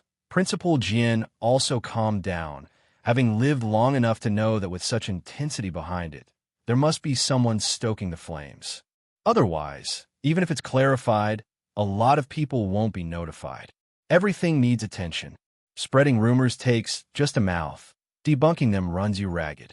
After hanging up the phone, Jiang Fulai opened the car door and asked a few questions, to which Bai Lian recounted the whole situation with Yin Lu. Your new song? Jiang Fulai knew she wrote lyrics and composed music, and his eyes turned colder too. Yeah, Bai Lian was not too concerned.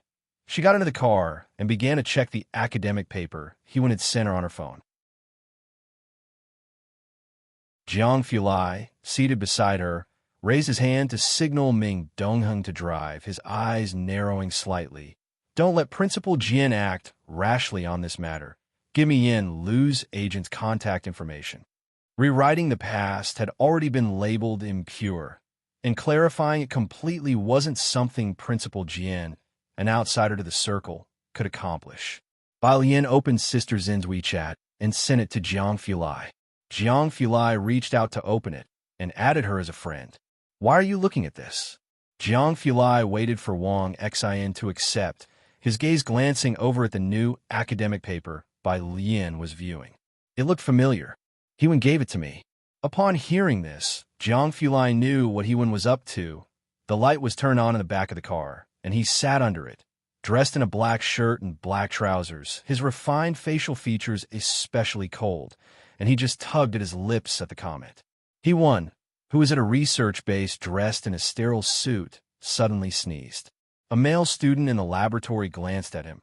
Hewen, do you have a cold? Don't pass it on to the junior sister. He picked up a mask and had Hewen put it on. Hewen Beicheng, Time Entertainment's public relations department, had not yet gotten off work. Everyone was busy dealing with Yin Lu's situation. In the office, the CEO earnestly said to Sister Xian, "You've been in the entertainment industry for so long, you still don't know what it takes to maximize profits? If there's an author for the lyrics and composition, it's easy to find another arranger. Just push the blame on him. Give him some compensation to shut him up. Is this arranger Yin Lu's father? Won't you make any concessions at all?" Hearing this, Sister Xian, sitting opposite, only raised her eyebrows. Principal Jian might not be Yin Lu's father, but Bai Lian could be considered as such. With Principal Jian's status, the fact that he was willing to arrange music for Yin Lu was all for the sake of Bai Lian. In the whole entertainment industry, no senior had a stature like Principal Jian's. If the PR department clarifies it, just push the responsibility onto Yin Lu. Sister Xian put down her teacup. Yin Lu had been through a lot, and Sister Xian had become indifferent. As for the rest, we'll try to debunk it as much as possible. This isn't plagiarism to begin with. It seemed Sister Xian and Yin Lu were already out of control. The CEO lit a cigarette, looking at Sister Xian. In that case, let Yin Lu rest for a few more days. Let Manshi replace her in Perfect Day this time to avoid the limelight. Perfect Day was a variety show invested in by Time Entertainment. Businessmen always seek profit and avoid harm. Now the netizens were all dodging. Yin Lu and a bunch of her past scandals was being circulated. Time Entertainment was worried about affecting the reputation of their produced variety show. Yin Lu was currently involved in 2 variety shows, Perfect Day and Come Here Friend. The latter had a signed contract, while the former did not. Of course, now with Yin Lu's situation escalating, it was damaging to the artist's image. The variety show could also break the contract and have Yin Lu compensate for it. Sister Xian took out her phone and got in touch with the marketing accounts. Just as she turned on her phone, she received a new friend notification.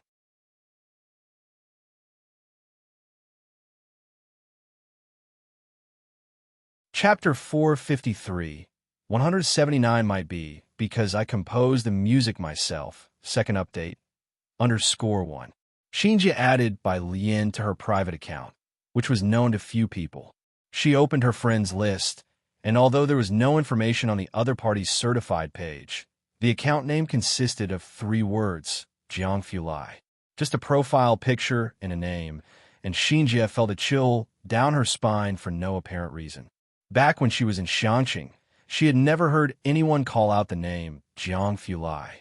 Even a prominent lawyer like Qi Yundai was addressed as Young Master Jiang, but Jiangfulai had mentioned his name when introducing himself.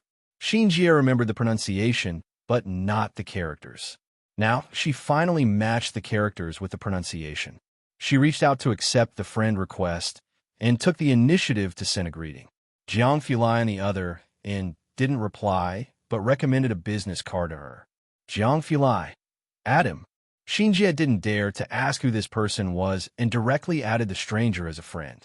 She was just wondering who Jiang Xiaojun wanted her to add when the next second, the message from that person came through. Hello, I am Chu Rong, a planner from Shijiang. Shijiang, one of the top 3 marketing firms in the country, mostly deals with national brand projects. This was the first time Shinji had connected with such a high-level executive. On the other side of the phone, Jiangfulai had sent by Lien back home. Today wasn't late yet. Ji Hung was still embroidering in the courtyard, the large light illuminating and casting a long shadow behind him. His mobile phone was also next to the embroidery frame. He was video calling with Ji Xiaojun and Shinqing. You're back early today. Hearing the sound of the door opening, Ji Hung raised his head slightly. Yes. Balien put down her backpack, washed some fruit in the kitchen to share with Ji Hung, and sat beside him. She greeted Shinqing and Ji Xiaojun while speaking to Ji Hung. Grandpa, do you know about the Landau Zener crossover? What crossover? Ji Hung's wrinkled hand paused, his mind still lingering on the wave-particle duality of light. Had Bai Lien mentioned she wanted to switch subject beforehand? He calmly made another stitch, deftly directing the conversation. There's something I need to tell you. Go ahead. Bai Lien bit into a pear, speaking unhurriedly. Your uncle is now in Jiangjing. Ji Hung knew Bai Lien was an excellent student, probably the smartest among the Ji family. Have you thought about what you want to do in the future? Bai Lien, quantum mechanics. Her answer was crisp and decisive. Ji Hung, are you going to study this? Wave-particle duality? What's that? On the other end of the phone, Shinqing was full of confusion, and Ji Xiaojun also leaned in. Bai Lien looked encouragingly at Ji Hung, who set down his needle expressionlessly. All of this is related to quantum mechanics. In short, a photon is a superposition of waves and particles. To put in plain terms, do you know about online games? You know there's a rock ahead, but it won't spawn until you get close. The moment you walk over, it immediately spawns. Shinqing didn't understand, but she felt something odd and involuntarily rubbed her arms. I see. Ji Xiaojun nodded his head, his mind recently bombarded by a plethora of data. So, Alien is going to study physics? That's the plan for now.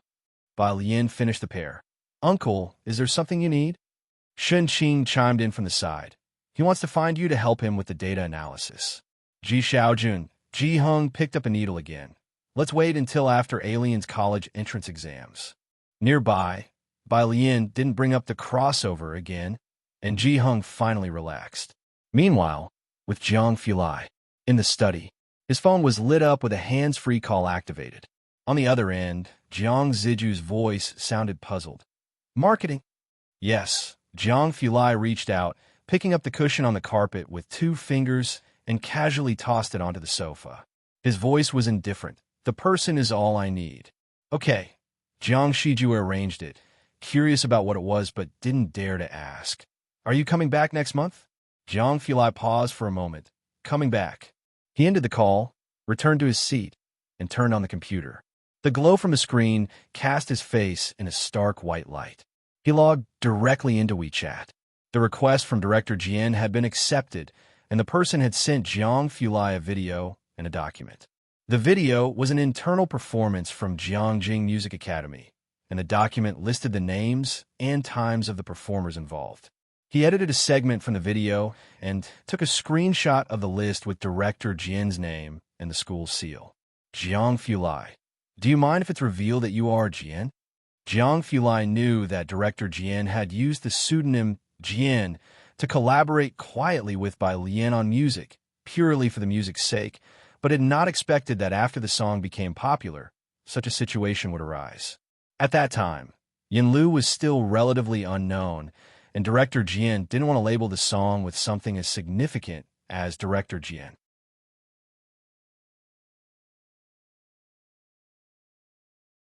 Chapter 454, 179 might be because I composed the music myself, second update, _2. After the two songs, the reputation of the lyricist and composer by Jian and Jian had already been established. They were the rising stars in the circle. Whether director Jian made a public appearance was no longer a concern. At least the new song wouldn't be tagged with director Jian. Director Jian, I don't mind. Jiang Fulai had anticipated this as well, his fingertips idly tapping on the tabletop. With no issues from director Jian's side, things would be easily manageable. The next day, Tuesday, Yin Lu's popularity was still sky high. Bai Yin received a WeChat message from Sister Xian during her afternoon class, telling her that Sister Xian had driven to Xiangqing overnight. After the afternoon classes ended, at the Zhang family's place, Mother Zhang knew Yin Lu and the others had business to discuss, so she went to sell flowers in the front, leaving the backyard and the living room for Yin Lu and the others. Sister Xian had driven to Xiangqing overnight and arrived in the morning. After getting some sleep at a motel, she didn't reach the Zhang family's place until now. Sister Xian, Sister Lu doesn't agree to post a clarification on Weibo, Huang said, having stayed up all night following public opinion, and poured a glass of water for Sister Xian. You haven't seen what people online are saying about Sister Lu. Yin Lu treated her assistant well, was approachable and not pretentious, and Huang liked this boss a lot. I know, Sister Xian said, holding a teacup and looking at Yin Lu. Did Lu Yang reject you? Yeah. Yin Lu wasn't surprised by this. He'll check with some old friends. Sister Xian took out her phone to call a friend within the circle, looking for someone to step in temporarily. As soon as the person on the other end heard it was about Yin Lu, who had been at the peak of controversy these past few days, they politely declined. Are you guys sure about recording in Xiangqing? Isn't that a bit too far? We're shooting in Xiqing recently. After hanging up the phone, Sister Xian also felt somewhat helpless. It was then that the back door was pushed open, and upon hearing the sound, Sister Xian quickly stood up. The person who entered was Bai Lian, one hand carrying a black backpack, the other holding a removed school uniform, and using her elbow to close the door as she walked in. Miss Bai, Sister Xian gave up her seat to Bai Lian, her tone full of apology. It's my fault. I've dragged both you and director Jian into this.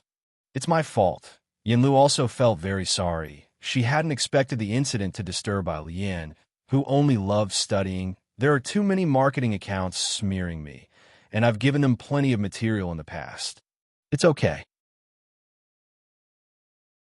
Bai Lian understood all there was to know about the entertainment industry. She didn't care much about it. Even Pu Xiaohan, who focused on making videos, was being slandered, let alone a public figure like Yin Lu. Teacher Jiang will arrange for clarifications later.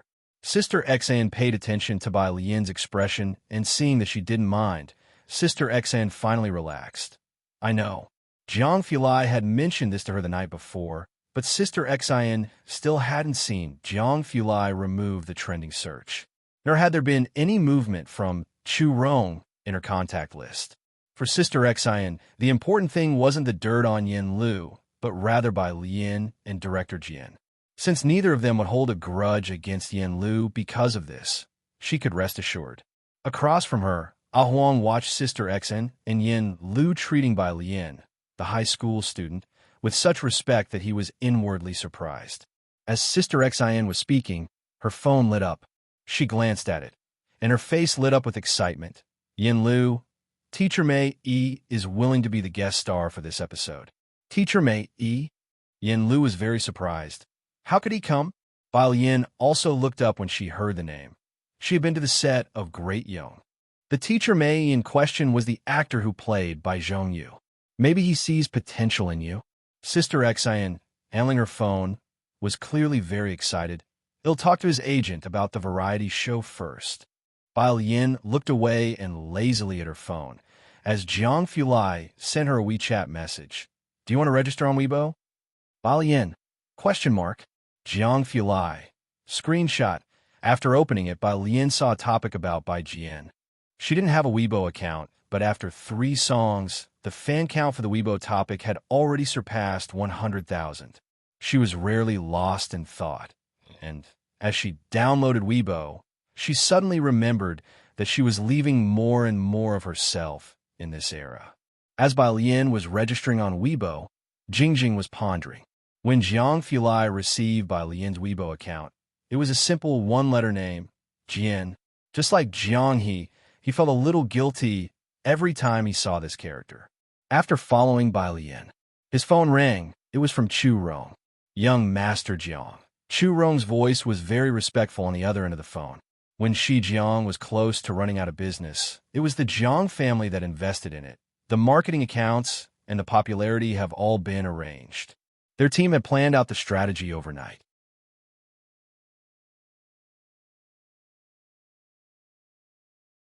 Chapter 455, 179 might be, because I composed the music myself, second update, _3. Ensure Yin Lu won't be stained by this incident, and use the opportunity to push the song to another level of popularity. Although Chu Rong didn't quite understand why such a minor incident in the entertainment industry would warrant the attention of Jiang Fulai, who is said to have been hands-off for quite some time. Jiang Fulai walked to the isolation room, his voice faint.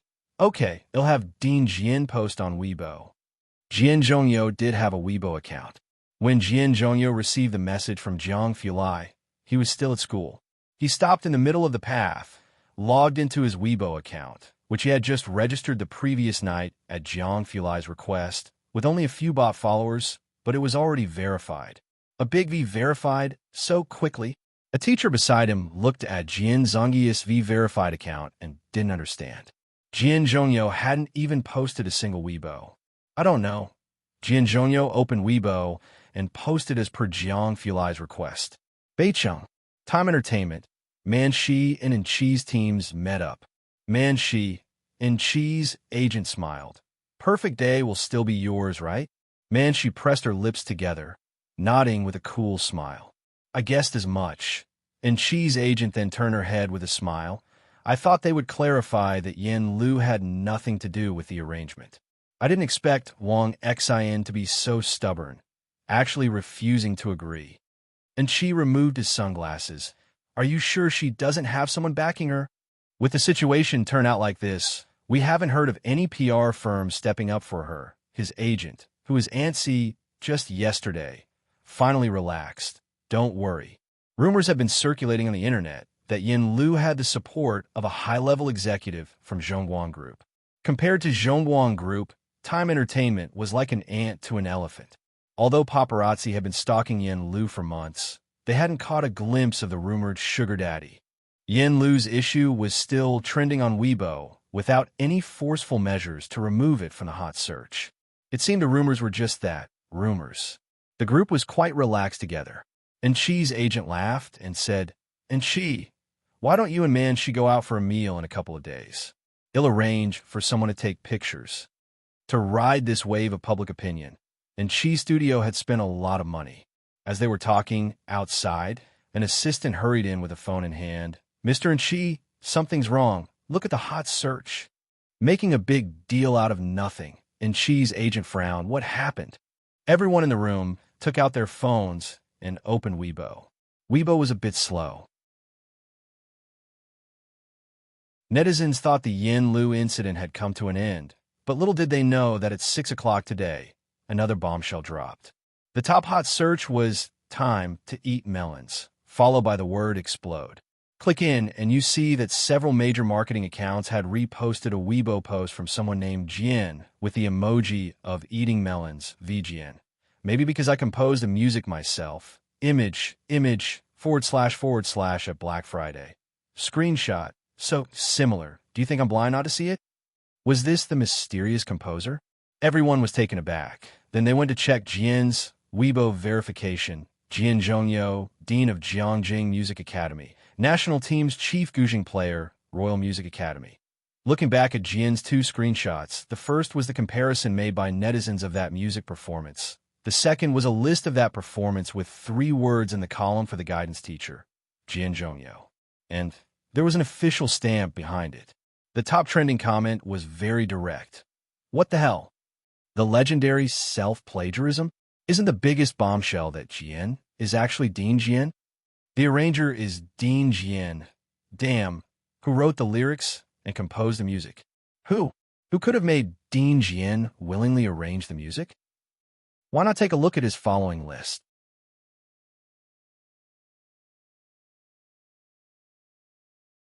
Chapter 456, 180 Regretting Not Doing It Sooner, Mysterious Composition _1.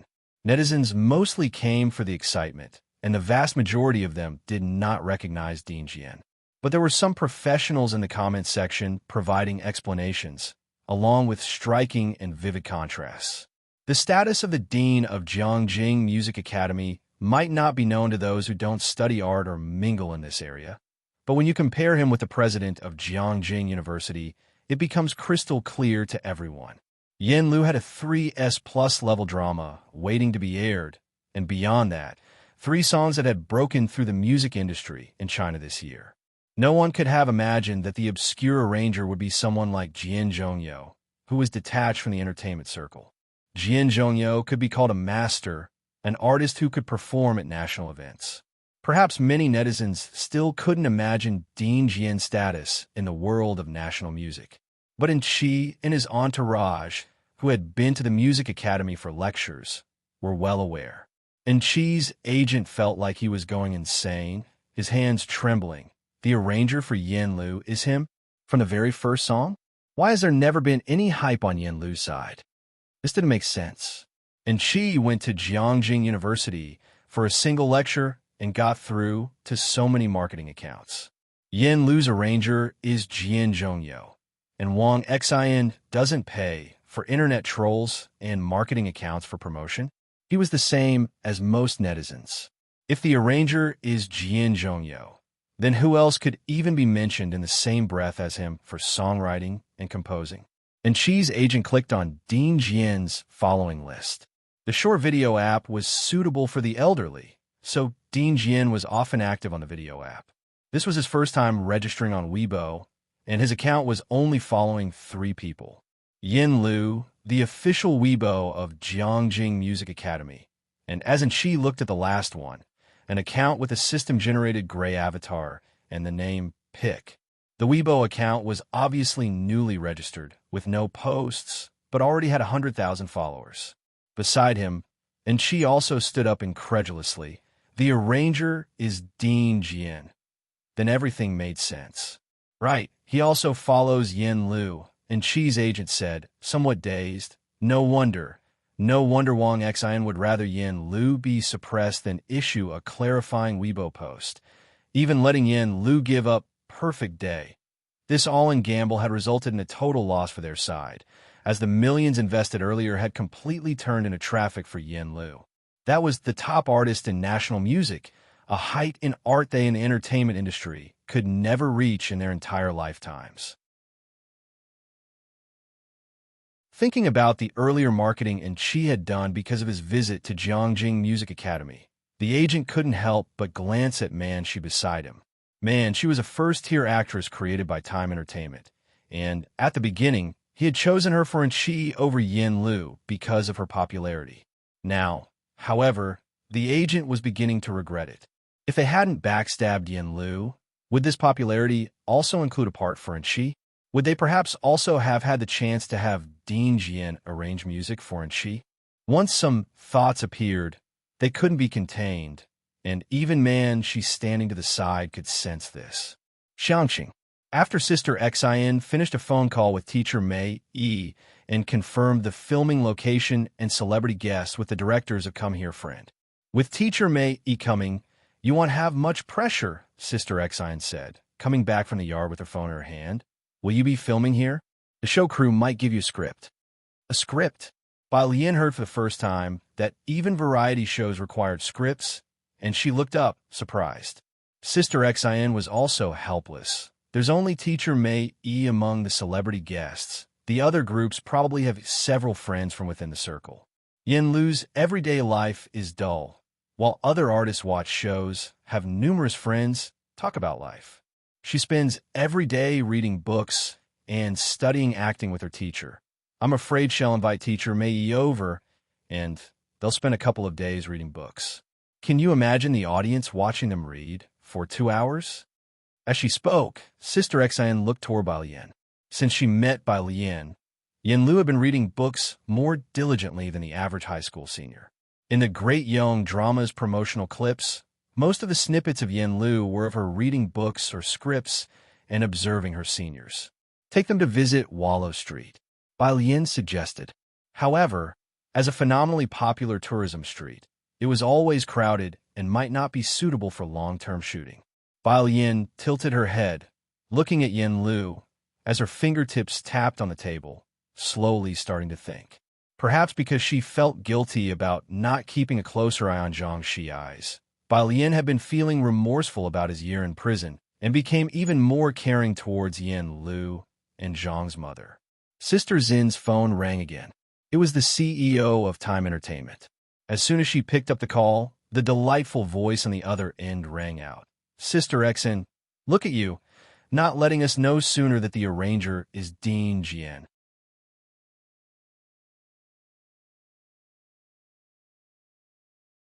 Chapter 457, 180 Regretting Not Doing It Sooner, Mysterious Composition _2. The boss politely called out Sister Exin. Wang Xin was stunned at the moment. She didn't know about Jiang Fulai's and Director Jian's plan, but when the boss mentioned it, she realized that Director Jian must have clarified the situation online. She responded with a few words, and then the boss suggested introducing a few more good friends from the industry to Yin Lu to help her with the recording of the show, which Wang Xin rejected. All right then, they'll talk to the friend from the show and get Yin Lu on for a couple more episodes. The boss didn't mind. By the way, who is the composer and lyricist for the arranger Director Jian? He was fishing for information. Regardless of the upcoming drama's performance, people in the circle all knew that Yin Lu would be popular just by her songs. Given the quality of the composing and lyrics, and with Director Jian arranging, lately, there's no one in the music industry who could compare. Sister Zin's gaze fell on Bai Lian, skillfully deflecting the conversation. The boss of Time Entertainment was also tactful, not probing further. She was on the phone, while Xiao Dian and Ah Huang next to her hadn't received the Weibo notification, but their WeChats were bombarded with inquiries from numerous friends. As soon as Ah Huang unlocked his phone, he saw a message from a friend who also worked in the industry. Yin Lu's arranger is the dean of Jiangjing Music Academy? Damn, you kept such a big secret from me. I've been worried for you for 2 days. Da Huang, am really angry now, smile. Ah Huang. Huh? At night, 10 o'clock. Back to her street bar. Bai Lian sat on a high stool, leisurely writing down her homework. The first batch of old doctors will soon get their licenses. Mao Kuan was tapping on the bar, signaling the bartender for a cocktail. Xiaoqi hasn't returned yet. The pharmacies in first-tier cities have all rejected the solid element paste. The solid foundation paste had low profits, and the market was intentionally suppressing it, but it sold well in Xiangqing among locals and tourists.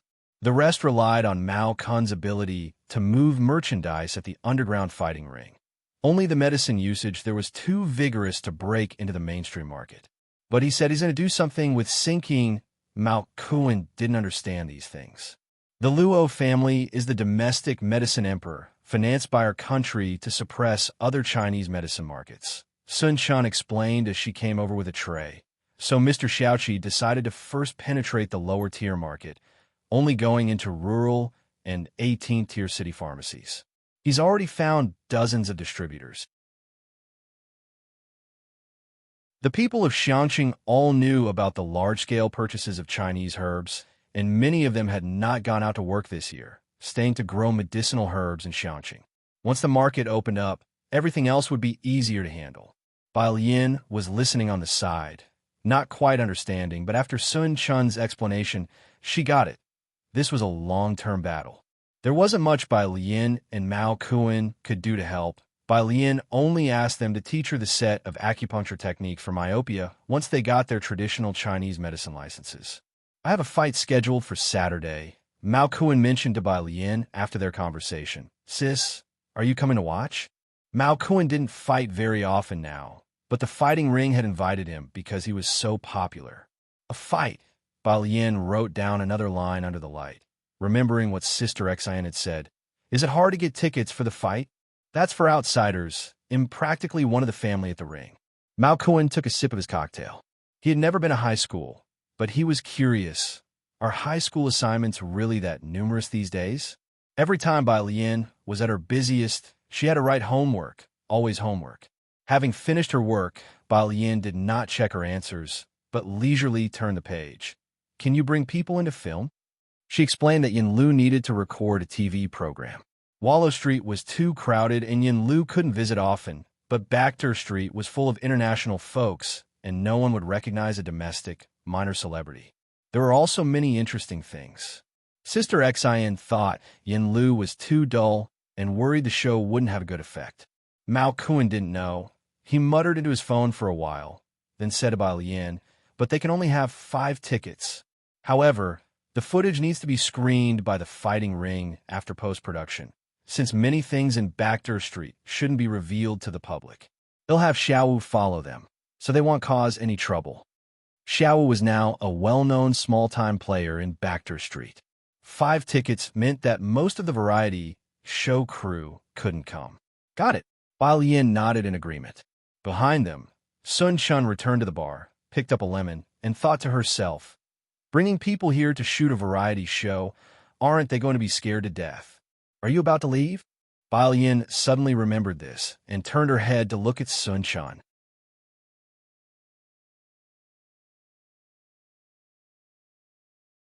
Chapter 458, 180 Regretting Not Doing It Sooner, Mysterious Composition _3. Sun Chun fetched a bottle of alcohol from behind and showed great respect to Bai Lian. Mr. Xiaoqi asked me to go to Jiangjing to mix drinks and learn a few things. The bar had a branch in Jiangjing. Bai Lian watched Sun Chun smear lemon around the rim of the glass, smoothly flipping it in the air. The bar's lights shone on Sun Chun's seductive face as she moved with grace and ease. Would drinks made like this taste better? She picked up the drink Sun Chun had mixed for her. It was very mild, quite different from the alcohol she was used to. Beside her, the male bartender handed over his own mixed drink to Mao Kuan with a look of grievance. Mr. Mao, why does Miss Bai only drink what Sun Chun mixes? Is mine not tasty? Mao Kuan glanced at Sun Chun and then at Bai Lian. No, it's also possible that yours just doesn't look as good. Thursday. Su Nanjing drove Bai Lian back to Pure Street. In most cases, Su Nanjing had replaced Ming Dongheng as Bai Lian's chauffeur. We'll go to Bacter Street to watch the fights this Saturday. Su Nanjing stopped the car at the intersection and looked back at Bai Lian. Bai Lian, little sister, do you want to go? It's a rare opportunity. I only got it through Chail. In the passenger seat, absorbed in Weibo, Xiao Bingwen lifted his head and hesitated. It's too bloody, better not. It was a mess there too. Su Nanjing realized and looked in the rearview mirror at Bai Lian, who was reading her book obediently. That's right, Bai Lian, little sister, you should focus on your studies. Bai Lian lazily responded with a hum. The car speakers were playing a loop of 3 songs by Yin Lu, connected via Bluetooth by Xiao Bingwen. As Su Nanjing started the car, he asked, do you like Yin Lu that much? Xiao Bingwen returned to WeChat to message Lung Shuha. Xiao Bingwen, I can't believe your teacher is involved. Lung Shuha, she has the talent. It's rare for someone to have arrangements done by the teacher. I wonder who the composer is. You don't get it. Xiao Bingwen held his phone. If you knew who did the arrangement, it would shock you. Su Nanjing wasn't interested in the entertainment circle. He was preoccupied with dealing with Chail's matter recently, or thinking about how to formally introduce Bai Lian to the Su family, or how to introduce the Emperor's mother to Bai Lian. Messages hit the wall. "Who is it?" Su Nanjing replied nonchalantly. "Dean Jian," Xiao Bingwen whispered with a mysterious tone. "Shu's teacher." Ah! Although Su Nanjing had heard of these two, he had never met them and was quite surprised. "He's arranging for a star?" "Yes," Xiao Bingwen sighed. "Everyone's guessing who the mysterious composer is." They're definitely not any less talented than Dean Jian. This has been a frenzy in both the music industry and entertainment world. Xiao Bingwen was close to Lung Shuha and naturally understood music too. The fact that Yin Lu's 3 songs were such a hit already illustrated the composer's abilities. After Dean Jian appeared, even Lung Shuha and his circle were guessing who the lyricist and composer were, not to mention others. Su Nanjing also found it unexpected, then remembered something and explained to Bai Lian in the back seat. "Dean Jian, that's the teacher who's really good at gouging. Bai Lian, little sister, when you go to Jiangjing, I have a surprise for you." He recalled something Gao Yin had told him. In the back seat, Bai Lian lazily turned a page.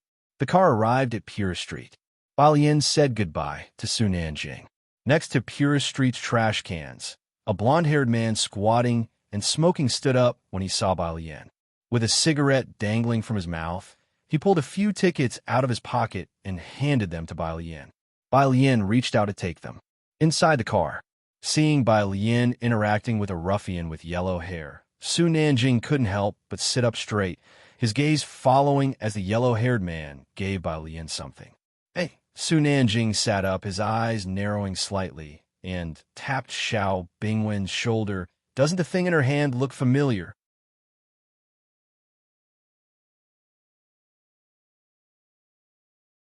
Chapter 459, 181st Annual Feel-Good Article.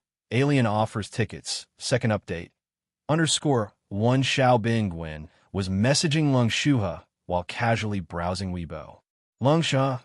Link. Lung Shuha.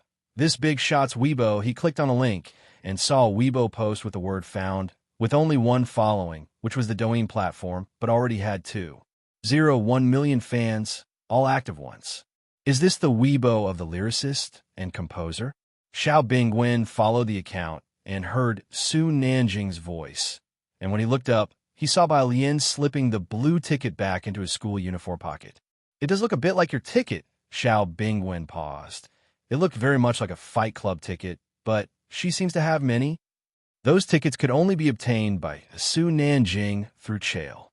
The Chen family might also be able to get them since it said they have a senior brother in the Fight Club, but Su Nanjing and Xiao Bingwen were not familiar with them.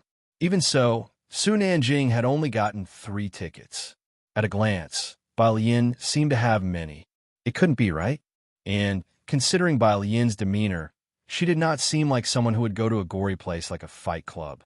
It seemed he sensed their gaze. The blonde guy smoking looked up and smiled at Xiao Bingwen and Su Nanjing. He wore a black t-shirt with a skull pattern and a silver necklace around his neck, exuding a vibrant vibe.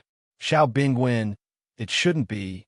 The next day, Friday, Bai Lian sent the organized data to Hewan. Hewan sent her a message of thanks. Through a long corridor, the Research Institute office. Wearing a blue radiation suit, Hewan stood in front of all the team members, listening to Jiang Fulai speak.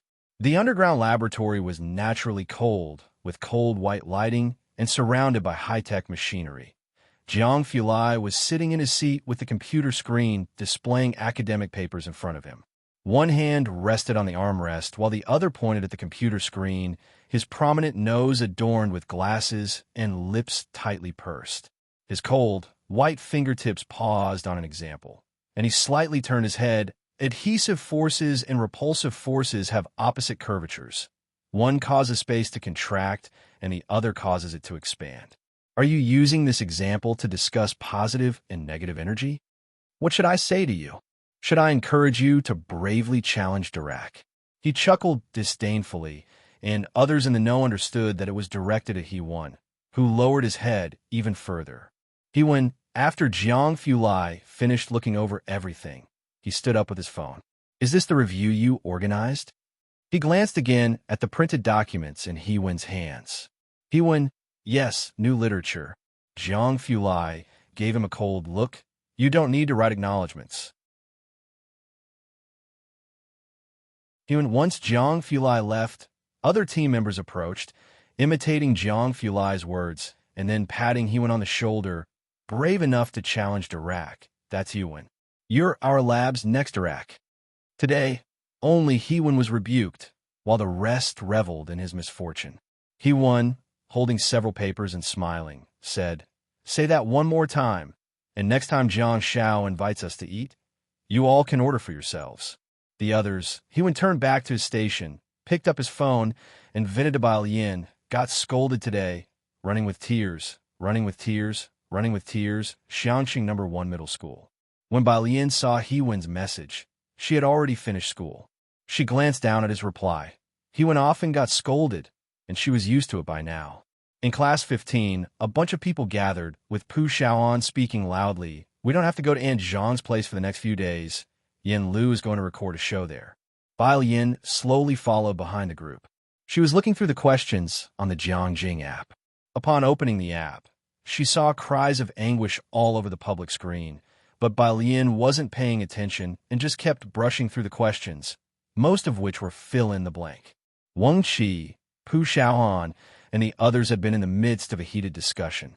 That was until they saw the person standing at the doorway of the bubble tea shop, and their voices subconsciously quieted down quite a bit.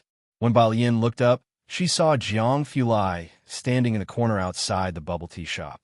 School had been out for a while, but there were still plenty of people at the bubble tea shop. Jiang Fulai stood in the corner about 2 to 3 meters away from the doorway, where the warm light of the setting sun slanted down through the roof. He was clad in a black jacket, the zipper left undone to reveal the snow-white t-shirt underneath, with his fringe longer than his eyebrows, casually swiping his phone screen, looking both disengaged and aloof. As Ning Xiao and Tang Ming passed by, they respectfully greeted Jiang Fulai.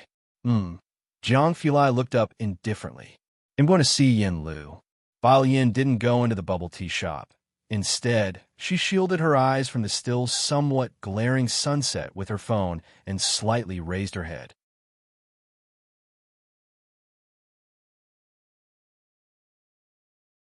Chapter 460, 181st Annual Feel-Good Article. Alien offers tickets, second update. _ to Zhang Mama's house is just ahead. Jiang Fulai walked a bit further ahead, blocking the sunlight. Let's go then. He accompanied Bai Lian there. Did you curse at Hewen today?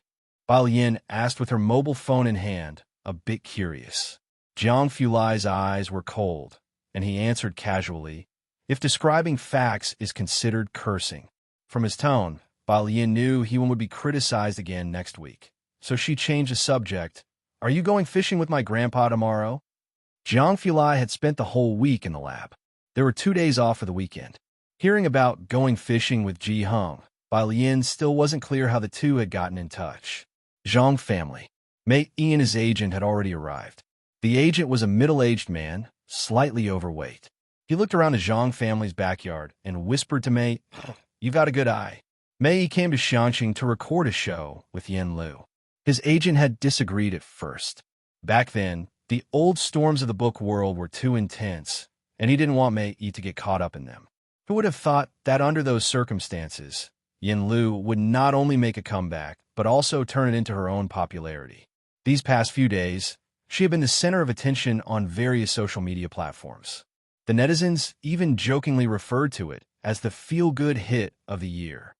Mei Yi, who was 30, was dressed in a sporty outfit, looking handsome and poised. Upon hearing that, he simply smiled and did not speak. However, this show's main goal is to create opportunities with Yin Lu. Mei Yi's agent was also aware of Yin Lu's personality. Wang Xan said she's dull, and the show's effect would probably be quite ordinary. Besides that one street, there's nothing particularly interesting in Xiangxing. Just take it as a vacation. Mei Yi and Yin Lu weren't familiar with each other to begin with, and describing it as ordinary was already putting it mildly. Cameras were being installed in the hall and Yin Lu's room. They were starting to record the show tomorrow. The director of Come Here Friend was talking to Sister Exine. Don't worry, we'll try to edit it to make it more interesting. But apart from A.E., doesn't Yin Lu have any other friends inside or outside the industry who can appear on camera? Next to them, Ah Huang and Xiao Dian were helping clean the living room, and upon hearing this, thought of that group of students from Xianqing No. 1 High School. They did have friends, just not famous ones. They'll ask, but they probably don't want to be on camera, Wang Xian said with a smile, somewhat wistfully. She also has a few friends outside the industry. If Bai Lian were willing to appear on camera, the viewership would definitely be extraordinary. And then there was Jiang Fulai. Without mentioning anything else, just them showing their faces would basically outshine the current trending celebrities in terms of looks. But to ask them to appear on camera, who could have that much clout? All right then, the director said, somewhat regretfully. He looked down at the program recording plan he had given to Yin Lu. Shopping, moving flowers, selling flowers, studying. There wasn't anything fresh and eye-catching to show. He really wanted Yin Lu to invite Dean Jian over. That would guarantee explosive ratings, but both Yin Lu and Wang Xian avoided the topic of Dean Jian. Of course, the director was disappointed. Zhang Mama had returned to her hometown the past 2 days, leaving the place to Yin Lu, who came out with a flower pot. Speaking to Mei Yi, we'll go shopping first tomorrow morning, then buy groceries in the afternoon to cook. Mei Yi's agent listened to Yin Lu's lackluster plan without surprise. Why don't you invite a couple more friends over? Otherwise, it'll be awkward having just you and Mei Yi eating alone. Mainly because Mei Yi was a guy. Yin Lu was about to reply. Someone knocked at the door from outside. She set down the flower pot and went to open the door. Mei Yi and his agent both glanced toward the door. Outside stood 2 people, a man and a woman. The girl, dressed in a loose school uniform, casually twirled a mobile phone in her hand, her almond eyes slightly squinted, looking very laid back. Her skin was exceptionally pale, her hair lazily held up behind her head with 2 wooden hairpins, backlight by the glow of the evening sky, wearing no other adornments. She seemed as though she were standing in a colorful comic book. She slightly tilted her head to speak to the man beside her. The man by her side wore a dark coat, looking cool and distant. His features were pleasing, but too aloof, with a strong presence that made it difficult for one to look directly at him. Miss Bai, young Master Jiang. Yin Lu opened the door, greeting the 2 in a soft voice. In the living room, Sister Xian saw Jiang Fulai and Bai Lian outside, dropped the conversation with the director, and ran out to greet the 2. The director, seeing Bai Lian and Jiang Fulai for the first time, was taken aback by their appearance. Having been around the entertainment circle for so long, such looks were rare, not to mention their charisma. Who are they? The director asked Mei Yi. Mei Yi's gaze fell on Bai Lian. They're friends of Yin Lu. He had seen Bai Lian on set before, and everyone present was shocked by that sighting. Seeing her once was unforgettable. Mei Yi's agent wasn't much involved with filming and hadn't met Bai Lian or Jiang Fulai. He asked, non-celebrity friends? Are they here to steal the spotlight, or does Time Entertainment plan to debut them? With their looks, Time Entertainment would have struck gold. If they were non-celebrities, he was ready to make an offer. At the doorstep, Bai Lian didn't seem to have any intention of coming in. She stood there, talking to Yin Lu. You're just going to buy groceries and cook tomorrow afternoon? Didn't Sister Xian say that would be boring? Sister Xian, feeling helpless, deliberately lowered her voice. The director said the same, but there's nothing we can do about it. This is all we have here. Miss Bai, would you like to bring some of your classmates over tomorrow afternoon? Jiang Fulai, with one hand in his pocket, just stood by Bai Lian without speaking. No need. Bai Lian shook her head, taking several tickets out of her uniform pocket and handing them to Yin Lu.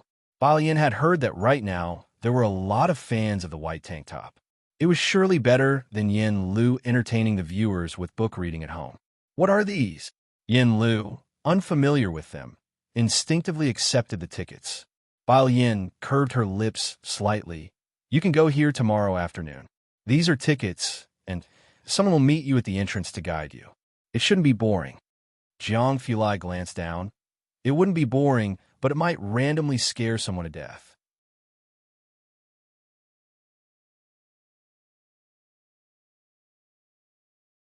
Chapter 461. Mysterious Guest _ one introduced by 182 Jiang. She would describe this using the words, not boring. Those who can get to the fighting arena on Bakhtur Street more or less have some connection with Bakhtur Street. Ordinary people don't dare to enter, and there are many urban legends about Xiangqing. That's why most of the fighting arena is only broadcast on platforms. Not to mention domestic variety shows, even those from other countries, none has ever recorded a show on Bakhtur Street. Who would have the guts? Miss Bai really knows how to give out tickets. Jiang Fulai retracted his gaze. Okay, we'll take them there tomorrow. Although Yin Lu was a few years older than Bai Lian always listened respectfully when Yin Lu spoke. She took the tickets and looked down at them. Can this event be broadcast? The date and location on the ticket indicated it was a fight. The arch-shaped entrance printed on the front was majestic, the likes of which she had never seen before. Yin Lu had left Xiangqing since she was little and didn't know much about it. Only today did she find out that there was such a large-scale fighting arena here. Taking teacher Mei Yi to watch a fight was better than staying at home and having an awkward chat. It could be broadcast, but only 5 people are allowed in. Bai Lian put her hand back in her pocket, her eyebrows raised lightly. You decide which 5 people will go. Give me the list tonight, and it'll lead the way tomorrow. Yin Lu just nodded. It sounded very strict. Are you going to the east side of the city tomorrow? Jiang Fulai asked leisurely after the two had finished speaking. It was already a hot spot for new internet celebrities, and the production team wanted to catch some popularity. Yin Lu was very direct. I'm also promoting my hometown in passing. Okay. Jiang Fulai tapped on his phone. Seemingly unconcerned, someone will contact you later to arrange your filming for tomorrow. Yin Lu replied with a single word, all right. Cameras were being installed in the yard, and Bai Lian did not enter with Jiang Fulai. After she gave the tickets to Yin Lu, she left with Jiang Fulai. When the director saw the two who were both so outstanding leave, and that imposing man was left with only his back in sight, he jogged over. Yin Lu, were those two also your friends? Did you invite them to your place as guests? Those two could also create a trending search on social media. The entertainment industry hasn't seen such divine beauty yet. Sister Xian looked at the director as if to say, you dare to think big. Even the head of the Jian Institute was more reliable than those two. No. Yin Lu also rejected the suggestion, and then, holding the tickets, she showed respect to Teacher Mei. After visiting Wallow Street and Peace Street tomorrow, I plan to take Teacher Mei Yi to watch a fight. Is that okay with Teacher Mei? Mei Yi's smile was warm as he shifted his gaze away from Bai Lian. I'm fine with anything. You set the schedule at your convenience. Mei Yi's manager showed no interest in the fight, merely glancing at the ticket. Bakhtur Street? Where is that? Never heard of it. Almost everyone present hadn't heard of this place before. The director took out his phone and searched the map. It was off the beaten path, but it indeed existed. Only 5 people can enter? Yin Lu, do you have a number of this fighting arena's owner? I want to talk to them. See if we can bring a few more people and in turn promote their fighting arena. If only 5 people can enter, there wouldn't be many photographers they could bring. The director also wanted to shoot more footage. Yin Lu looked down at the ticket, which had a customer service number that seemed like an overseas one. She handed it to the director. You ask them. The director took the ticket, looked at the number, and immediately took out his phone to make a polite call to state their intentions. Sir, the person on the other line smiled. Don't joke like this next time. Voices came faintly from the other side. Whose call is that? Someone who didn't get a ticket calling to make a fuss. The director, who was making a fuss over not getting a ticket, since they were going fishing tomorrow, Jiang Fulai planned to explain all of Ning Xiao and Tang Ming's difficult problems tonight. After finishing her part-time job, Yang Lin was enthusiastically kept by Pu Xiaohan to do problems. You'd have to turn on a light to do homework at home, which is a waste of electricity. Here, so many people are together. You can ask them about 3 problems and save on your electricity bill. Pu Xiaoan had now mastered the essence. Yang Lin was hard to approach. In more than 2 years as classmates, she only accepted favors from Bai Lian, and that too under the premise of repaying. Even after learning about Yang Jianpei's situation, Pu Xiaoan continued to treat Yang Lin with her previous attitude. Yang Lin stayed and sat at Jian's table to do her homework. 11 o'clock. Outside the milk tea shop, Su Nanjing, who had just parked the car, was shocked to see the opposite side. Xiangcheng's students were also this studious? They were still doing homework together so late. It wasn't until close to midnight that the group began to pack up. Su Nanjing opened the car door and got out. It was quite late, and only the elongated shadows of trees lined the road, with few cars in sight, making it exceptionally quiet.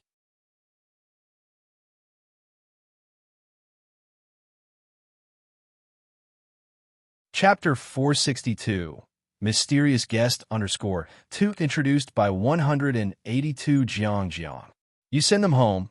Jiang Fulai glanced at the car Su Nanjing drove today, a 4-seater, referring to Pu Xiaoan, Yang Lin, and Tang Ming, who lived in the same direction. It was too late today, so Jiang Fulai didn't let them go back on their own. Jianzhi picked up his phone. They'll call a car to go back. Don't worry him of age. Jiang Fulai nodded slightly. He himself was taking Ning Xiao and Bai Lian home, as they were also in the same direction. Yang Lin wore black glasses, her hair longer than her eyes, and she silently picked up her backpack, quietly refusing as Pu Xiaohan quickly wrapped an arm around her, stopping her from leaving. I'm scared to ride with 2 men. Su Nanjing, Tang Ming's home was very close, just a 5-minute ride. Due to Pu Xiaoan's fear, Su Nanjing went out of his way to drop her home first. Only after seeing her turn on the light and wave from above did he drive towards the 2 building. Pu Xiaoan lived in a complex where the car could stop downstairs, whereas Yang Lin's place was in the 2 building which the car couldn't enter. At midnight, the streets were still bustling with people gathering together. Some were shirtless, others sat on the ground playing cards, and some were cleaning up trash. Seeing a pricey car pull up, many people looked over. Su Nanjing got out with a pack of cigarettes and followed Yang Lin inside after turning off the engine. Yang Lin turned to look at him frowning, and Su Nanjing bowed his head to light a cigarette, with smoke rising. Sister Bai Lian asked me to escort you to the building in trance. By the time Bai Lian got home, it was past midnight. She returned later than usual, and Ji Hung had not waited up for her, having gone to sleep early. A lamp was left on in front of her door, and the courtyard lights were dimly lit. Bai Lian glanced at Ji Hung's room, guessing he had fallen asleep, so she didn't bother him and opened the door while looking at her phone. On her phone, Yin Lu had already sent over the list of 5 persons along with their identity documents. She took a screenshot and forwarded it to Xiaowu. Ordinary people needed a pass to enter back to her street. After replying, she went to take a shower. After her shower, she used a white towel to dry her hair and walked over to the dressing table beside her bed. She lit the sandalwood with a lighter, and a faintly scented smoke began to curl up. Finally, it diffused throughout her modest room. She just leaned against the dressing table. The sedative incense didn't have much effect on her, but as she breathed in the wisps of smoke, her tense nerves relaxed slightly. At least, she didn't have nightmares as often as before. Her phone on the desk vibrated several times. Bai Lian took down the towel. Everyone in the group was checking in, saying they had gotten home. Jiang Fulai also sent her a message, got home, and he sent her a picture of Jiang. He's sleeping under a cabbage blanket. Bai Lian looked at the picture for a while, then pressed on her phone and replied with a number.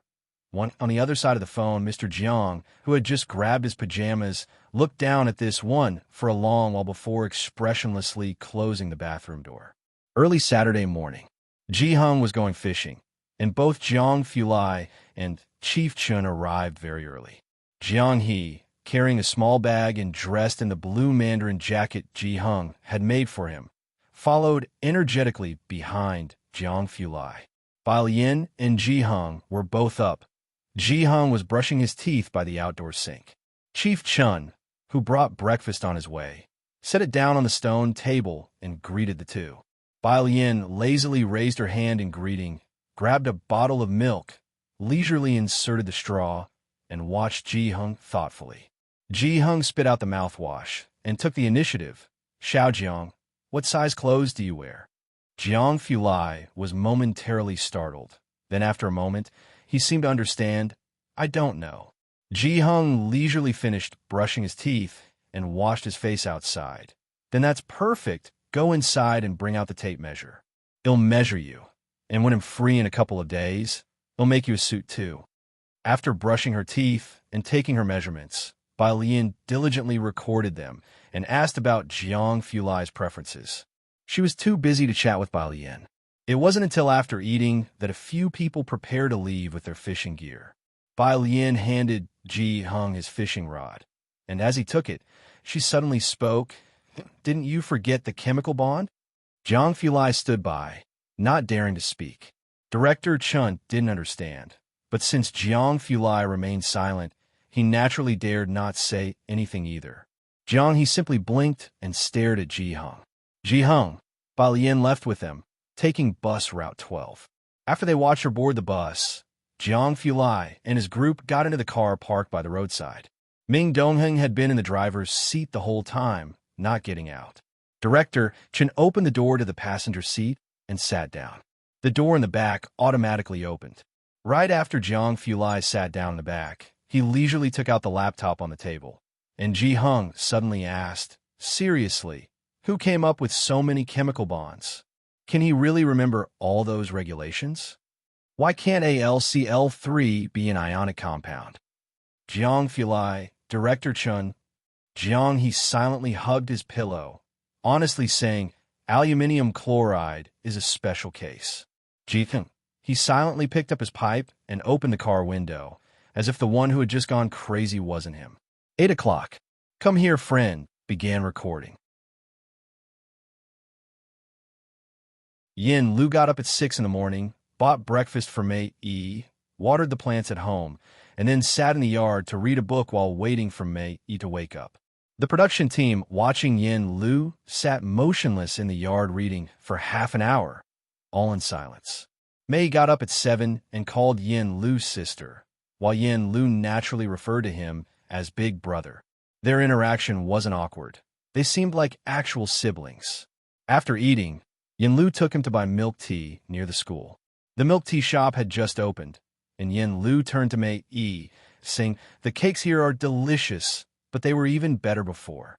The shopkeeper recognized Yin Lu and Mei Yi and excitedly said, yes, Mr. Kai's cakes are delicious. You can buy them here next month. Mr. Chi? The director was somewhat puzzled, wondering if it was common to call a pastry chef Mr. Chi in Xianqing, which seemed very civilized. The others didn't ask much about this Mr. Chi, as he was just a cake maker. After all, after buying the milk tea, Yin Lu took them to City East Wudong Street, saying on the way, someone will meet us at the final stop. The production team thought it was someone arranged by Yin Lu and didn't pay much attention. Determined to bond with Yin Lu's side, Mei Yi's agent didn't leave during the show and kept talking with Xian's sister while heading to the destination. Is Yin Lu familiar with her songwriter? Xian's sister laughed. Pretty familiar. From a certain perspective, they could all be considered to have a life-and-death relationship. If the songwriter shows up, this episode will definitely hit big, Mei Yi's agent sighed. After Dean Jin appeared, a bunch of people online were guessing about the songwriter. When the car reached the intersection at Xiang Mountain Avenue, it being Saturday, Lao Street was bustling, and a few casually dressed people stood at the side of the road, led by a middle-aged woman. Behind them, the director had just gotten out of the car, eyeing the woman's plain face and contemplating her likely being the meet-up person Yin Lu mentioned, not too concerned. Who's this?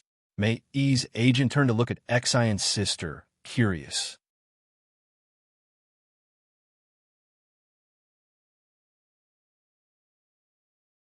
Chapter 463, Directors Group 183. Oh no, we have to cut here today. Second update, _1.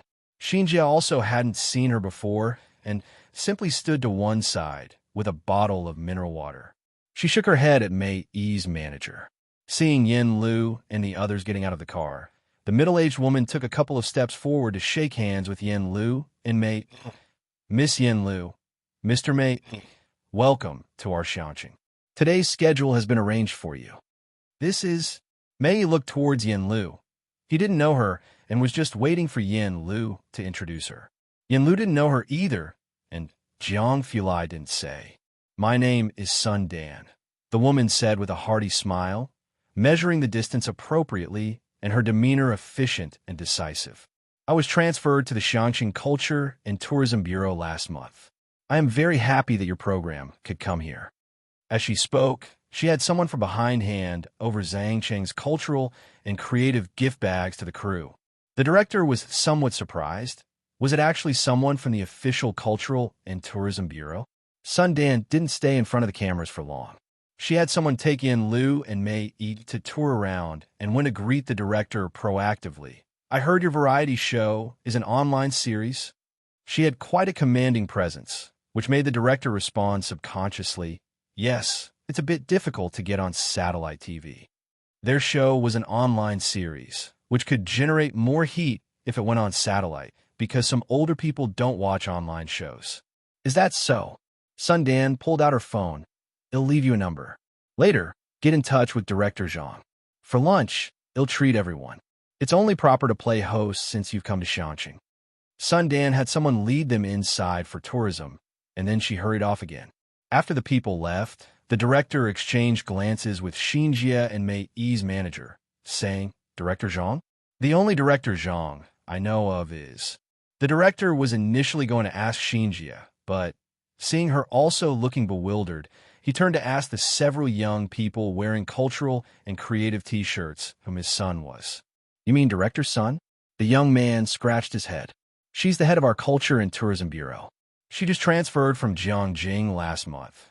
She used to be with the Jiangjing Cultural and Tourism Bureau. The logistics department was very quiet. At first, no one, including the director, spoke. Someone from the Cultural and Tourism Bureau? 2 minutes later, the director realized what had happened and subconsciously looked at Xinjia. My Xinjia, why didn't you say something sooner? Come here, friend, an online variety show. Although popular, how did it catch the attention of the Culture and Tourism Bureau? And this Miss Sun is from Jiangjing? She knows Director Zhang? Mei Yi's manager was also shocked. It was one thing for Dean Jian to be an official figure, but now another official, more proper official had shown up, and they were going to treat them to lunch. Xinjia, you ask her, but whom should she ask? Was my attitude just now a bit rude? The director asked, now fully aware of the situation. Bai Lian spent the entire day studying in the library. On the weekend, Yang Lin had 2 part-time jobs and left with her backpack at 3 in the afternoon. Jianjia had developed the habit of reading every day and asked Bai Lian quite a few questions today. Ji Heng and Jiang Fulai caught quite a few fish today and invited Bai Lian's classmates over for dinner. A little after 4 in the afternoon, Bai Lian led them back home first since Pu Xiaoan planned to film a day in the life of a fish video and include it in Ji Heng's current edit. Pu Xiaoan had taken the filming of the video for Ji Heng's and the 3 embroideress's graduation gowns very seriously. It required 3 months of filming, and she planned to make a 20-minute video. Thus, there was plenty of material to gather. In the yard, Bureau Chief Chen was still showing the fish he caught to the children who had come back, one by one on the ground. Xiaodang, look, these are the fish I caught, Bureau Chief Chen told Tang Ming. Tang Ming gave a deep in response. Bureau Chief Chen looked at him oddly. Are you okay? Not getting the feedback he was hoping for, Bureau Chief Chen simply stopped talking to him. Ning Xiao was even more silent than Tang Ming. So Bureau Chief Chen went to talk to Pu Xiaoan. This one I caught. This one is by Master Jiang. This is Uncle Ji. Pu Xiaoan was very considerate to Bureau Chief Chen. She captured footage of the fish he caught with her camera. After showing his friends, Bureau Chief Chen saw Jiang Fulai casually holding a basket of vegetables. In a jolt, he quickly stood up. You and Miss Bai should rest. I will take over the cooking. Bai Lian handled the knife, slowly sizing up the fish. The back of the knife gleamed coldly. It made it seem as though she was about to dissect the fish into pieces. Upon hearing, she looked over at Bureau Chief Chun, raising an eyebrow. You? Certainly, said Bureau Chief Chun with confidence. He had specifically consulted with Qi Lu before returning to Jiangjing, so he set the basket aside and took the knife from Bai Lian's hand. Don't worry. If worse came to worst, he would video call Qi Yundai. Bai Lian stood aside, watching Bureau Chief Chun skillfully slice the fish into fillets, and that's when she believed him.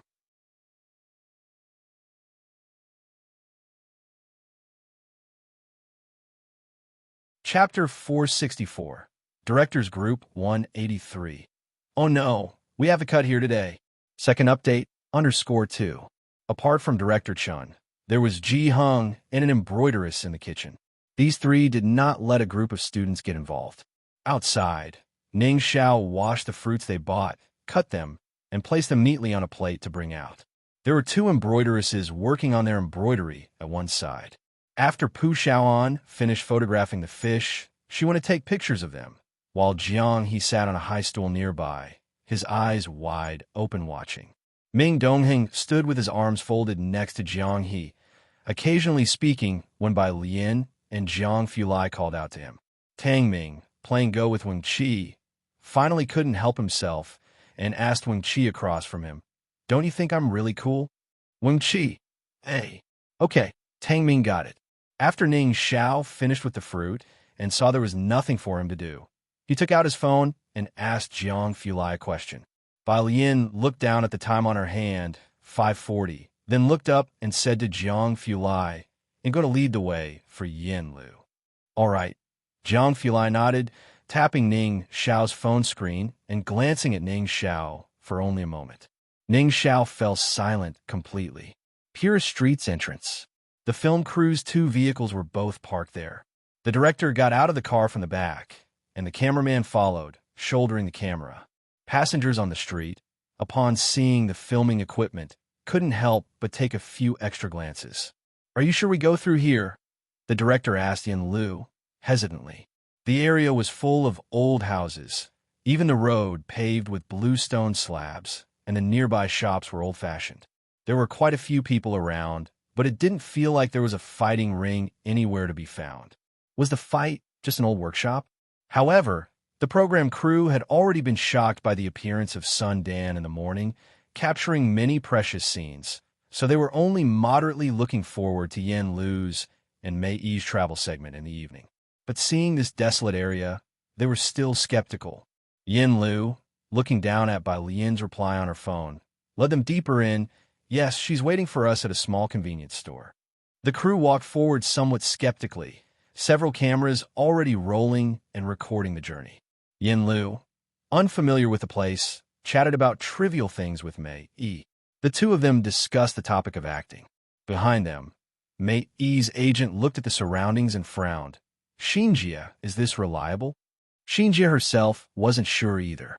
The group had only walked a few steps when they saw Bai Lian up ahead. She was dressed in a blue stand collar top with a white long skirt beneath. Her hair was half tied back, and she was holding a red Wangzai milk, talking to the store owner, leaving everyone with just a view of her profile. At dusk, in the ancient alley with its lingering charm, a gigantic old tree stretched its lazy branches into the lane, casting a background of hazy glows and mists.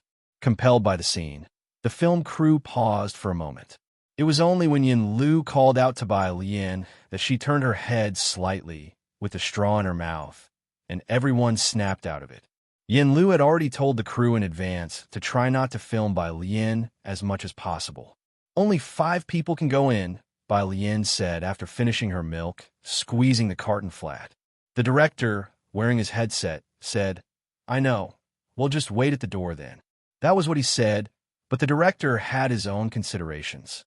He had brought cash, planning to negotiate a bit with the staff at the door or to buy out others' tickets at several times the price to sneak a few more people inside. Bai Lian tossed the milk carton into a trash can nearby.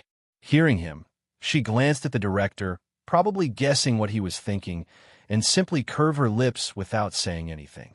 She led the group towards the Qingshui Bridge.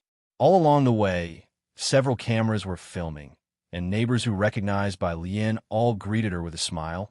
"What's this for, a TV station?" The crew captured these genuine reactions of the passers-by. "These are all my neighbors," Bai Lian said to Yin Lu and Mei Yi. Mei Yi looked at Bai Lian and smiled. "You seem to be quite popular." The walk was a bit long, and as they approached the Qingshui Bridge, a middle-aged man with a scar on his brow, giving him somewhat formidable air, slowly walked towards them while looking at his phone. The crew gave him a wide berth.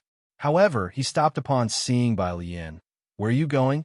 "Didn't Ning Xiao say you would be having dinner at your grandfather's house?" "I'm taking people to Bacter Street. They'll be back soon," Bai Lian answered him slowly. Then she turned to introduce him to Yin Lu and Mei. "This is Uncle Wang, my classmate's uncle." "Hello." Mei Yi and Yin Lu greeted politely. "I see." Wang Yufeng looked at the director and his crew, grinning. "Then you go ahead. I have to get fish soup from your grandfather's house." All around were Bai Lian's neighbors. The cameraman, knowing Wang Yufeng was one of the locals, didn't film him but focused on Mei Yi and Yin Lu instead, although some of the other cameras captured Wang Yufeng's figure from behind.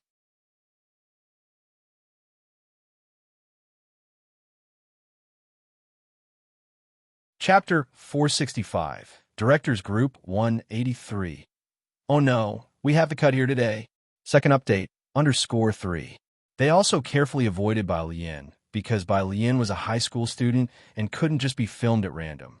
Behind them, the director took his gaze off Wang Yufeng and spoke to Sister Xian and the others. This Bai student has so many friends, it feels like the whole street knows her. There just weren't any funny moments. The evening's outing was indeed a bit boring.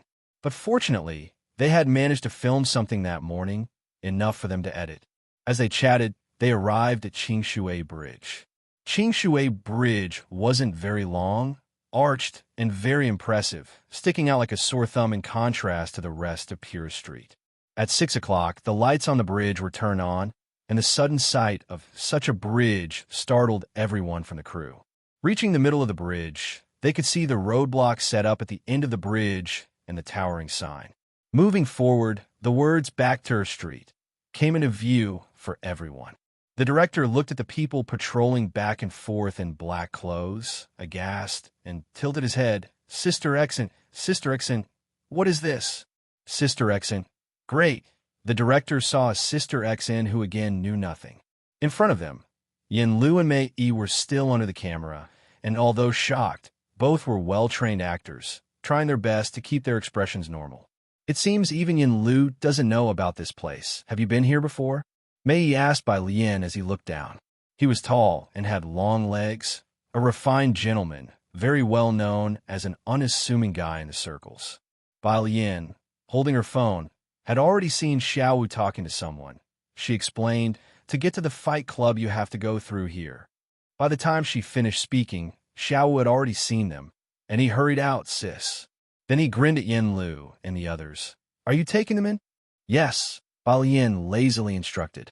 Although Bacter Street often saw fights and brawls, no one dared bother the people from the bar and the auction house. "Call me if there's any trouble." With his striking red hair, Xiao Wu assured her, "Don't worry." As the two talked, the crew nearby was silent, not daring to utter a word. Xiao Wu had already prepared access passes for 5 people ahead of time. He asked the 5 people to come out and enter with him. These 5 were Yin Lu, Mei Yi, the director, and 2 cameramen. The director stiffly followed Xiao Wu, and suddenly one of the staff members remembered something. "Director, didn't you say you'd bribe them to let us all in?" "Director, annoying, what's with all this bribing? Do you think you're the only one who can talk?" After watching them go in, Bai Lian slightly turned her body and lifted her chin towards Sister Exon. "Do you want to wait here or go back?" Sister Exon snapped out of her daze and replied, Let's go back." Inside, the director was flanked by 2 cameramen who dared not record the show at this time, and quietly set down their cameras, nervously following Xiao Wu inside. These were people recommended by Bai Lian, so Xiao Wu was very polite to them. The group passed the checkpoint and saw the vast Bacter Street and the Qinglong Bar directly ahead. Xiaowu enthusiastically explained Backter Street to Yin Lu and Mei Yi, and seeing that the two cameramen hadn't started recording yet, he scratched his head, somewhat puzzled. Aren't you here to record a show? Go on, record, it's fine. As he spoke, the cameramen, including Yin Lu and the director, noticed a towering hulk of a man passing by with gun holsters strapped to both knees. The cameramen who had just nervously lifted their cameras put them down again. The director looked stiffly at Yin Lu. He was going to lose it. What kind of place was this? Did May not mention this kind of situation? They're not going to cancel here today, right?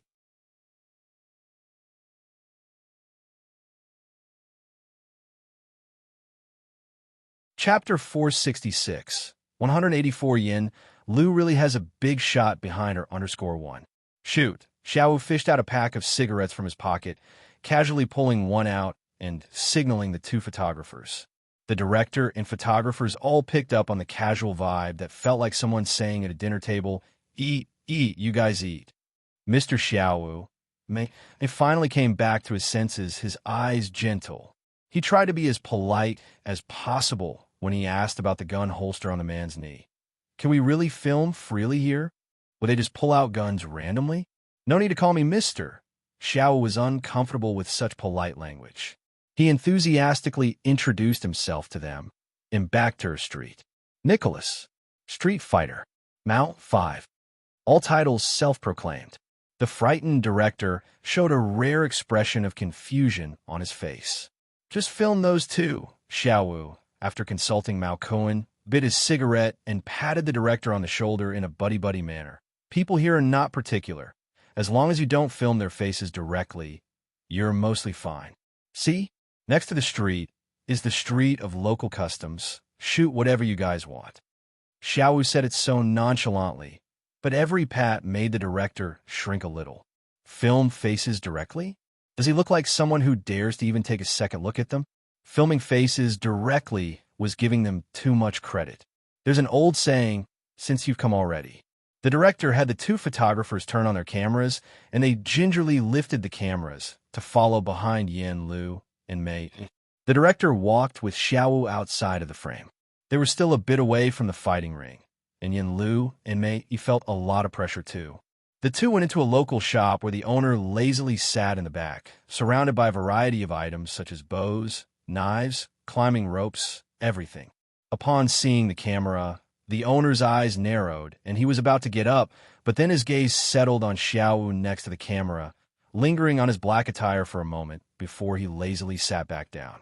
After filming local life, the group finally reached the fighting ring through a long, narrow alley.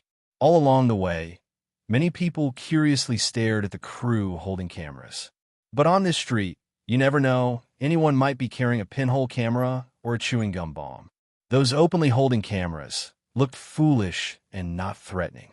Of course, that's because when they saw Xiaowu, they recognized him as someone from the Qinglong bar, so they treated it like a show.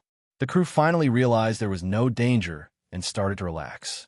As they followed the winding path, the crew finally saw the semicircular fighting ring.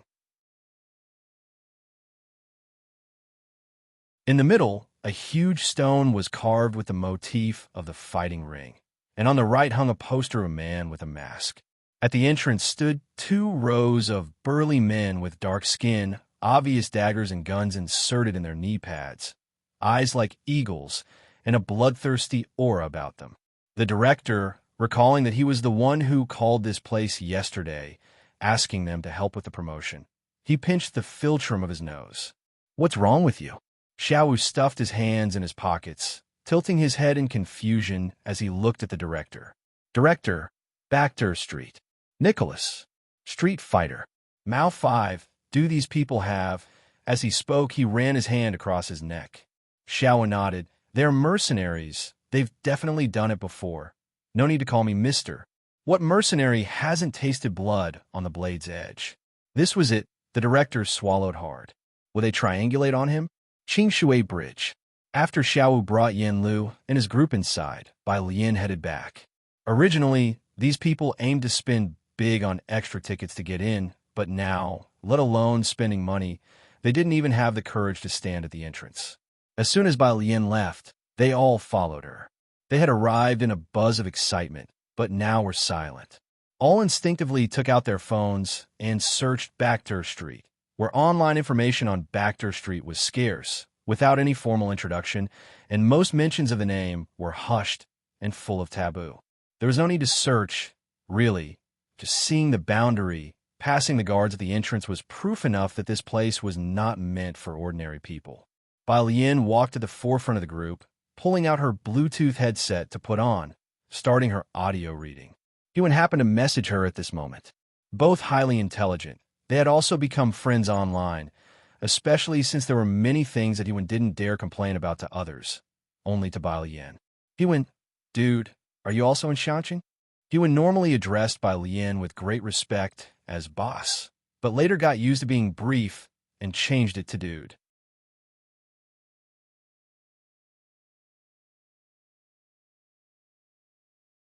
Chapter 467. 184 yen. Lu really has a big shot behind her _2. Bai Lian had told him her name, but he never changed it, calling her oldie. Latterly, Bai Lian stopped bothering with small talk and let him call her as he pleased. Bai Lian typed with one hand. She was now proficient at it, but her responses were still brief. One, I got a holiday, and there was a hefty subsidy for the new year. Do you have time to come out? I'll treat you to a meal, Hewen. And about the recent research papers. In the scientific research community, these were the big events. Hewen had talked about it with his team members, but some things could only be gotten by those on the same wavelength. When Jiang Fulai introduced Bai Lian to Hewen, it was also because he felt that the two had extraordinary talent in mathematics. Bai Lian, 1. After replying to Hewen, she switched back to the reading app. Sister Xin was walking to Bai Lian's left. She was the only one who took things relatively in stride, since she was directly involved in Zhang Shi's case.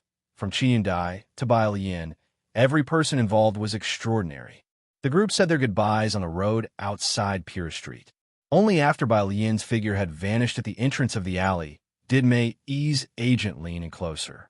Staring at the mouth of the alley, his heart still pounding, he said, Sister Xin, that friend of teacher Yin Lu. Who is it? 2 honorifics in one sentence. Mei Yi's agent started to address her with teacher, even. Yin Lu is still a newcomer, Sister Xin said with a helpless smile, correcting Mei Yi's agent's address. Just call her Xiaolu. Don't worry, I assure you that tonight's agenda with teacher Mei won't be boring. That was all Sister Xin had to say. Mei Yi's agent nodded, seeing that Sister Xin didn't want to elaborate and choosing not to press any further. On the way here, they had thought this place to be excessively run down, but as night fell, the bright streetlights cast a layer of mystery over these old houses. Mei Yi's agent had actually noticed how excessively reverent Yin Lu and Sister Xin were toward Bai Lian, which didn't seem typical of just friends. There were rumors in the circle that Yin Lu must have some big backer, but within the nearly secret-free industry, no one knew who it could be. Later, everyone let it go, assuming Yin Lu was just lucky. But now, Mei Yi's agent withdrew his gaze from the alley, realizing that Yin Lu really did have someone supporting her. He went back to the roadside, boarding the production team's vehicle to wait for Yin Lu and Mei Yi to finish their recording. In Ji Heng's courtyard, Ning Xiao had just finished a problem when he received a message from Wang Yufeng, saying he was at the corner. Ji Heng had just handed a thermos to Ning Xiao when he suggested, Why don't you ask your uncle to join us for dinner?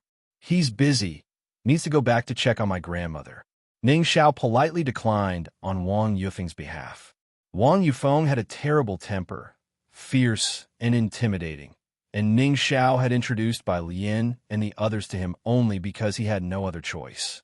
After saying this, he took the thermos and left. Around the corner, Wang Yufeng stood under a streetlight making a phone call with his mobile. Seeing Ning Xiao, he gestured for him to come over. Ning Xiao silently handed over the thermos to Wang Yufeng, who then hung up the phone, took the thermos, and raised his eyebrows at Ning Xiao. Not bad, huh? Go to a classmate's house, and coming back with both food and gifts. He spoke offensively, and Ning Xiao rarely dealt with him.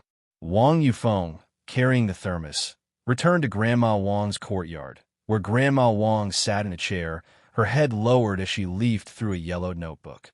She was not feeling well and occasionally coughed a couple of times.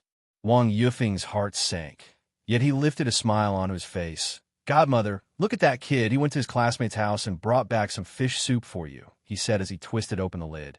"I have to say it smells really good. I'll go pour you a bowl." He went to the kitchen to grab a bowl.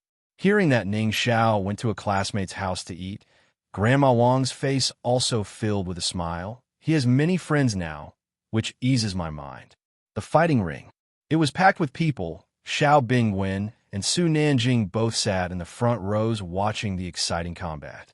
To his right was Chael. Xiao Bingwen was seated on Su Nanjing's left. During the intermission, Su Nanjing sent messages in the group chat. "Su Nanjing, I didn't manage to snatch it at Ming Dongheng. The white vest had a match today, and the officials were still selling his autograph photos."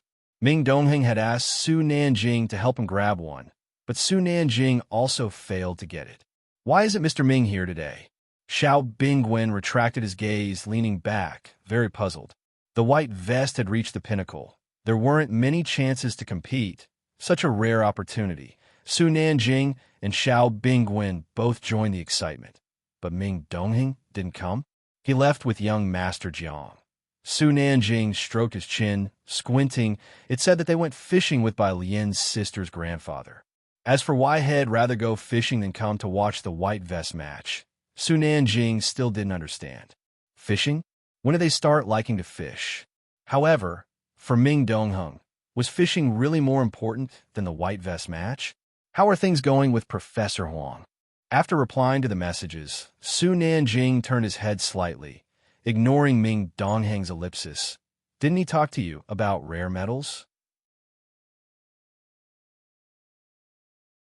Xiao Bingwen waved his hand dismissively. The fighting ring was hot. He took off his jacket, quite helplessly. "You're not unaware of how stubborn these scientific researchers can be. Explore new avenues, like the legendary Liang Wuyu." And that he won. Su Nanjing sprawled lazily with his leg propped up, scanning the crowd at the fighting ring. "If you can recruit them, that would be a win. Liang Wuyu is still early, but you know where to find Yuan. In the country, no one could compare to the laboratories of these two people, Jiang Fulai, Director Ma. He was in the top 10 historically on the app. Not even Professor Huang could match him. Given enough time, his accomplishments might compare with Director Ma. Jiang Fulai really had insight. No one had expected that he won, initially oppressed, and had his papers stolen by his supervisor, would possess such high talent. A person who could potentially stand toe-to-toe with Director Ma in the future, who wouldn't want to recruit him. But Hewen was also smart. He knew no family could be offended, so he directly followed Jiang Fulai into the research institute to cloister himself. No one could contact him. "I don't dare poach from the Chun family's Liang Wuyu," Xiao Bingwen paused. "Sign." And Hewen, "You also know who can find him?" Jiang Fulai's lab had signed non-disclosure agreements. That was indeed the case. The last time Su Nanjing asked Jiang Fulai about Director Ma's matters, Jiang Fulai lightly glossed over with only a few words. Jiang Fulai never favored any side. Wanting to recruit someone from his side was a matter of each party's own abilities. Even when the Gao family wanted to use their connections to get into Jiang Fulai's lab, they were ruthlessly rejected. "Let's wait for him to open the back door." Su Nanjing was speechless too, unless there is snow in June. Speaking of this, he suddenly fell into a weird silence. All rules are made for those you don't like, but what if it's Bai Lian?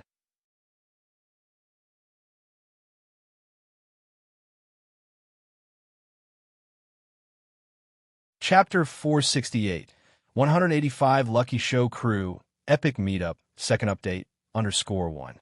The fight came to an end, and the surrounding crowd all stood up to applaud, as if on cue. Xiao Bingwen rose to his feet and joined in the applause, vaguely spotting two camera lenses on the opposite side. Someone dare to bring in cameras here? He narrowed his eyes slightly, looking again, and he happened to see someone who definitely should not be here. Yen Lu? Why was she here? Xiao Bingwen struggled to accept this. And she even brought a camera? Was this some sort of entertainment venue? Su Nanjing noticed Xiao Bingwen's odd reaction and followed his gaze. What's wrong? I think I saw Yin Lu. Xiao Bingwen couldn't associate someone from the entertainment industry with this place. He pondered thoughtfully. No way, it's one thing for her to come here, but why would she bring a cameraman? Were the people at the fight club this easygoing? At the very back of the crowd, Yin Lu and Mei Yi hadn't left yet. Xiao was taking them to the backstage for filming. Backstage, Mao Kuan sat on a stool, took off his mask, and when he saw Xiao Wu, Yin Lu, and the others, he waved his hand at them and grinned. Hey. The director had gone from initial shock to now being numb to it all. He frantically directed the two cameramen. Shoot, shoot, shoot. Capture the expressions of Mei Yi and Yin Lu, and all these in the background too. Get them on film. He had already anticipated the reaction after tonight's episode aired. The director was not afraid of dying at the moment, but rather counting in his mind how many trending searches they would hit when the episode was aired. A life completely different, bloody, and truly bizarre. Unmatched in the entertainment industry. Who else could do this? Having finished shooting the Fight Club, Xiao then took them to the auction house. This is our biggest auction house, but you've missed the auction. Even though there was no auction today, many people were setting up the venue for an auction in a couple of days. When the director came out, he turned to see the glowing name behind him. White Tiger Auction House. White Tiger. The director paused. He wasn't familiar with the Fight Club, but White Tiger Auction House seemed somewhat familiar. But the director couldn't remember at that moment. He followed Xiao out toward the exit on Bacter Street, which led to Qinglong Bar. Xiao, holding his phone, was fixing his red hair when he stopped and looked at Yin Lu. Ba Lian just arrived at the bar. Do you guys want to go take a look? The director and the cameraman were eager to try it out. There was a Qinglong Bar in Jiangjing too, but the one in Jiangjing wasn't open to just anyone. The director had heard from big shots in the circle that anyone you met at Qinglong Bar was a power player. Mei nodded in agreement as well. The bar's lights were dim, and smoke swirled around. With people coming and going, the director's keen eye spotted quite a few in the corner fiddling with guns. He felt a chill in his heart and hurriedly withdrew his gaze. Mei Yi and Yin Lu immediately spotted Bai Lian sitting at the bar. When Mei Yi and the director had arrived on Bacter Street, they had realized that Bai Lian was no ordinary person. Seeing her sitting here now wasn't surprising. Miss Bai, Yin Lu approached with the others. A row of people took their seats. Bai Lian greeted them courteously, still dressed in the evening's gown, leaning back on the bar stool with one hand lazily supporting her chin, the other knocking on the bar. How was your time? She asked Mei Yi and Yin Lu. Mei Yi saw the bartender hand Bai Lian a desk lamp and hesitated for a moment before answering. The fight was thrilling, and the auction house was luxurious. Today's cooking is moved to tomorrow. Thinking of seeing Zhang Xi's the next morning, Yin Lu postponed cooking until noon. They'll be cooking with teacher Mei. Do you and Xiaoan want to come over? They'll ask the cameraman to try not to film you all. That's fine, but I'm busy at noon. Bai Lian casually picked up a pen and pulled out a homework sheet, starting to write. The light shone on her profile, showing her seriousness. Dressed in light casual wear, Mei Yi looked very refined, and after thinking for a bit, then let's do evening. Okay. Bai Lian didn't think too much and slowly wrote another line down without lifting her head. Elusive Xiaoqi appeared after Yin Lu and the others had finished talking with Bai Lian to discuss the Chinese medicine appointment for tomorrow. The director and Mei Yi didn't interfere. They went out to book a booth and order drinks. It was their first time seeing someone doing homework in a bar, complete with a desk lamp, so out of sync with the chaotic atmosphere of the bar. Approaching 8 p.m., Mei Yi and his party finally left Pure Street, reeking of smoke and alcohol. Director, the film crew had finished for the day. Mei Yi's agent finally turned to Mei Yi and the director, unable to contain his curiosity. What's really inside there?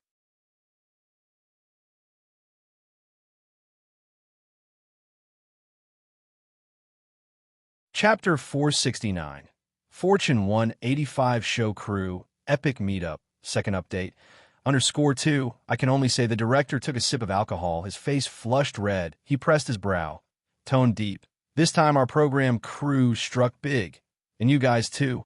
These are the thoughts of Mei Yi's manager when they saw Sun Dan in the morning, and he whispered, after the program airs, Liu Yang's team. He clicked his tongue and did not continue. The director looked at the car ahead, murmuring, Yin Lu, this friend, is not simple.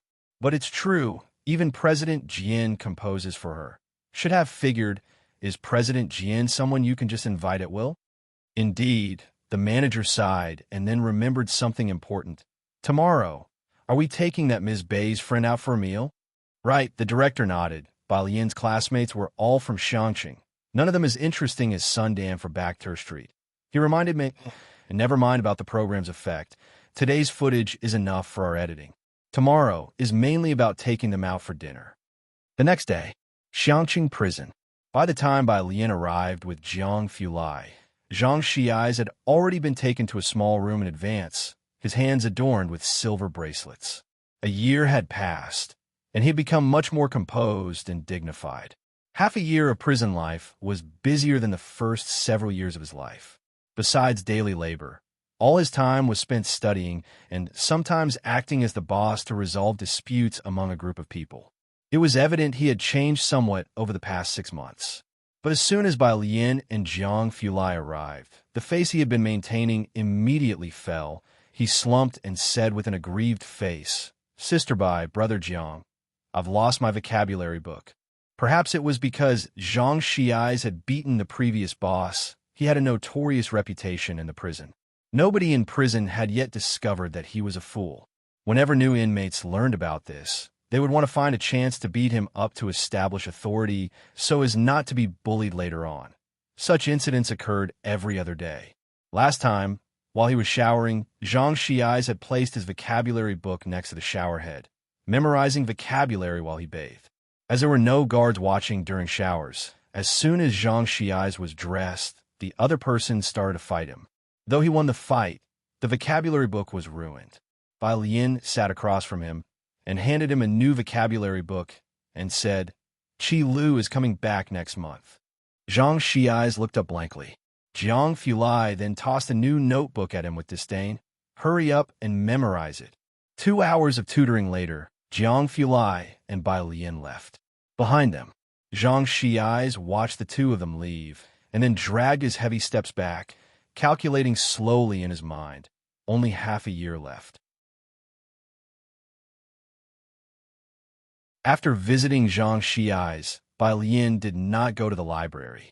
Jiang Fulai drove to the eastern part of the city, Xiang Mountain Avenue, where the shopping mall by the side of the avenue had been completed and was looking for tenants. He parked a car in front of an old traditional Chinese medicine shop.